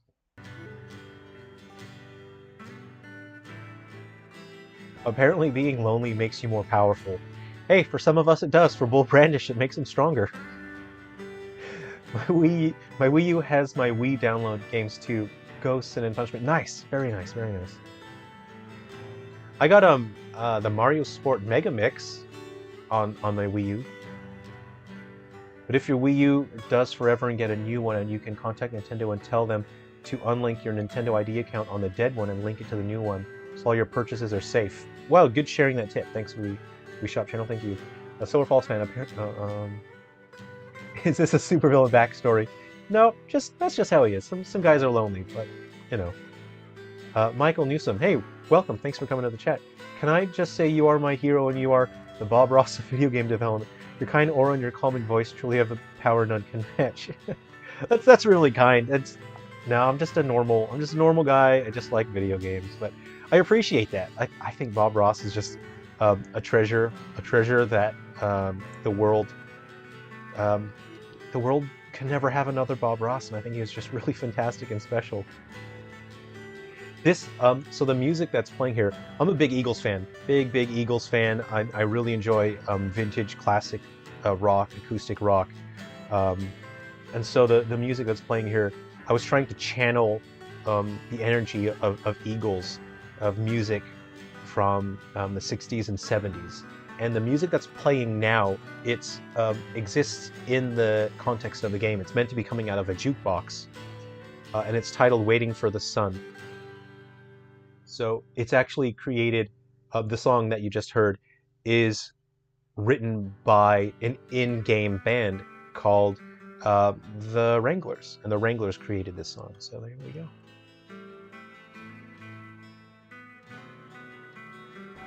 Silver Falls fan, to me, you doing all you've done to give these consoles a great conclusion is enough to make you a hero.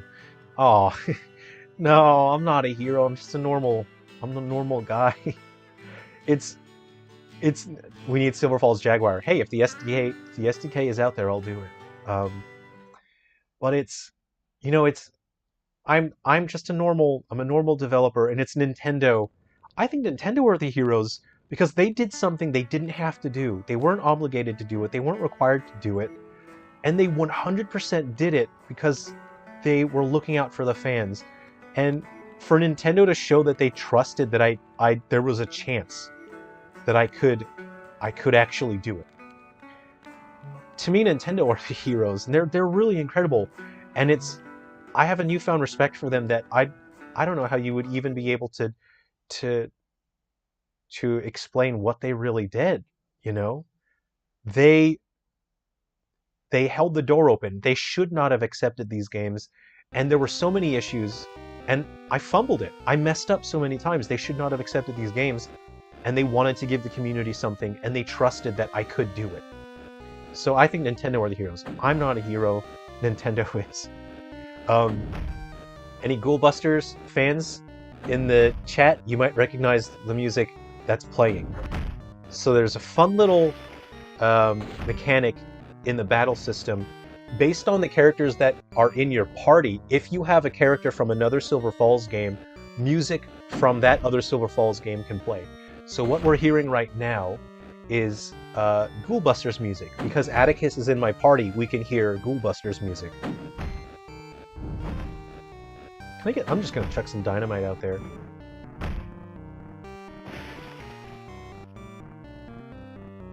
R. Contreras, which games are staying on the 3DS? It will be Gaiden Deathly Delusion Destroyers, plus Ruby River. They'll be staying on the 3DS.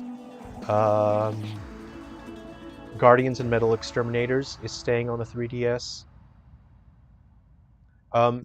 Ghoul Busters has already made it to the Switch, and I am working on an HD remaster for 3 Down Stars that has a total graphical overhaul. So I'm redoing the audio and the graphics entirely. I have to rebuild the environments entirely from the ground up for 3 Down Stars. So it is going to take some time because it's a total graphical replacement. That wasn't a hard battle. I could do it. I'm actually doing really well because Bull has that. Let's see if we can find someone else lonely, and I'll have a really good team here. So when you open your team menu here, you can see the soul types there. X Dandy. My BF and I are big fans of your games. Thank you for what you do. Oh, thanks for that, X Dandy. I really appreciate that. I'm just a gamer. I'm literally just one of you guys. I'm not a content creator. I'm not a special big fancy thing. I just want to make cool games for people. That's all I want. Who else is lonely here? Oh, this is sad. Sam is lonely. I feel so bad. Sam, I mean, so many of you are familiar with Sam from the other games, from 3 Down Stars, and especially if you've played through it. And it's I think it's really sad when you open their stats and you look at their soul type and you understand their story. I think it's really sad. Okay, so we need to get him a long gun. So each character can only use one weapon type. I don't have one. So, do we have any good equipment? Oh, hippie bandana. Okay, I actually really like the hippie bandana. It's +2 on speed. That's a massive benefit. I'll give him a hippie bandana. I'll give him, I want him to be able to charge up his energy as well. Okay, I'm going to look at my missions, and I'm going to try to get him a long gun. Okay, let's do it. So we're looking at here, we can get a jacket, we can get a bow, another hippie bandana, goggles, some materials. Okay, so what I'm going to do, I'm going to refresh this. I'm going to try to get a gun to show up. Hey, look at that. Got a rifle on the first one. So if you wait 1 hour, these missions will refresh, or you can click refresh now, and you can spend some moose tokens, and you can refresh all of the missions without having to wait the hour. You can also do that on challenge. See how it says new missions daily? If you refresh now, that costs $250, or you could wait till the end of the day. The same goes for the daily boss. Now the weekly boss, you can refresh those, but it's more expensive. 500 tokens is a lot of tokens. You can buy a lot of cheesy moose antlers with 500. So, or you can wait till the end of the week, and then all of those missions will refresh. So let's go ahead and get a gun for Sam. And you actually can boost your yield for weapons. Luna Knights, you're here. Good to see you. So later on, I don't have it unlocked yet, but later on you can meet a character. So you'll want to go to the diner. Eventually you'll meet a character, and that character will, you can trade that character moose tokens, and it will allow you to boost the level of your loot. So, and that stacks, so you can stack that multiple times. So if you want to get good loot, definitely visit that character, and then you can trade for items, or trade for the boost. All right, what do we do here? My strategy's working here. Let's go. I don't want Sam to die. I'm gonna check out some dynamite. Let's see what Sam's got. What's Sam working with here? Okay, we got Sam's got double dynamite. We're doing it. Let's see what double dynamite does. So double dynamite, I got 275, but his stats are lower right now because I don't have a weapon on him. That did 275. Let's wait for these two guys here. But double dynamite is the stronger attack. So, but Atticus has better equipment, of course, so his equipment boosts his stats.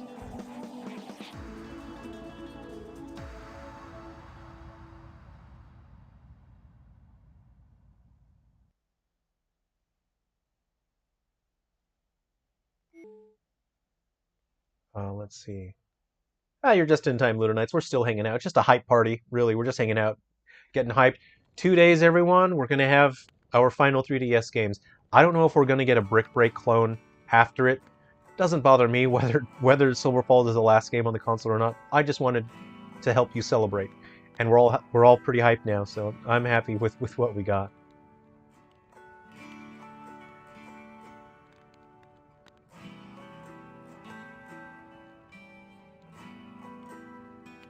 I like when you do bad because it shows a challenge even for you. Yeah, I always get embarrassed playing Ghoul Busters on stream because there are certain parts that just they just give me trouble. All right, cool. We got a weapon for. Oh, we got a bear rifle. Nice. So you see his power goes up by 10. I'll click on enhance. See, I can enhance it once. Let's do it. Okay. Yeah. So that used up my materials. That's up 1 rank. And if I get 4 stars on that, it will unlock, it'll add a skill to that second spot. Okay, I can't do it again. All right, so let's click on it. We get 12 instead of 10 now. So let's go ahead and equip that. And what is Atticus? Atticus is 10 on that. It's 10 and 22. Oh, of course Atticus is doing more damage. Atticus is level 4, Sam's level 1. All right, let's do a tougher mission. I'm going to refresh these. Give me something good. We got some gloves. I'm going to refresh it again. Give me something good. You know what? I'm going to try a hippie bandana. I'm trying to get a better hippie bandana. The enemies be dancing. Oh, you got to go? Hey, thanks for hanging out, Silver Falls fan. Good to see you. It's good to hang out. And 2 days left, right? We're almost there. Brickbusters clone dev probably doesn't have a hype party as this. Ow, ow, ow, ow. Okay. Oh, okay. I'm actually taking damage this time. Okay, I have to be careful. Oh no! Oh no! This is bad! This is bad! This is bad! Oh no! Oh no! Oh no! Oh no! Team heal! Team heal! Uh-oh! I have to play for real right now. Sorry guys! Sorry guys! Shoot! Double dynamite! Double dynamite! Oh no! Oh no! This is bad! This is bad! I'm not ready. I am not. My body was not ready for this. Sam! I lost Sam. I lost him. He's gone. Shoot! I gotta down this soda. I gotta toughen up. That might let me survive. Manly shout. This is bad. I am not ready for this. I needed Sam here. Shoot, I need that dynamite. Yeah. I got my waking lotion. No! No! I lost Bull. I lost him.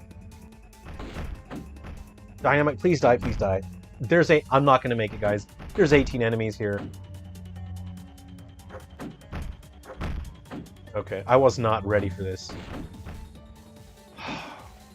These are all my items. Wake up. No! I done goofed. I'm dead. I'm living, but I'm dead.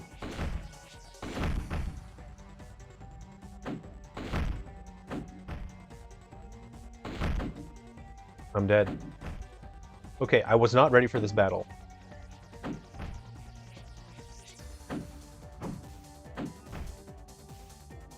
Okay, I don't know what the emulator did here, but Bull is living but dead. They were beating his corpse, which is pretty sad. Bummer. Who says Christmas doesn't come in March? Hey, it's a party for everyone. Cool, I got some metal. I got a medium pelt. Okay, that mission was too much. Let me see what the deal was. What was going on there? See, so enemy level 5. Handguns would have been stronger. And my party, yeah, I went in with 2 level 4s and a level 1. What was I expecting? If you find you have difficulty, again, go back to the diner, and then when characters show up and visit, you're going to get stat boosts. I might just try... I might try an easier one. That one's a level 4. That one's a level 6. Okay, here's what I'm going to do. I'm going to go to the diner, get some stat boosts, and then I'm going to try this level 4 mission.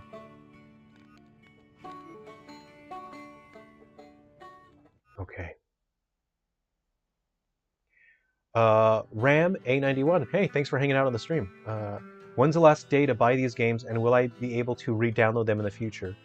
March 27th is the last day you'll be able to purchase the games, and you will be able to download any games that you own.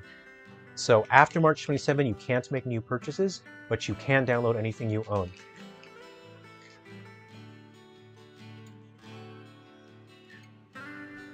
My BF wanted me to say that he is truly grateful to have your games in his life, as he is someone who has been going through some difficult times, and your works have provided him with a healthy escape.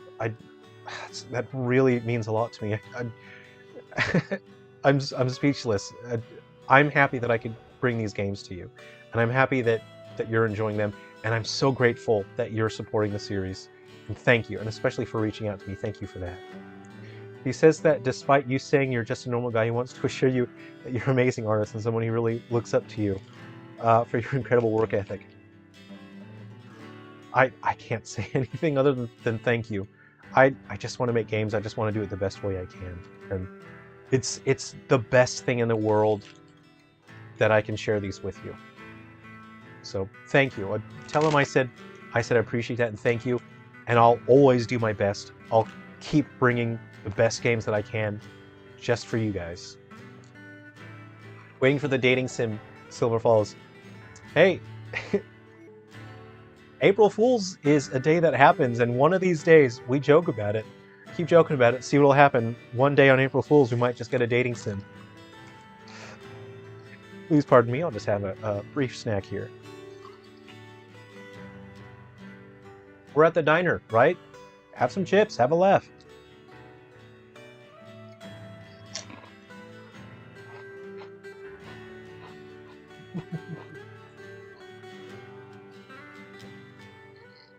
eShop channel. It's sad Umbra isn't on the bestsellers list anymore.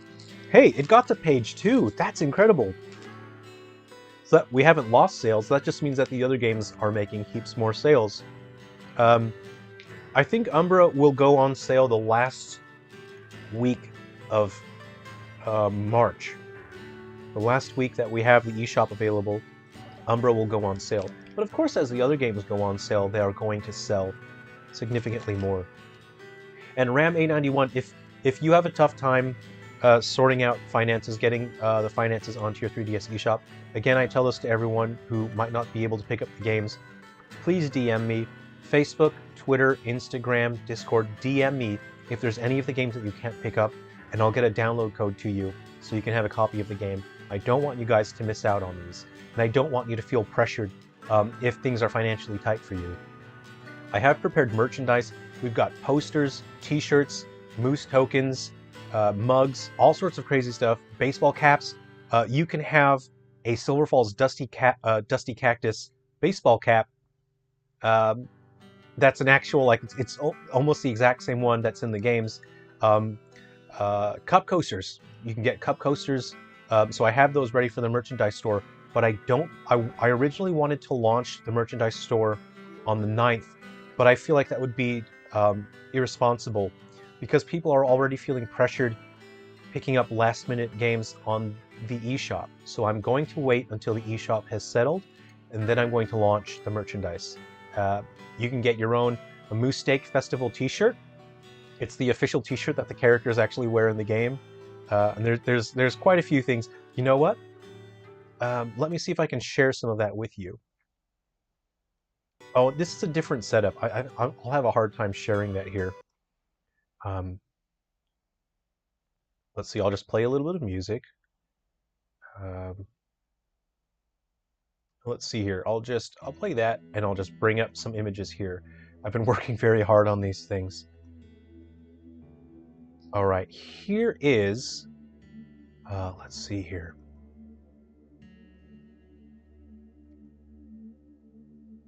Okay. Here is, please have a look on the screen. Here's a lady who is very excited to be wearing a Silver Falls hoodie.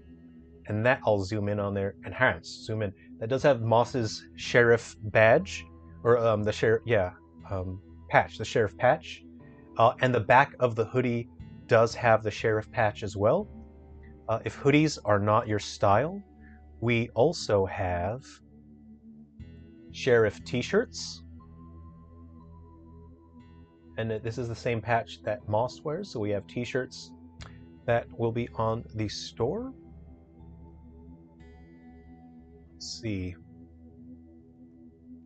We have a man with a 1,000-yard stare wearing the Dusty Cactus baseball cap. So you'll be able to get one of those from the merchandise shop when that opens. Please excuse me. And if you like the tan version of the hat that's in the game, we also will have that in that sort of tan khaki color as well. And for those of you who like Holt's jacket, I couldn't get jackets made. Believe it or not, getting leather jackets made is quite expensive. So we will have a Keep Yourself Alive hoodie. And this is the exact, pixel for pixel, this is the exact pattern that's on Holt's jacket in the games.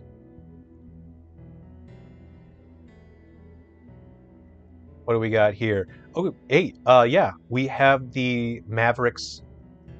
This is the local baseball team in Silver Falls. So we have the Silver Falls Mavericks. You can get a Mavericks t-shirt. What happened to my windows just now? My windows are gone. Hello? What do we got here? My OBS disappeared and my chat disappeared. We have our Maverick D Moose.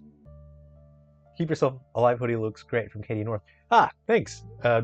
Yeah, I actually haven't ordered one from that to check yet. I really need to order one from them to make sure it looks good enough, just how I want it to look. I need to make sure of the quality on that. Get yourself a nice Maverick t-shirt. There's your good moose right there. What a good boy. What a good moose. What a good moose, don't you know? If you are a fan of the Midnight Falcons, you will also be able to get a Midnight Falcons t-shirt. And this is the Never Ending Road album art. There we go. What do we got here? We also got these bottle openers. Now you can own your very own moose token. Reach over and use your moose token bottle opener. So there's that.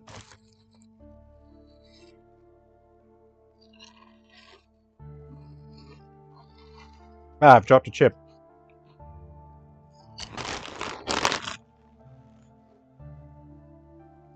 I have no dip. I'm sorry, guys. I don't know what kind of party this is. I don't even have dip. Okay, this is my promise to you. My guarantee, not just as a game developer, but as a man, for the launch day, I will have dip with the chips. It's not really a party unless you have dip for the chips, is it? Ah, here's another shirt. I actually really personally like this design. This is one of my personal favorites. The character Rauno, you would have met him in White Inside Its Umbra. And pixel for pixel, this is the shirt that Rauno wears. So you can have the same Falcon Fang shirt. And here, there's a very... there's a subtle detail here. I'll share it with you. Let me see if I can find some art really quick to share it with you. Let me find it here. I'm just combing through my art now. Let's see what I've got.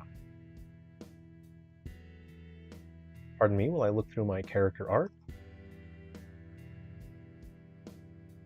Let's see. Nope, doesn't seem to be in there.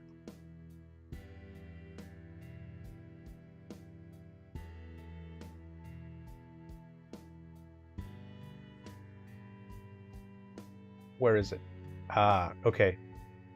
So there will be t-shirt versions of this Falcon Fang shirt. So there'll be the sleeveless shirt, which is what Rauno wears, and then there'll be a normal t-shirt version. And if you, this is an early artwork, so the rendering isn't as good. So Slim, the character Slim, who you might be familiar with from the games, Slim Roberts, he's also wearing a Falcon Fang shirt, but it's never white. The Falcon Fang shirts are supposed to be white. It's a branding thing, but his is pink. If you see him in the games, it's always pink. And that is to imply that Slim washes his white clothes with his red clothes, and the red clothes turned his white clothes pink. And that is just to imply that part of his character, that he's not very careful. He's just quite sloppy and slovenly, and he probably doesn't even own any white clothes because he just washes all of the colors together. So there's a subtle detail with the character work that you can see here. Maybe if I rotated that. Oh, we go. There's Slim there. So yeah, and I just thought that was just a fun way to have some visual storytelling, because when you see a character like Rauno wears a Falcon Fang shirt and it's white, and that shows the difference that Rauno's a character who takes better care of himself. Yeah.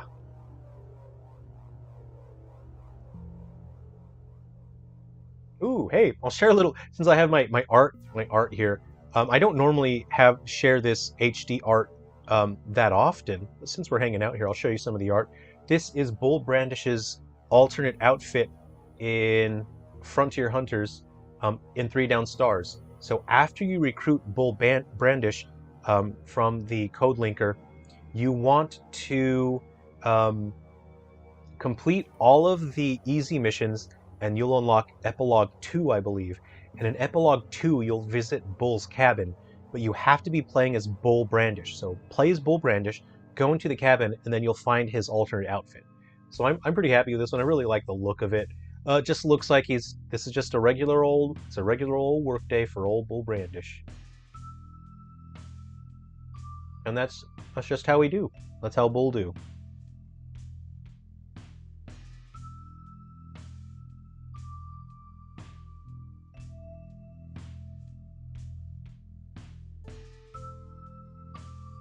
Triangle. I may or may not have cried at the story you shared early. Thank you for the journey you've taken us on. Love you, brother. Triangle. Hey, I really appreciate that. Thank you. I just want to let people understand that there is someone who cares about them. You know, I made these games for you guys, and I worked as hard as I could for you guys, and I want you to understand that the eShop the eShop closing does suck. It's a bummer, but we're all with you. We're all together. And it's, you know, it's not something that we have to experience alone, because we're all in it together. So it's a bummer that it's ending, but we're not alone. We've all got each other, even though we're all in different parts of the world. We don't have to worry about anything. We're not alone, you know. And we'll have these games to enjoy for a long time, and we'll always have something new to look forward to. So yeah, and thank you for watching my video and understanding that part. You know, we all have different struggles through different parts of our lives, and it's tough. Sometimes it feels like we're all alone, and that there's nothing we can do to get to feel better and to move forward. I just hope that I can get the message across that you just got to hang in there. It doesn't matter how awful things are. Things are always going to be tough sometimes, but you just got to hang in there. My father figure gave me advice when I was a kid. It went something along the lines of, in life, you always have to keep treading water. You never know if you're going to make it back to shore. It feels like the ocean just keeps pulling you out further and further. You don't know if you're going to make it back to shore, but you've got to try. Just keep treading water. This is my next to my desk. There's a photo of me. It's my father figure. Not my biological dad, but my real dad. And I haven't seen him in a couple of years. He's back in the States, so I'm hoping I can fly back to the States, spend some time with him. And I built this frame. I made one for him too.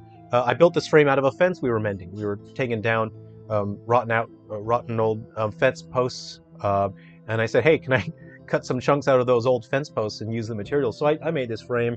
It's always by my desk. I always get to see him. I made a copy for him as well.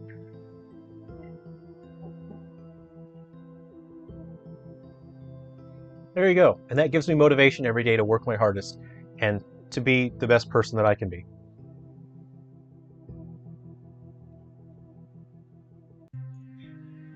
Which Silver Falls game has the longest story right now? It's 3 Down Stars. And when... Oh, okay, let's get back to the game now. Had fun looking at some art. Oh, okay, hold on. You know, we're talking about, you know, serious subjects. Let's get back on the lighthearted stuff for a moment. Let me show you some HD art. So this is an HD art asset. We would have only ever seen the lower resolution stuff. Am I? So this is the photo that's in the game. This was so early. This was some of the first renders I'd actually made. Look how big their hands are. Those are big old honking hands. They're way too big. I'll have to, when I do the HD version for 3 Down Stars, I'll have to re-render all of these pre-rendered images because those hands are monster paws, man. Those are bear hands. When they said that you have the right to bear arms, they didn't mean it like bare hands as well. I just thought that was funny and I'd share it with you guys because it's hard to see the low resolution stuff in 3 Down Stars. Obviously, I'm going to start eating my chips with chopsticks now. Look, I'm not going to touch my controllers and my computer with Cheeto hands, especially not Cheeto fingers. You can't do that. You know, good people don't use their Cheeto hands and touch their controllers. What about the Slim Thong? That's equipment. Luna Knights. You can get Slim's blue underwear. That's an armor item you can get. Iron. My wife is still in denial about it, but I'm finally doing it. I'm finally moving out and leaving. And I always wanted it to feel like, man, these are random NPCs. You know, they all seem to have something going on. But if you've read the Heavy Shadow novel, it gives you insight into what's going on with Iron and what's happening in his life.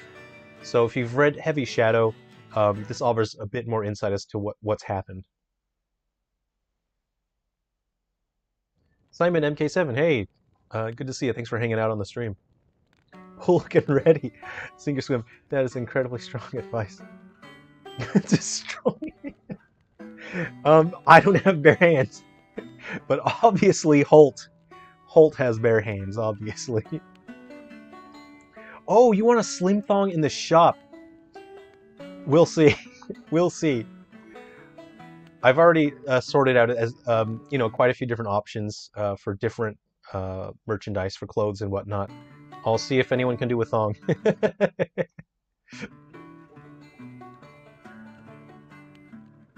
Oh, I just want to share a little bit more HD art since we're here hanging out. If you guys like the behind the scenes stuff, you know. This, I don't think I share this much either. This is Annalise's alternate outfit. And this was added in an update patch. So I think many of you recognize this, and I don't normally show the HD artwork. So here's an HD render. This is Annalise's 90s outfit, and it is extremely difficult to use this outfit in-game because she has rollerblade physics. So she keeps moving and rolling around, so it's very hard to control when you're using this outfit. It's so hard to use this in-game. And I just thought it'd be fun and ridiculous. So yeah, I don't normally share the HD art, but when I do. All right, let's see.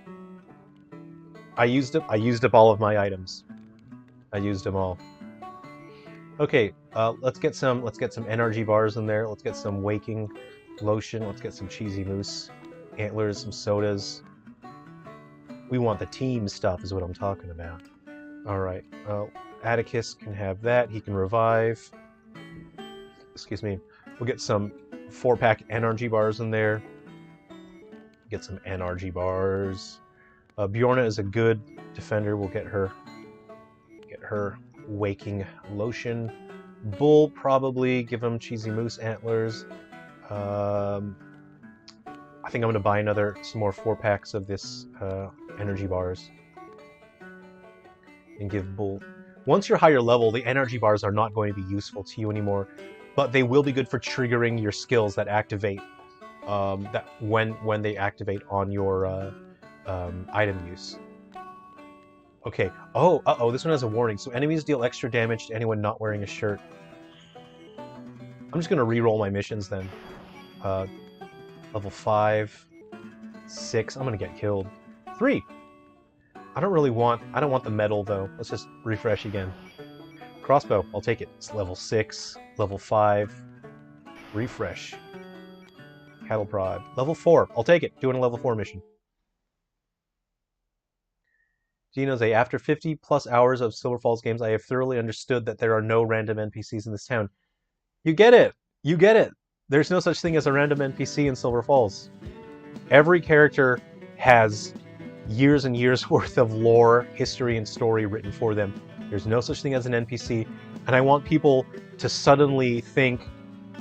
I want people to have this moment where they realize, wait, any of these characters could be a main character in their own game.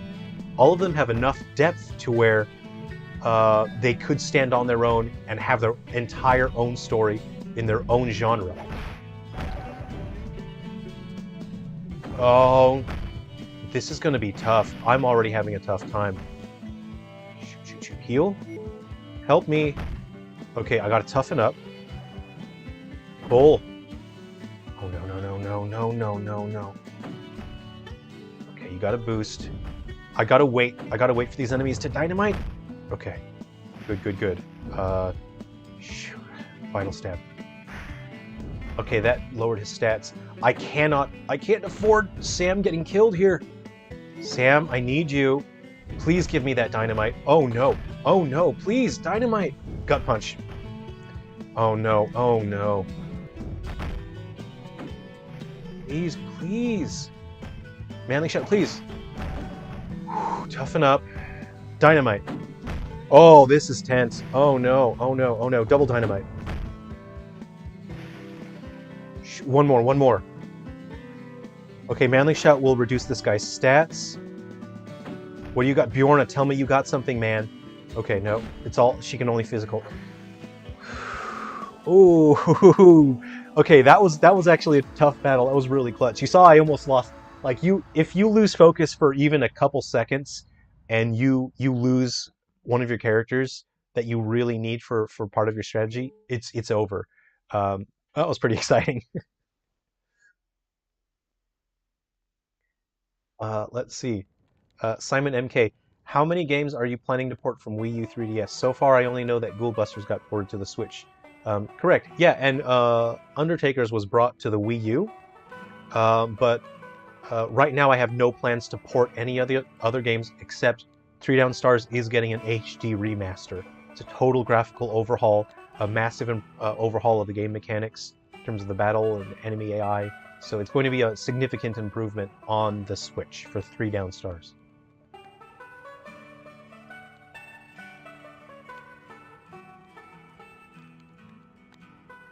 Gotta get that USA shirt. Oh no, did I skip it? Oh, I'm sorry, I skipped the USA shirt. You actually start the game with the USA shirt, so I'm not super worried about it. I have it on another character. Coda Princess on the 3DS has an online mode, and I never found anyone in the lobby. Oh no, that's sad. My boy Toothpick in the... Yeah, Gino said you saw him. That was Toothpick in there. You saw him. Lunar Knights. Yeah, same Coda Princess is a good game. Reminds me of Guardians game on the Saturn 3DS port. It's actually a spiritual sequel to the Guardian Heroes game. Oh, interesting. Okay. That was tough. That was a level 4 battle. Did I level up? No, I didn't. That used up all my items too. That was a nice tense battle. It was pretty fun, I have to say. Alright, time to buy some more items. You might be noticing that the music is different every time I return to the campsite. That's because I recorded a heap of different instruments, and every time you return to the camp, the game randomizes which instruments played together. I'll do this level 3, I can handle that. So yeah, the campsite will pick 2 random instruments, and it'll play them simultaneously to make a piece of music. So every time you return to the campsite, it won't be the same music that plays over and over again. I know how annoying that can get in games when the music is so repetitive. So it feels different every time you're at the campsite. I'm gonna turn up this music actually. It's pretty hype if you guys like this. Here we go.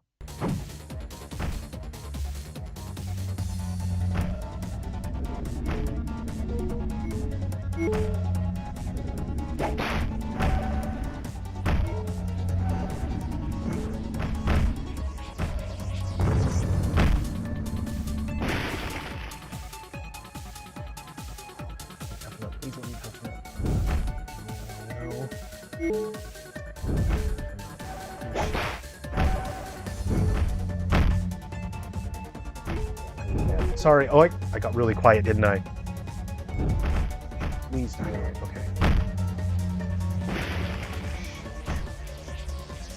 I gotta save Atticus here. We got, okay. Got my double dynamite ready. Uh-oh, uh-oh. Okay, call them in. I'm gonna wait for that. I gotta wait for the guy in the back. Bull! Bull, don't die! Oh, Bull! No. Miracle Cream, I need it. Oh no. Oh no. Oh no. This could get bad. This could get bad. Okay, ooh. Okay. Items, please. Items. Oh no. Oh no. Oh no. Heal, heal, heal. Please give me that double dynamite. Thank you. Thank you. Thank you. Ooh, didn't want to waste my attack there. I waited. Okay, I don't need the manly shout. I'm gonna dynamite this guy. Alright. Don't need the manly shout. I'm gonna melee this guy. Ooh. And I was even like, that was a recommended level for me. Those enemies were only level 3. And I was, most of my guys are 4. So you can see it's quite tense and exciting. And it took a very long time to get to balance and fine-tune this game to have that tense sort of action to where you have to make very good decisions and you don't have a lot of time to assess the situation, and you need to plan a couple steps ahead as well. And I thought it was the kind of excitement that I've not seen in an RPG that I really wanted to create this kind of experience. So I really hope that you guys enjoy this. I worked so hard on it. Okay, I'm just gonna buy a bunch of. See, even Bull isn't really getting the full benefit of the of those things. I'll give Bull 2 first aids. Bjorn can have that. Ah, yeah, energy bars. I'll give him one of those. Okay. Oof. And see, here's the thing, right? I'm using level 0 equipment, and what I really should do is just go through my inventory and get better equipment. See? Can I enhance this? Yay! All right. So I enhanced it, and that has 3 and 4, and now I've leveled it up. I'd have to enhance it again, or otherwise the stats aren't. It's one of those weird equipments. Okay, I got a level 1 Maverick vest. What do we got? I don't have anything better. Can I? Okay, I'll see. I have Maverick's vest, right? Let's see if I can enhance it. No, I need sewing kit. Please. Okay. So you got 6, 3, 1, 1, 6 minus 1, 3, 3. I'll keep the vest. And also what I didn't do, I'm not paying attention to the armor proficiency. You see, if I were smart, I would give Sam, I would make sure I would give him a shirt or eyewear. He gets 130% on his armor. Oh, cool, shirt. Okay, he's going to benefit from that shirt. They leveled up as well to 555. Does anyone want to see any other characters? Yeah, let's swap them out. So let's switch out Bjorna. Who do we got? Who do we want to see? Hey, Fred from Galaxy Bound Curse. There we go. Swap out Atticus. We're relying on the dynamite too much now. Let's mix it up. Our good boy! Our beautiful boy! Let's put Maverick in that spot there. Let's get a ranged character here. Who do we got? Winnie! Our girl Winnie! One-shot Winnie, as we call her in the business. Yeah, I was focusing a little too hard there. I really didn't want to lose. 3Ds takes place after 3DS, correct? Yes, yes. It takes place about 2.5 weeks after 3 Down Stars. It actually takes place just after the end of Heavy Shadow. So Gaiden is tied pretty closely with Heavy Shadow as well.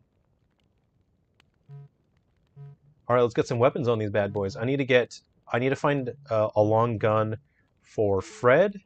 And to me, this was the fun of the game, is you want to mix up your playstyle, so you swap out your characters, and then suddenly you need to find new equipment, so you go and set out. So the game doesn't give you objectives. You give yourself your own objectives. It gives you the freedom to play the game how you want. And that's really what I wanted with Gaiden 3Ds. Oh no, you couldn't handle a -3 on speed. Look at that. So that's not good. Maverick already has bad charge speed. Let's see here. No, that's not good, is it? I'm gonna have to give him these gloves. And Maverick, what does Maverick want? He wants a throwing? What do we got here? I got a throwing axe. I got 1 throwing axe. Okay. What do we got for Winnie? Let's see. We got a pistol for Winnie. Tactical pistol. The stats has better defense, less power. And it says team charge meter plus 100 upon defeat. Okay, so if Winnie gets knocked out, that's going to fill up everyone's charge meter.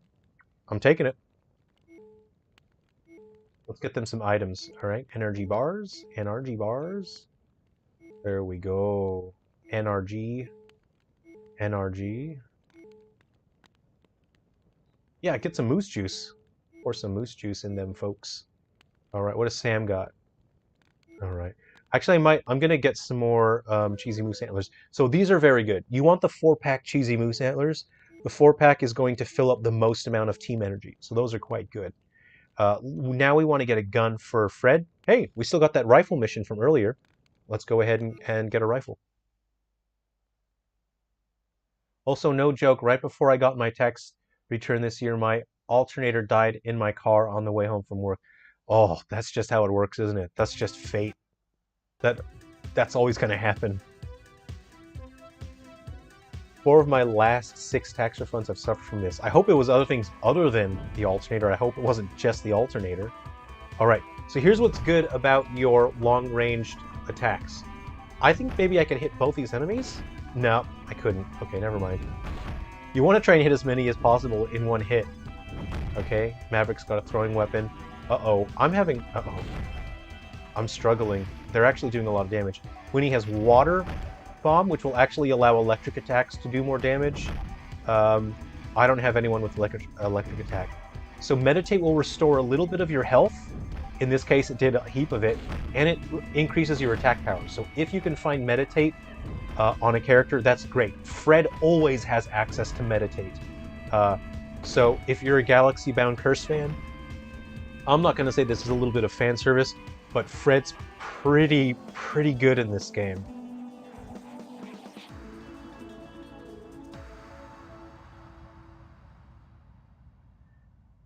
Maverick and One-Shot Winnie, this is a treat. Yeah, your 2 favorite people all in one spot, all on one team. You got it, Gina. Luna Knights, this game is usually not my type of game, but at Silver Falls, I know I will love it. I appreciate that. Luna Knights said, thanks for playing games that are outside of the kind that you normally play. I got sport shoes, which is pretty nice. I'm always excited by lane-based RPG tower defense hybrids. Yeah, things with RPGs elements, I just love it. So it kind of sucks. It's a -2 on speed. Oh, I don't really like it that much. You know what?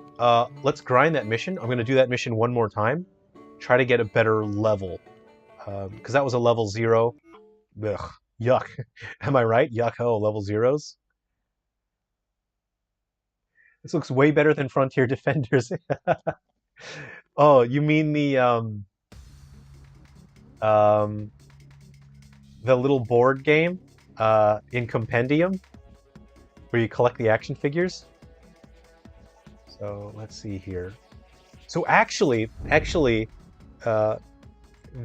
Water Stream does actually do multiple things. So it reduces the enemy's resistance to electric attacks, but also ice attacks. So if I hit them with Water Stream, Cryo Bomb will also do more damage. I'm just going to start out with Meditate so I get that attack boost. Let's see. Maverick can give you different elemental armor boosts throughout the week. He has Tough Rally, which boosts defense for the entire team. Right now, I just need to focus on all offense right now. I'll Meditate again. And I'll get Water Stream them. Water Stream is pretty rad. It actually is the farthest reaching elemental attack, I think. I don't want Sam to get killed here. It's fun. You get to try to aim and try to hit as many enemies as possible. Come on. Come on. See, I waited for him to get into my attack. See, that's not a lot of damage. Oh, no. I 177 them. All right. Okay. Fingers crossed. Let's see if we get higher than a level 0. Anything? Come on. Level 1. I'll take it. I'll take it. I'm happy with that. All right. Hey, do you guys want to switch back to Ruby River? Just play Ruby River a little bit before we clock out for the night?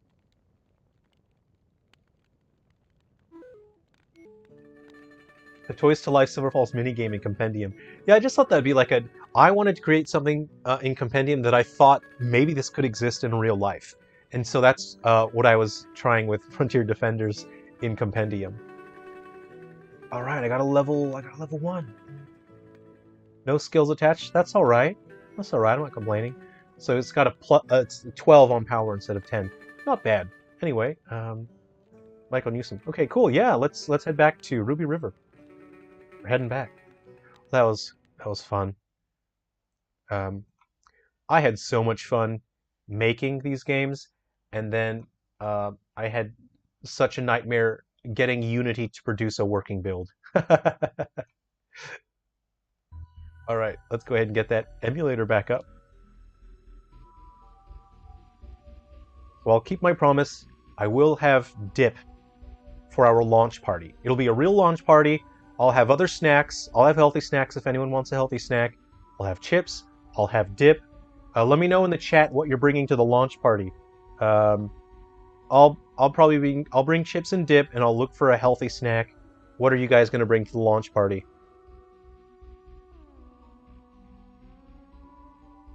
Nikki, is Compendium getting updated for the new games at some point? Yes.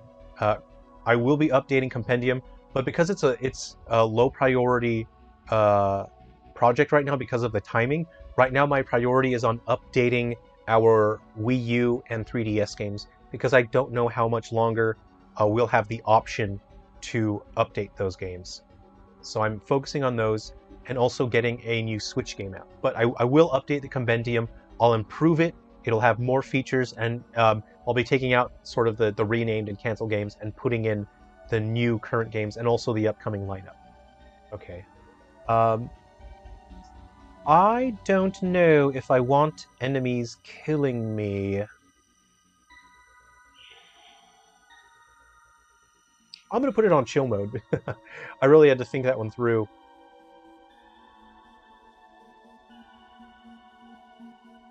Desnova Light. I just read Ghoul Busters is in 3D on Switch, but with glasses. Yes, if you get the red and blue glasses, if you go on eBay, probably Amazon also, you'll get them for like $1, $1.50. I purchased a couple pairs of 3D glasses, and I tested the Switch 3D. I tested that on my TV and also on the Switch itself, and the stereoscopic depth worked quite well. It was very effective. So yeah, feel free to do that. Michael, you're bringing pretzels and lemonade. I'm a big pretzel guy. I actually really like pretzels. I liked a couple pretzels with caramel popcorn. I think the saltiness of the pretzels will really complement the subtle sweetness of caramel popcorn. So if I'm having caramel popcorn, it's basically a rule of thumb. I'm going to have a pretzel as well. I usually go like a 2-to-1 ratio. So I usually go like 2 pretzels to 1 caramel popcorn. Just a rule of thumb. You know, it's not like a set in stone rule. It's just a way to optimize my enjoyment of two very good snacks. You're bringing yourself and Wild Times. Hey, that's something. You're bringing something. Also, Coke. Great. People love classic Coke. If you bring like Diet Coke to a party where people want normal Coke, there's going to be a riot. I have this like conspiracy theory. I think the Coca-Cola company makes Diet Coke nasty on purpose. And I'm not, I'm not saying anything negative for people that enjoy Diet Coke, but for me personally, I think it's gross. And I think the Coca-Cola company does it on purpose because they want people to prefer classic Coke. There's my conspiracy theory for the day. I need cloth. I'm gonna run along the river. I'm gonna see if any cloth washed up. A bunch of random items can wash up along the river as well. Always good to check the river.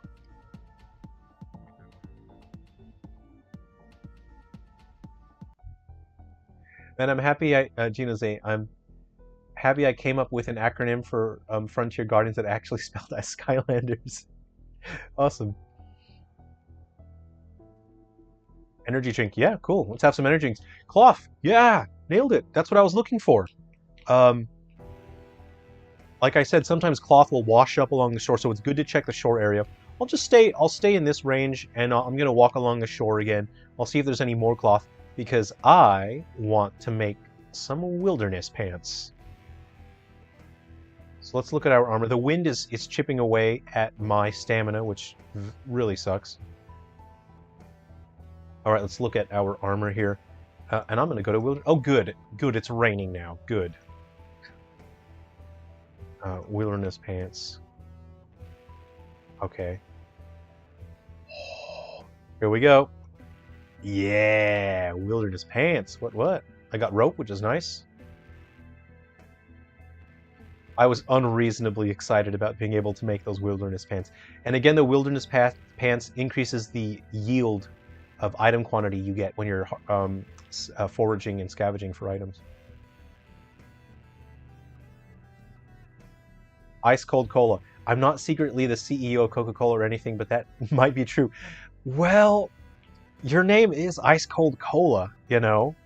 And hey, Mr. CEO, if you're looking for a Coca-Cola, spokesperson, I wouldn't mind sponsored content. I'll feature a Coca-Cola in a video if you want.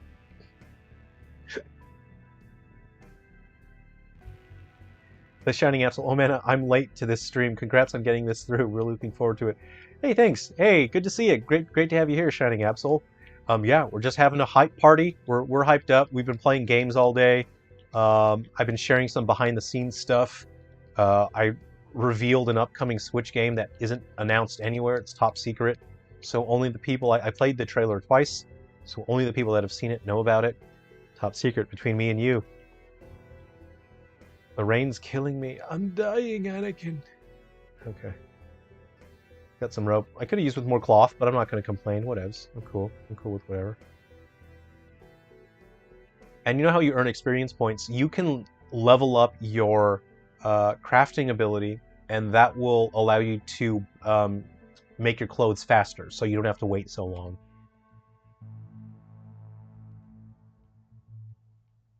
Ooh, more rope. Come on. I'm not going to complain. I'm going to be grateful for what I have. Be grateful for what I have. Don't complain about rope. I mean, I was looking for cloth, but whatever. I'm not going to complain.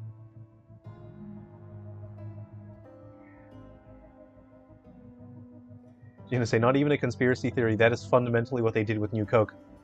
Yeah, exactly. And they probably did it again for Diet Coke. Shoot, I was installing an alternator. I hope you got it sorted out all right. If I was, that would have definitely convinced me to sponsor you. We should end the stream with one last peek at the trailer. That's what I'm hearing. Okay, sure, yeah, we'll do that. So we'll probably wrap things up pretty soon. We've been going for 5 hours, and it's been an awesome hype party. Okay, the weather's gone, right? Is it still raining? Okay, I'm gonna eat a. Oh, it's still raining. You're killing me right now. Okay. Before we... Yeah, I'm putting on my pants. All right, everyone. Watch me put my pants on. Scavenging +2. So any item that I pick up will be +2, which is nice. Nice. Let's see if there's any other armor I can build. Oh, no. I need more cloth. Please. Please give me more cloth. I just gotta scour the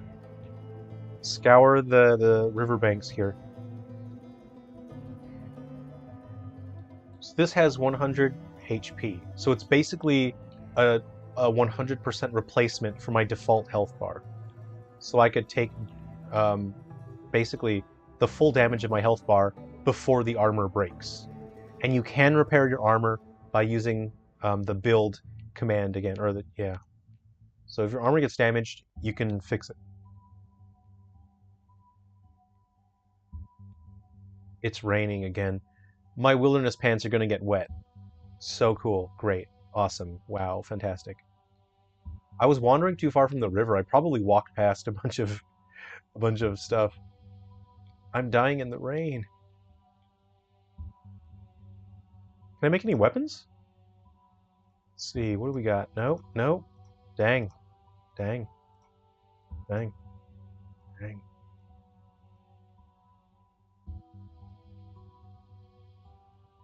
Dang.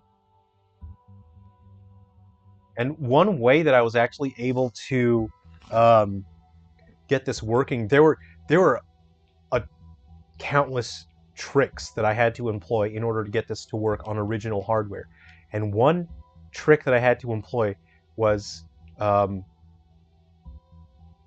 not animating the user interface. So the UI, anything UI related for Unity 3DS leaks memory like crazy.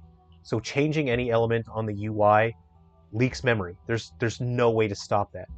I'll do a standalone here, and I'll show you what I'm talking about. Make a campfire, very nice. I'm going to give myself some shade as well. I'll do slanted shade. How about this? There we go. Spin that right round. Baby right round. Right, I think there's good. Oh. Let's get like a not slanted shade.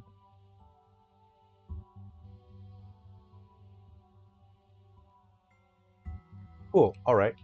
We're undercover a little bit, aren't we? Yeah, there we are. That's all right. Okay, we're undercover. And I will now go to my food menu. And I'll cook something. What do we got? Let's cook something nice. I've been picking up heaps of stuff. Let's cook something better. I don't have enough walnuts now. About $1, honestly. I think I can make an alpine steak. Oh, I need more walnuts, I think.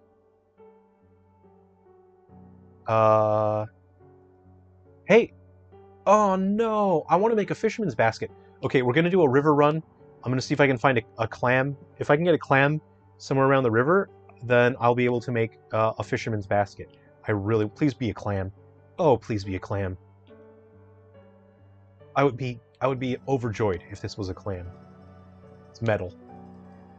It's metal. It's metal, everyone. All right, I'm gonna look for a clam.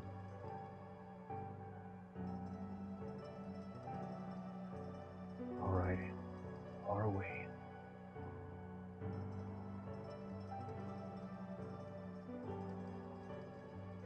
What can I eat? These? No, that's health.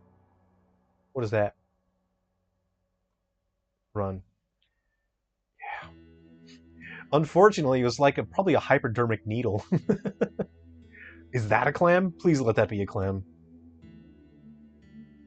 That'd be real high tide if this was a clam. No! It's good. Metal's good. I do want metal, but right now I want a clam. I want to make my fisherman's basket. Come on.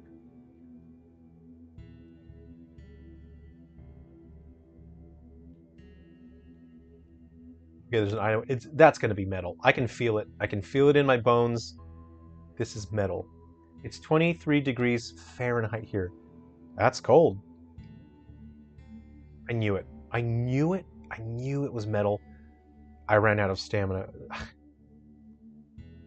Okay. I'm eating wheat. I'm eating raw wheat now so I can get some stamina back. That's how desperate I am. No, it was metal. It was metal all along. The game hates me. The game hates me. I'm not getting a single clam here. The game hates me. I'm sorry, everyone. I'm not going to get to make a fisherman's basket, I think. But you know what? Let's look for clams on launch day on our launch party. We'll look for clams and we'll celebrate launch day with a fisherman's basket. I will not rest until I find a clam. I'll check the ponds. The ponds probably have clams as well. Okay, that's going to be the last item I pick up. It's probably going to be metal. Oh, I saw something in the distance. That might be a clam. Okay, 2 more things. I'm going to pick up this thing and the thing from the distance. I'm being a gamer now. I'm doing it. Yeah! 4 clams! 4 clams. Oh no. Yes! I'm being a gamer. I'm saying just the one more. Okay, no, just the one more. I'm just gonna see what this item is along the... I saw something shiny here. Just the last thing. Right? Or was it... Was there not something there? I thought I saw something here, but I see something on the left. Okay. Oops. Okay, just one more thing. I'm just grabbing one more thing.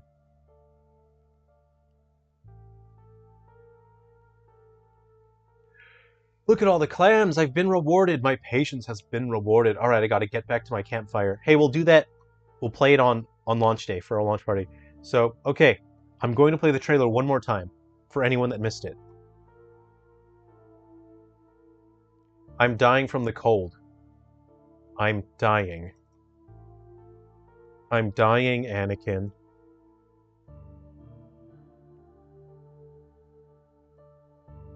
Okay. Let's go ahead and...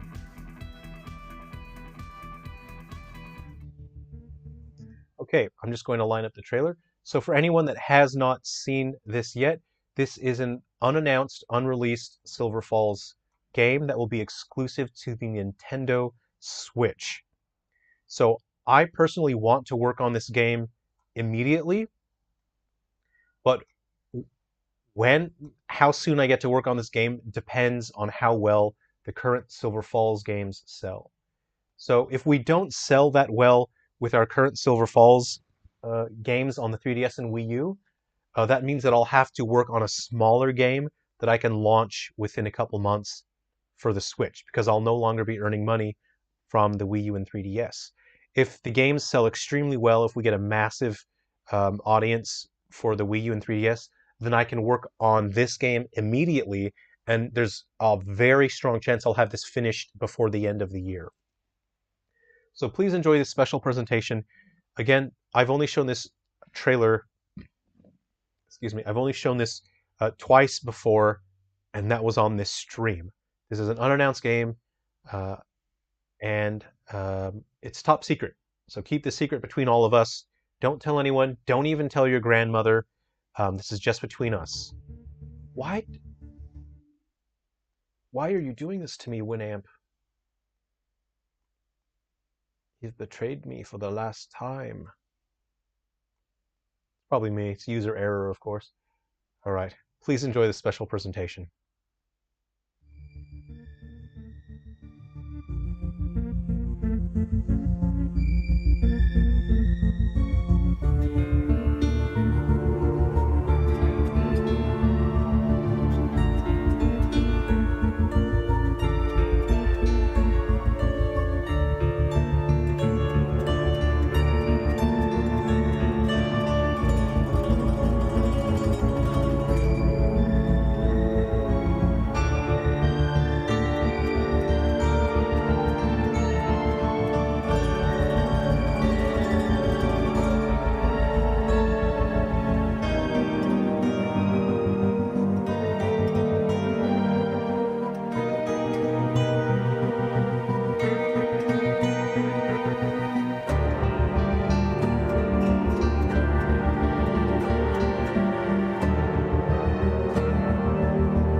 Thank you for watching that special presentation. I hope you enjoyed that.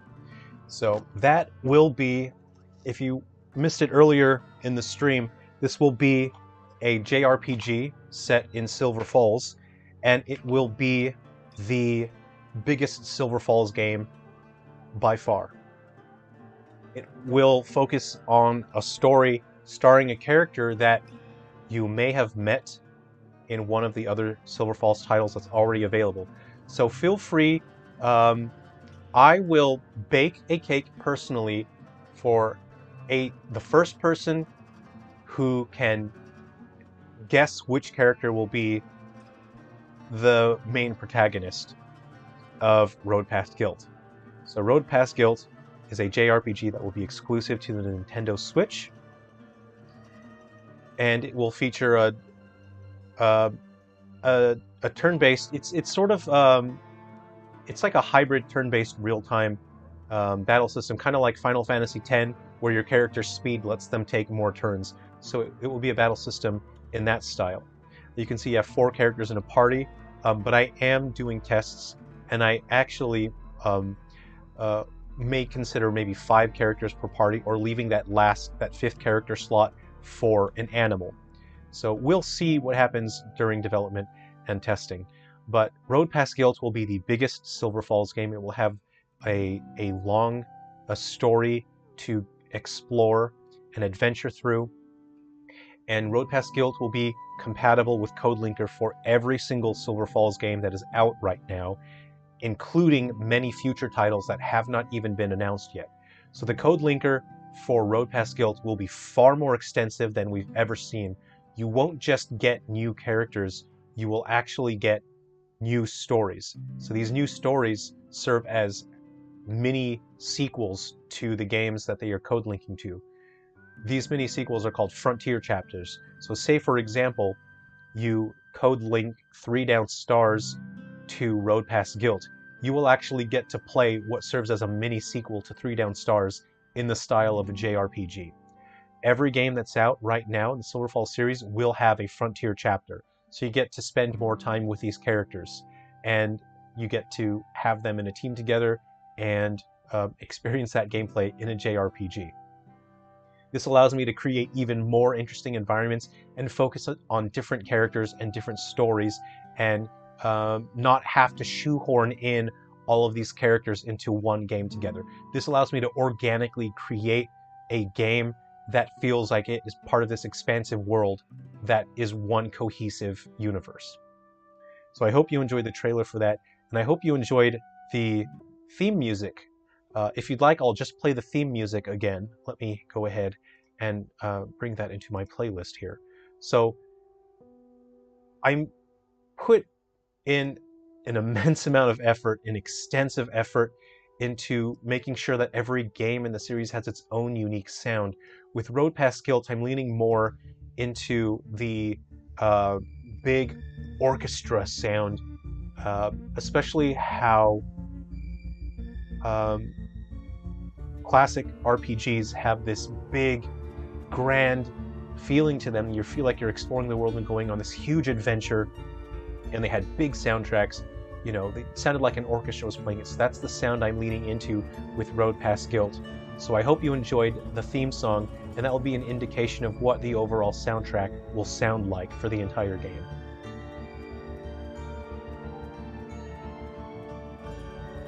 Can you use the C-Stick in Ruby River Haunted Attic? Yes, very good question. So the launch day of Ruby River has a number of glitches. I will be creating a video to explain each single one, and Nintendo was able to launch the game despite these glitches because we already have an update patch in the works. So Nintendo is currently processing the update, and Nintendo basically worked a miracle and they allowed the game to launch. Otherwise the game would not have been able to launch at all. So one of the glitches with Ruby River on launch day for new 3DS, Unity, the game engine we used, did a bunch of crazy stuff. So the C-Stick not working on the new 3DS is one of the issues that came up in the build. So you'll have to use the face buttons in order to control the camera on the launch day version of Ruby River. But again, the upcoming patch will fix that. Noah, Gladish, hey, thanks for joining the stream. So are you really going to release the last official game on Nintendo 3DS eShop and maybe even Wii U? That was never my priority. I never cared about making the last game for these consoles. The only thing I cared about was making a good game that people will be able to enjoy and give people a reason to celebrate these consoles. So I don't know if we're gonna get maybe like a brick break game at the last minute. It doesn't bother me. I'm not worried about that. I just hope that the games that I can give to you are something that you'll enjoy and it'll help us remember the 3DS in a positive way and not feel like, oh no, the eShop is gone, what a bummer. I want it to feel like, heck yeah, look at all these games that we got at the very last minute.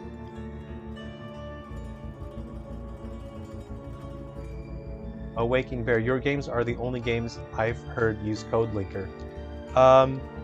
Yeah, I don't know. It was just an idea I had that really I thought it would be a good way to show people that I really care about the games that I'm making. And it was a promise to people that enjoy the games. This is my promise to you that I won't abandon these stories. I won't abandon the characters. I won't abandon these story arcs. As a gamer, the most annoying thing and the thing I hate the most is when my favorite game series abandon my favorite characters. Like, honestly, where is Rebecca Chambers? Where's Claire Redfield? Why do we keep getting 20 games starring Leon and Chris? Like, they're great, cool. What about the other characters that I like? And Code Linker was my response to that, and it was my promise that I'm not going to abandon these characters. If there is a character that you like that is your favorite character, don't worry about it. I'll take care of you. I'll take care of your favorite character. Nothing to worry about.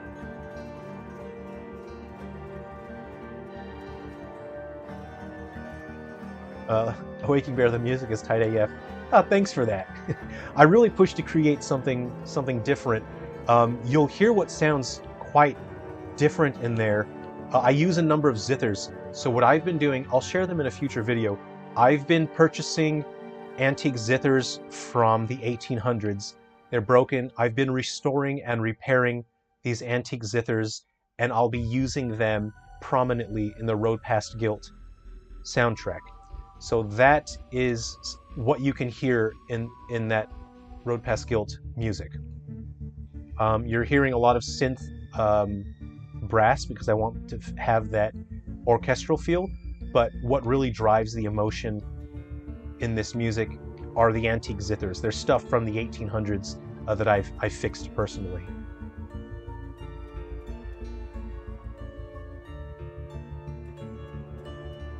Destin Novalite, the music sounds amazing. I love turn-based RPGs. I love turn-based RPGs too. I'll play them all day long, which is why I'm not playing them right now, because I would play them all day long. Noah, what's something really funny that happened while developing a video game? Boy, all sorts of funny glitches can happen. I'll see if I could find a clip and share it. The funniest thing that I've had, I was working on episode Prelude on the Nintendo Switch, and unfortunately the version of Unity that I was using to create the game was very broken, and I think a number of people here in the chat have seen this glitch. The character Romanik that you play as, his clothes started like melting, and then they were getting sucked into the sky, like the polygons on his clothes, and then his face started melting, and then that was getting like sucked up into the sky. It was the weirdest thing I'd ever seen in a game. I'll see if I can find the clip. It was really funny. See you in the Discord, Lunar Knights. Take care. The Legend 1245. Thanks for joining the stream. Good to see you. Are there any plans for a physical copy for Silver Falls games? Yes, I do have plans. I really would like to offer physical games, but the challenge is it takes quite a high investment in terms of money in order to get physical games printed, and we haven't even gotten to a point with the series yet where I can afford to get physical games printed. So unfortunately, that has not been an option to us yet. I'm hoping that the current games out right now sell well enough to where I can offer physical versions of our upcoming Switch games, especially Road Past Guild. This is going to be the biggest Silver Falls game by far. The Haunted Attic, thank goodness. I play a lot of Minecraft 3DS, so using the C-Stick and Ruby River will feel great. Awesome, yeah. I really fine-tuned it to feel quite tight and satisfying to control. So please wait for the update patch. It will fix the C-Stick. For launch day, we'll have to use the face buttons. We Shop channel. What was your true reaction when Nintendo contacted you about the good news about launching the last 3DS game for only 2 weeks? Immense relief. Not for me, but for all the people out there who are looking forward to the games. And I know there's so many people out there that really want these games. People want to see these games as a celebration of the console. And so I felt hugely relieved because I didn't want all of those people around the world to feel disappointed. And I say around the world, the game is only launching in North America, but we know that people around the world are going to be enjoying these games. Just between you and me, you know, I officially can't say anything, but we know. The Haunted Attic. Are there houses, structures that you can find in Ruby River? Can you loot them? No, this is an entire outdoor wilderness area. It's just you. You're the only one making structures here. So there's no houses here. R. Contreras, any non-Sungrand pickups that will be stranded on the eShop that you'd recommend? I can't think of any off the top of my head. I really like the... what's the Armadillo's name? What's his name? Dylan's Rolling Adventure. I think those are really great on the 3DS. I really like the Gunman Clive games. I really like anything from Inti Creates, and they make the Gunvolt series. I just lied. I said I couldn't think of anything off the top of my head. 100% the Gunvolt series. I have massive respect for Inti Creates. I really enjoy what they make. And yeah, the Gunvolt series, go for it. It makes my eyeballs feel good. You know when you look at a game and then your eyeballs just go, nice. That's anything Inti Creates. I have that reaction. Rebecca Chambers was on the R.E. Vendetta animated movie. Correct, Legend, and she was treated like a damsel in distress. So I was not impressed, you know. Obviously, if you ask me gaming-related questions, I'm going to reveal my passionate side. I'm not Italian, but sometimes I get very heated and passionate, so maybe I do have...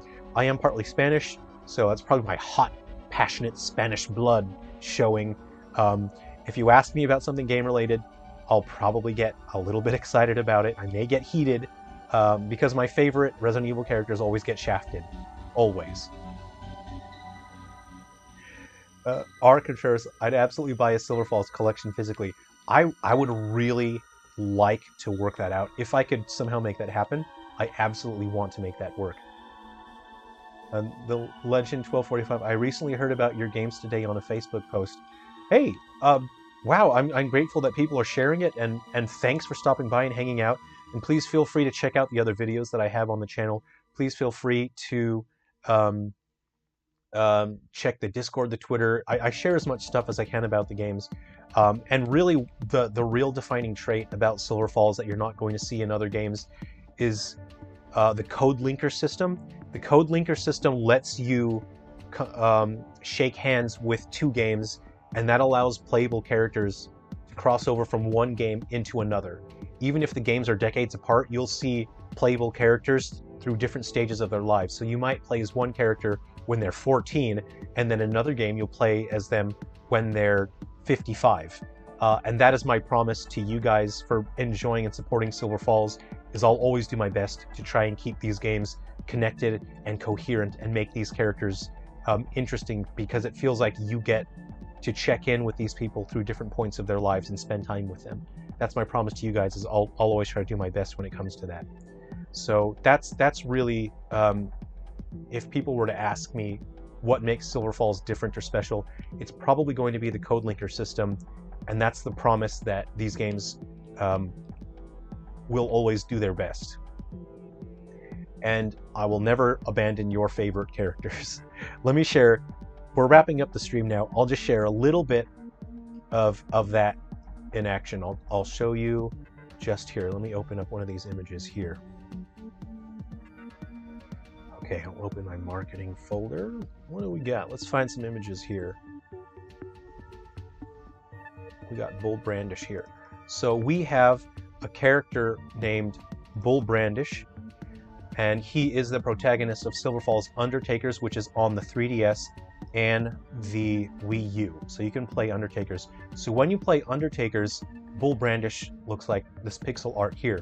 When you use the code linker system, that allows Bull Brandish to cross over from Undertakers into 3 Down Stars, which is our 3DS game, and you'll see that Bull is significantly older and also has a few more pixels now. So you can see the characters will even adjust to different art styles. Bull Brandish does appear in Ghoul Busters as well.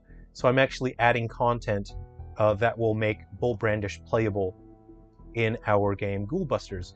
Ghoul Busters is currently available on the 3DS and the Switch. So you can see Bull in 3 Down Stars and Bull in Ghoul Busters. So that is the code linker system in action. And let's have a look at our good moose, our good boy, our best moose, a Maverick D Moose. Here's how he looks in 3 Down Stars. It's quite detailed, got a lot of pixels.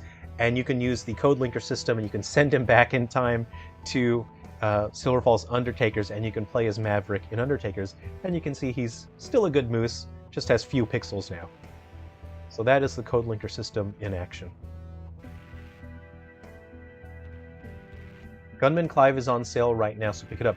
I always grab those games as soon as they launch. I always want to support independently made games, and Gunman Clive looks so awesome, so I always picked it up. Anything that launched, I'll just pick it up right away.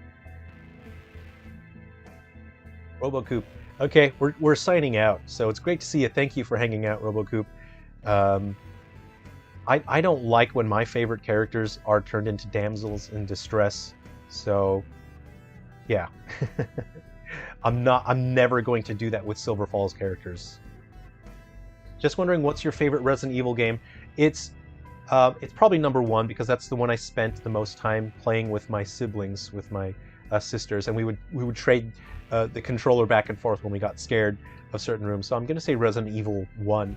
But for me personally, if I were alone and playing it, probably 0. I really love the character interactions, the story, the item swapping mechanics.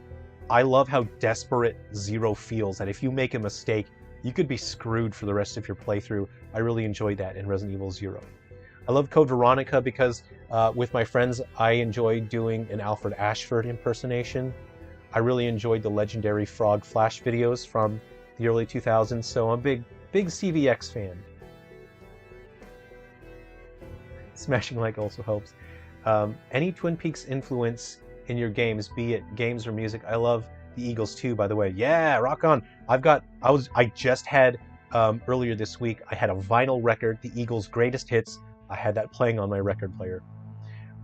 No, I've never seen Twin Peaks, and I actually hadn't even heard of Twin Peaks until after I was making the Silver Falls games, and people were asking me about it.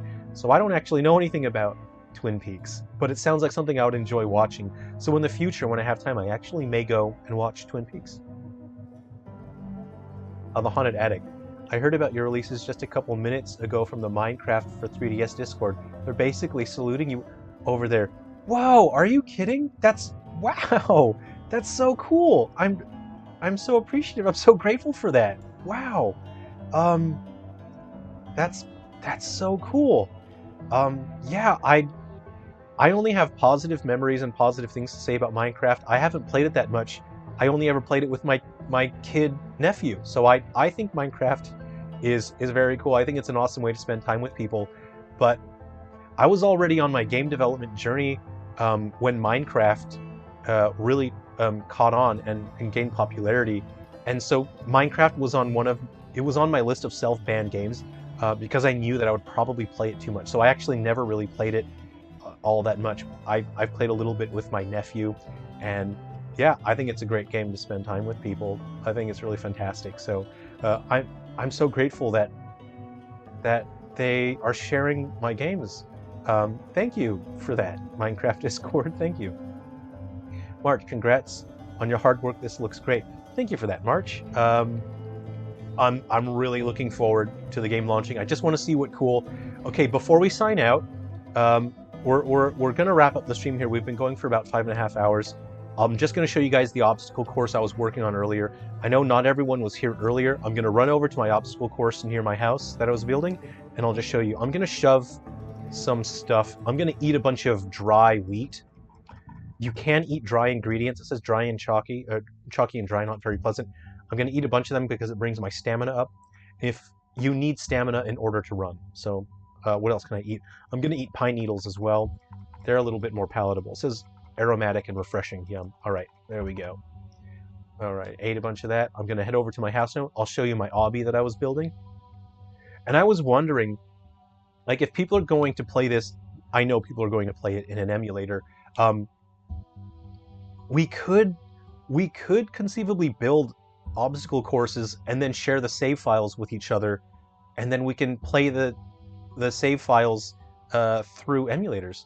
So that wouldn't be difficult to do, sharing save files with obstacle courses, and that could be something that we do in the future to keep the community going with Ruby River. So if you guys want to do that, let me know. I'd be happy to organize that. We can share save files online. Okay, so here's my obstacle course. Actually, before I go on, I'll just show you the course from the outside. I haven't even seen it at nighttime yet. So here's what we did, right? You have to start indoors. You got to jump on those logs. You got to jump on that platform. Look out for the spikes. Land on this very, very small spot to land on, the shade. You got to jump on this platform. There are spikes, and then you have logs connecting here, and you gotta watch out for the spikes. You gotta jump on the logs. There's a triangle hazard there, and then once you get there, you gotta jump on these, and you walk along the top of them. And I'll keep building on it. So on launch day, during our launch party, and remember, please bring snacks on launch party. I'm bringing chips and dip. We've got people bringing pretzels and Coke. But if you want to bring like Mountain Dew, or what's the budget version of that, Sierra Mist. If you want to bring Sierra Mist, or if you want to bring a Shasta, that's cool too. RC Cola is allowed. If someone wants to bring, a gamer in me needs to pick this up. I'm not going to save my file. I want to save my file back there. All right, we're going to attempt my obstacle course here. Okay, here we go. I'm jumping. I'm going for it. Yeah, nailed it. Jump.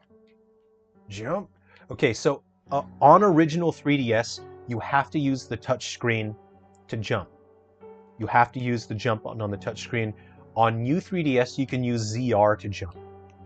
So it is a bit of a better experience on the new 3DS. I gotta avoid the spikes, and ooh, I almost missed it.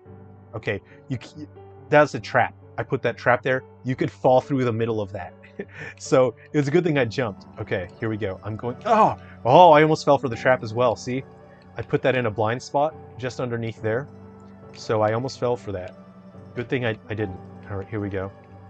If you hit a spike, you fail the obstacle course. That's the rule. Here we go. Jumping over it. All right, good, good, good. Man, look out. There's so many items out there. I just want to pick them up. We're wrapping up the stream. I'm not going to do it. There we go. Okay, you gotta make this angle here, right? You gotta avoid the spikes. All right, there we go. All right, we're on the last part of the obstacle here. Land on the fence. Nice, nice. I gotta make this jump. And one more. Nailed it. You'd think I made it. You'd think I built that course myself. So that was just fun. We made the whole thing on the stream today. We were just having fun. I think it looks pretty rad at night, honestly. It's a pretty cool obstacle course for nighttime. But thank you, all of you. Thank you for your kind messages. Thank you for letting me know that you appreciate these games. Thank you for sharing your stories, even your personal stories. Thank you for letting me know about your journey with the 3DS. And I'm so happy that I could get these games to you.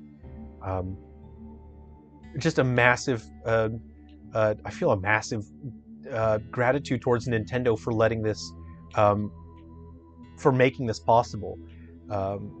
Nintendo went well above and beyond what they had to do, and it was because of them that these games are here now. And the gamer in me is so distracted by these shiny things. I planted this earlier. I built these insect boxes, and there's insects in there, and they've produced thread for me. I'm picking them up. I'm trying to have this heartfelt conversation with you, and the gamer in me is like, hey, I need to get these shiny objects. Sorry about that. I just thank you, all of you. And I had a lot of fun hanging out today. This has been our hype party. Been very groovy. Been most groovy hanging out with all of you. I'm feeling even more hyped now that we've all been hanging out, and I'm still doing it. I'm sorry. I'm so distracted right now. I'm trying to have this heart to heart, and I'm picking up these shiny objects. I'm sorry, everyone. Forgive me. I'm sorry.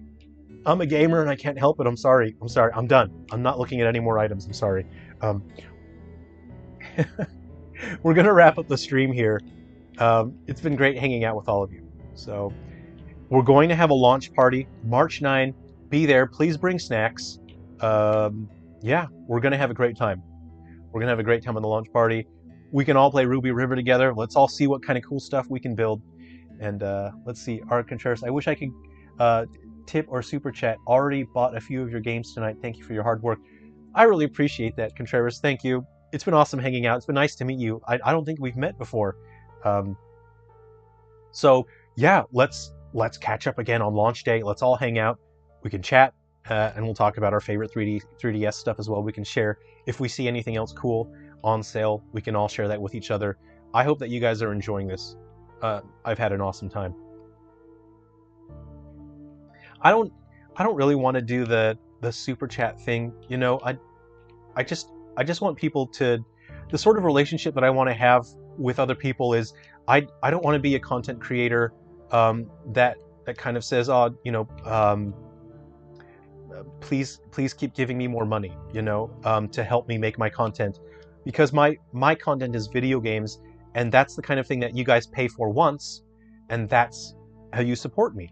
I'm even very sheepish about bringing up my Patreon. I try not to mention that very often. I hope you understand where I'm coming from, and that's the relationship that I want to have with you guys. Is I make a game for you, and then you buy the game, and then you enjoy it, because I know that there's already so many other games that you guys want to buy, and I would rather you spend the money picking up other games. Do you know what I mean? And that's why I don't do like the super chat and things like that. Just I'd rather you spend the money on games, other games for you to enjoy. It's been awesome. Take care, everyone. It's been great hanging out. It's been so much fun. Don't forget Chopsticks again. Please do not eat Cheetos and then play your 3DS. I will probably shed like a tear uncontrollably if you go full hand, bare hand into a Cheeto bag, and then you pick up your 3DS. My natural human reaction is to shed a tear. I can't help it. Please don't do that. Please don't Cheeto hand your 3DS. There's the Geneva Convention in place for a reason. There are war crimes that have been defined for a reason. Do not Cheeto hand your 3DS. I will shed a tear. Take care, everyone. All right, we're going to wrap things up. It's been awesome. I'm going to make myself some lunch, and I'm hyped. I'm so hyped right now. It's been awesome hanging out. I hope this has been fun for all of you. Take care, and we're going to see you on launch day. We're going to have a great party on launch day. Be well, everyone. And this time we really will see you in Silver Falls. Take care.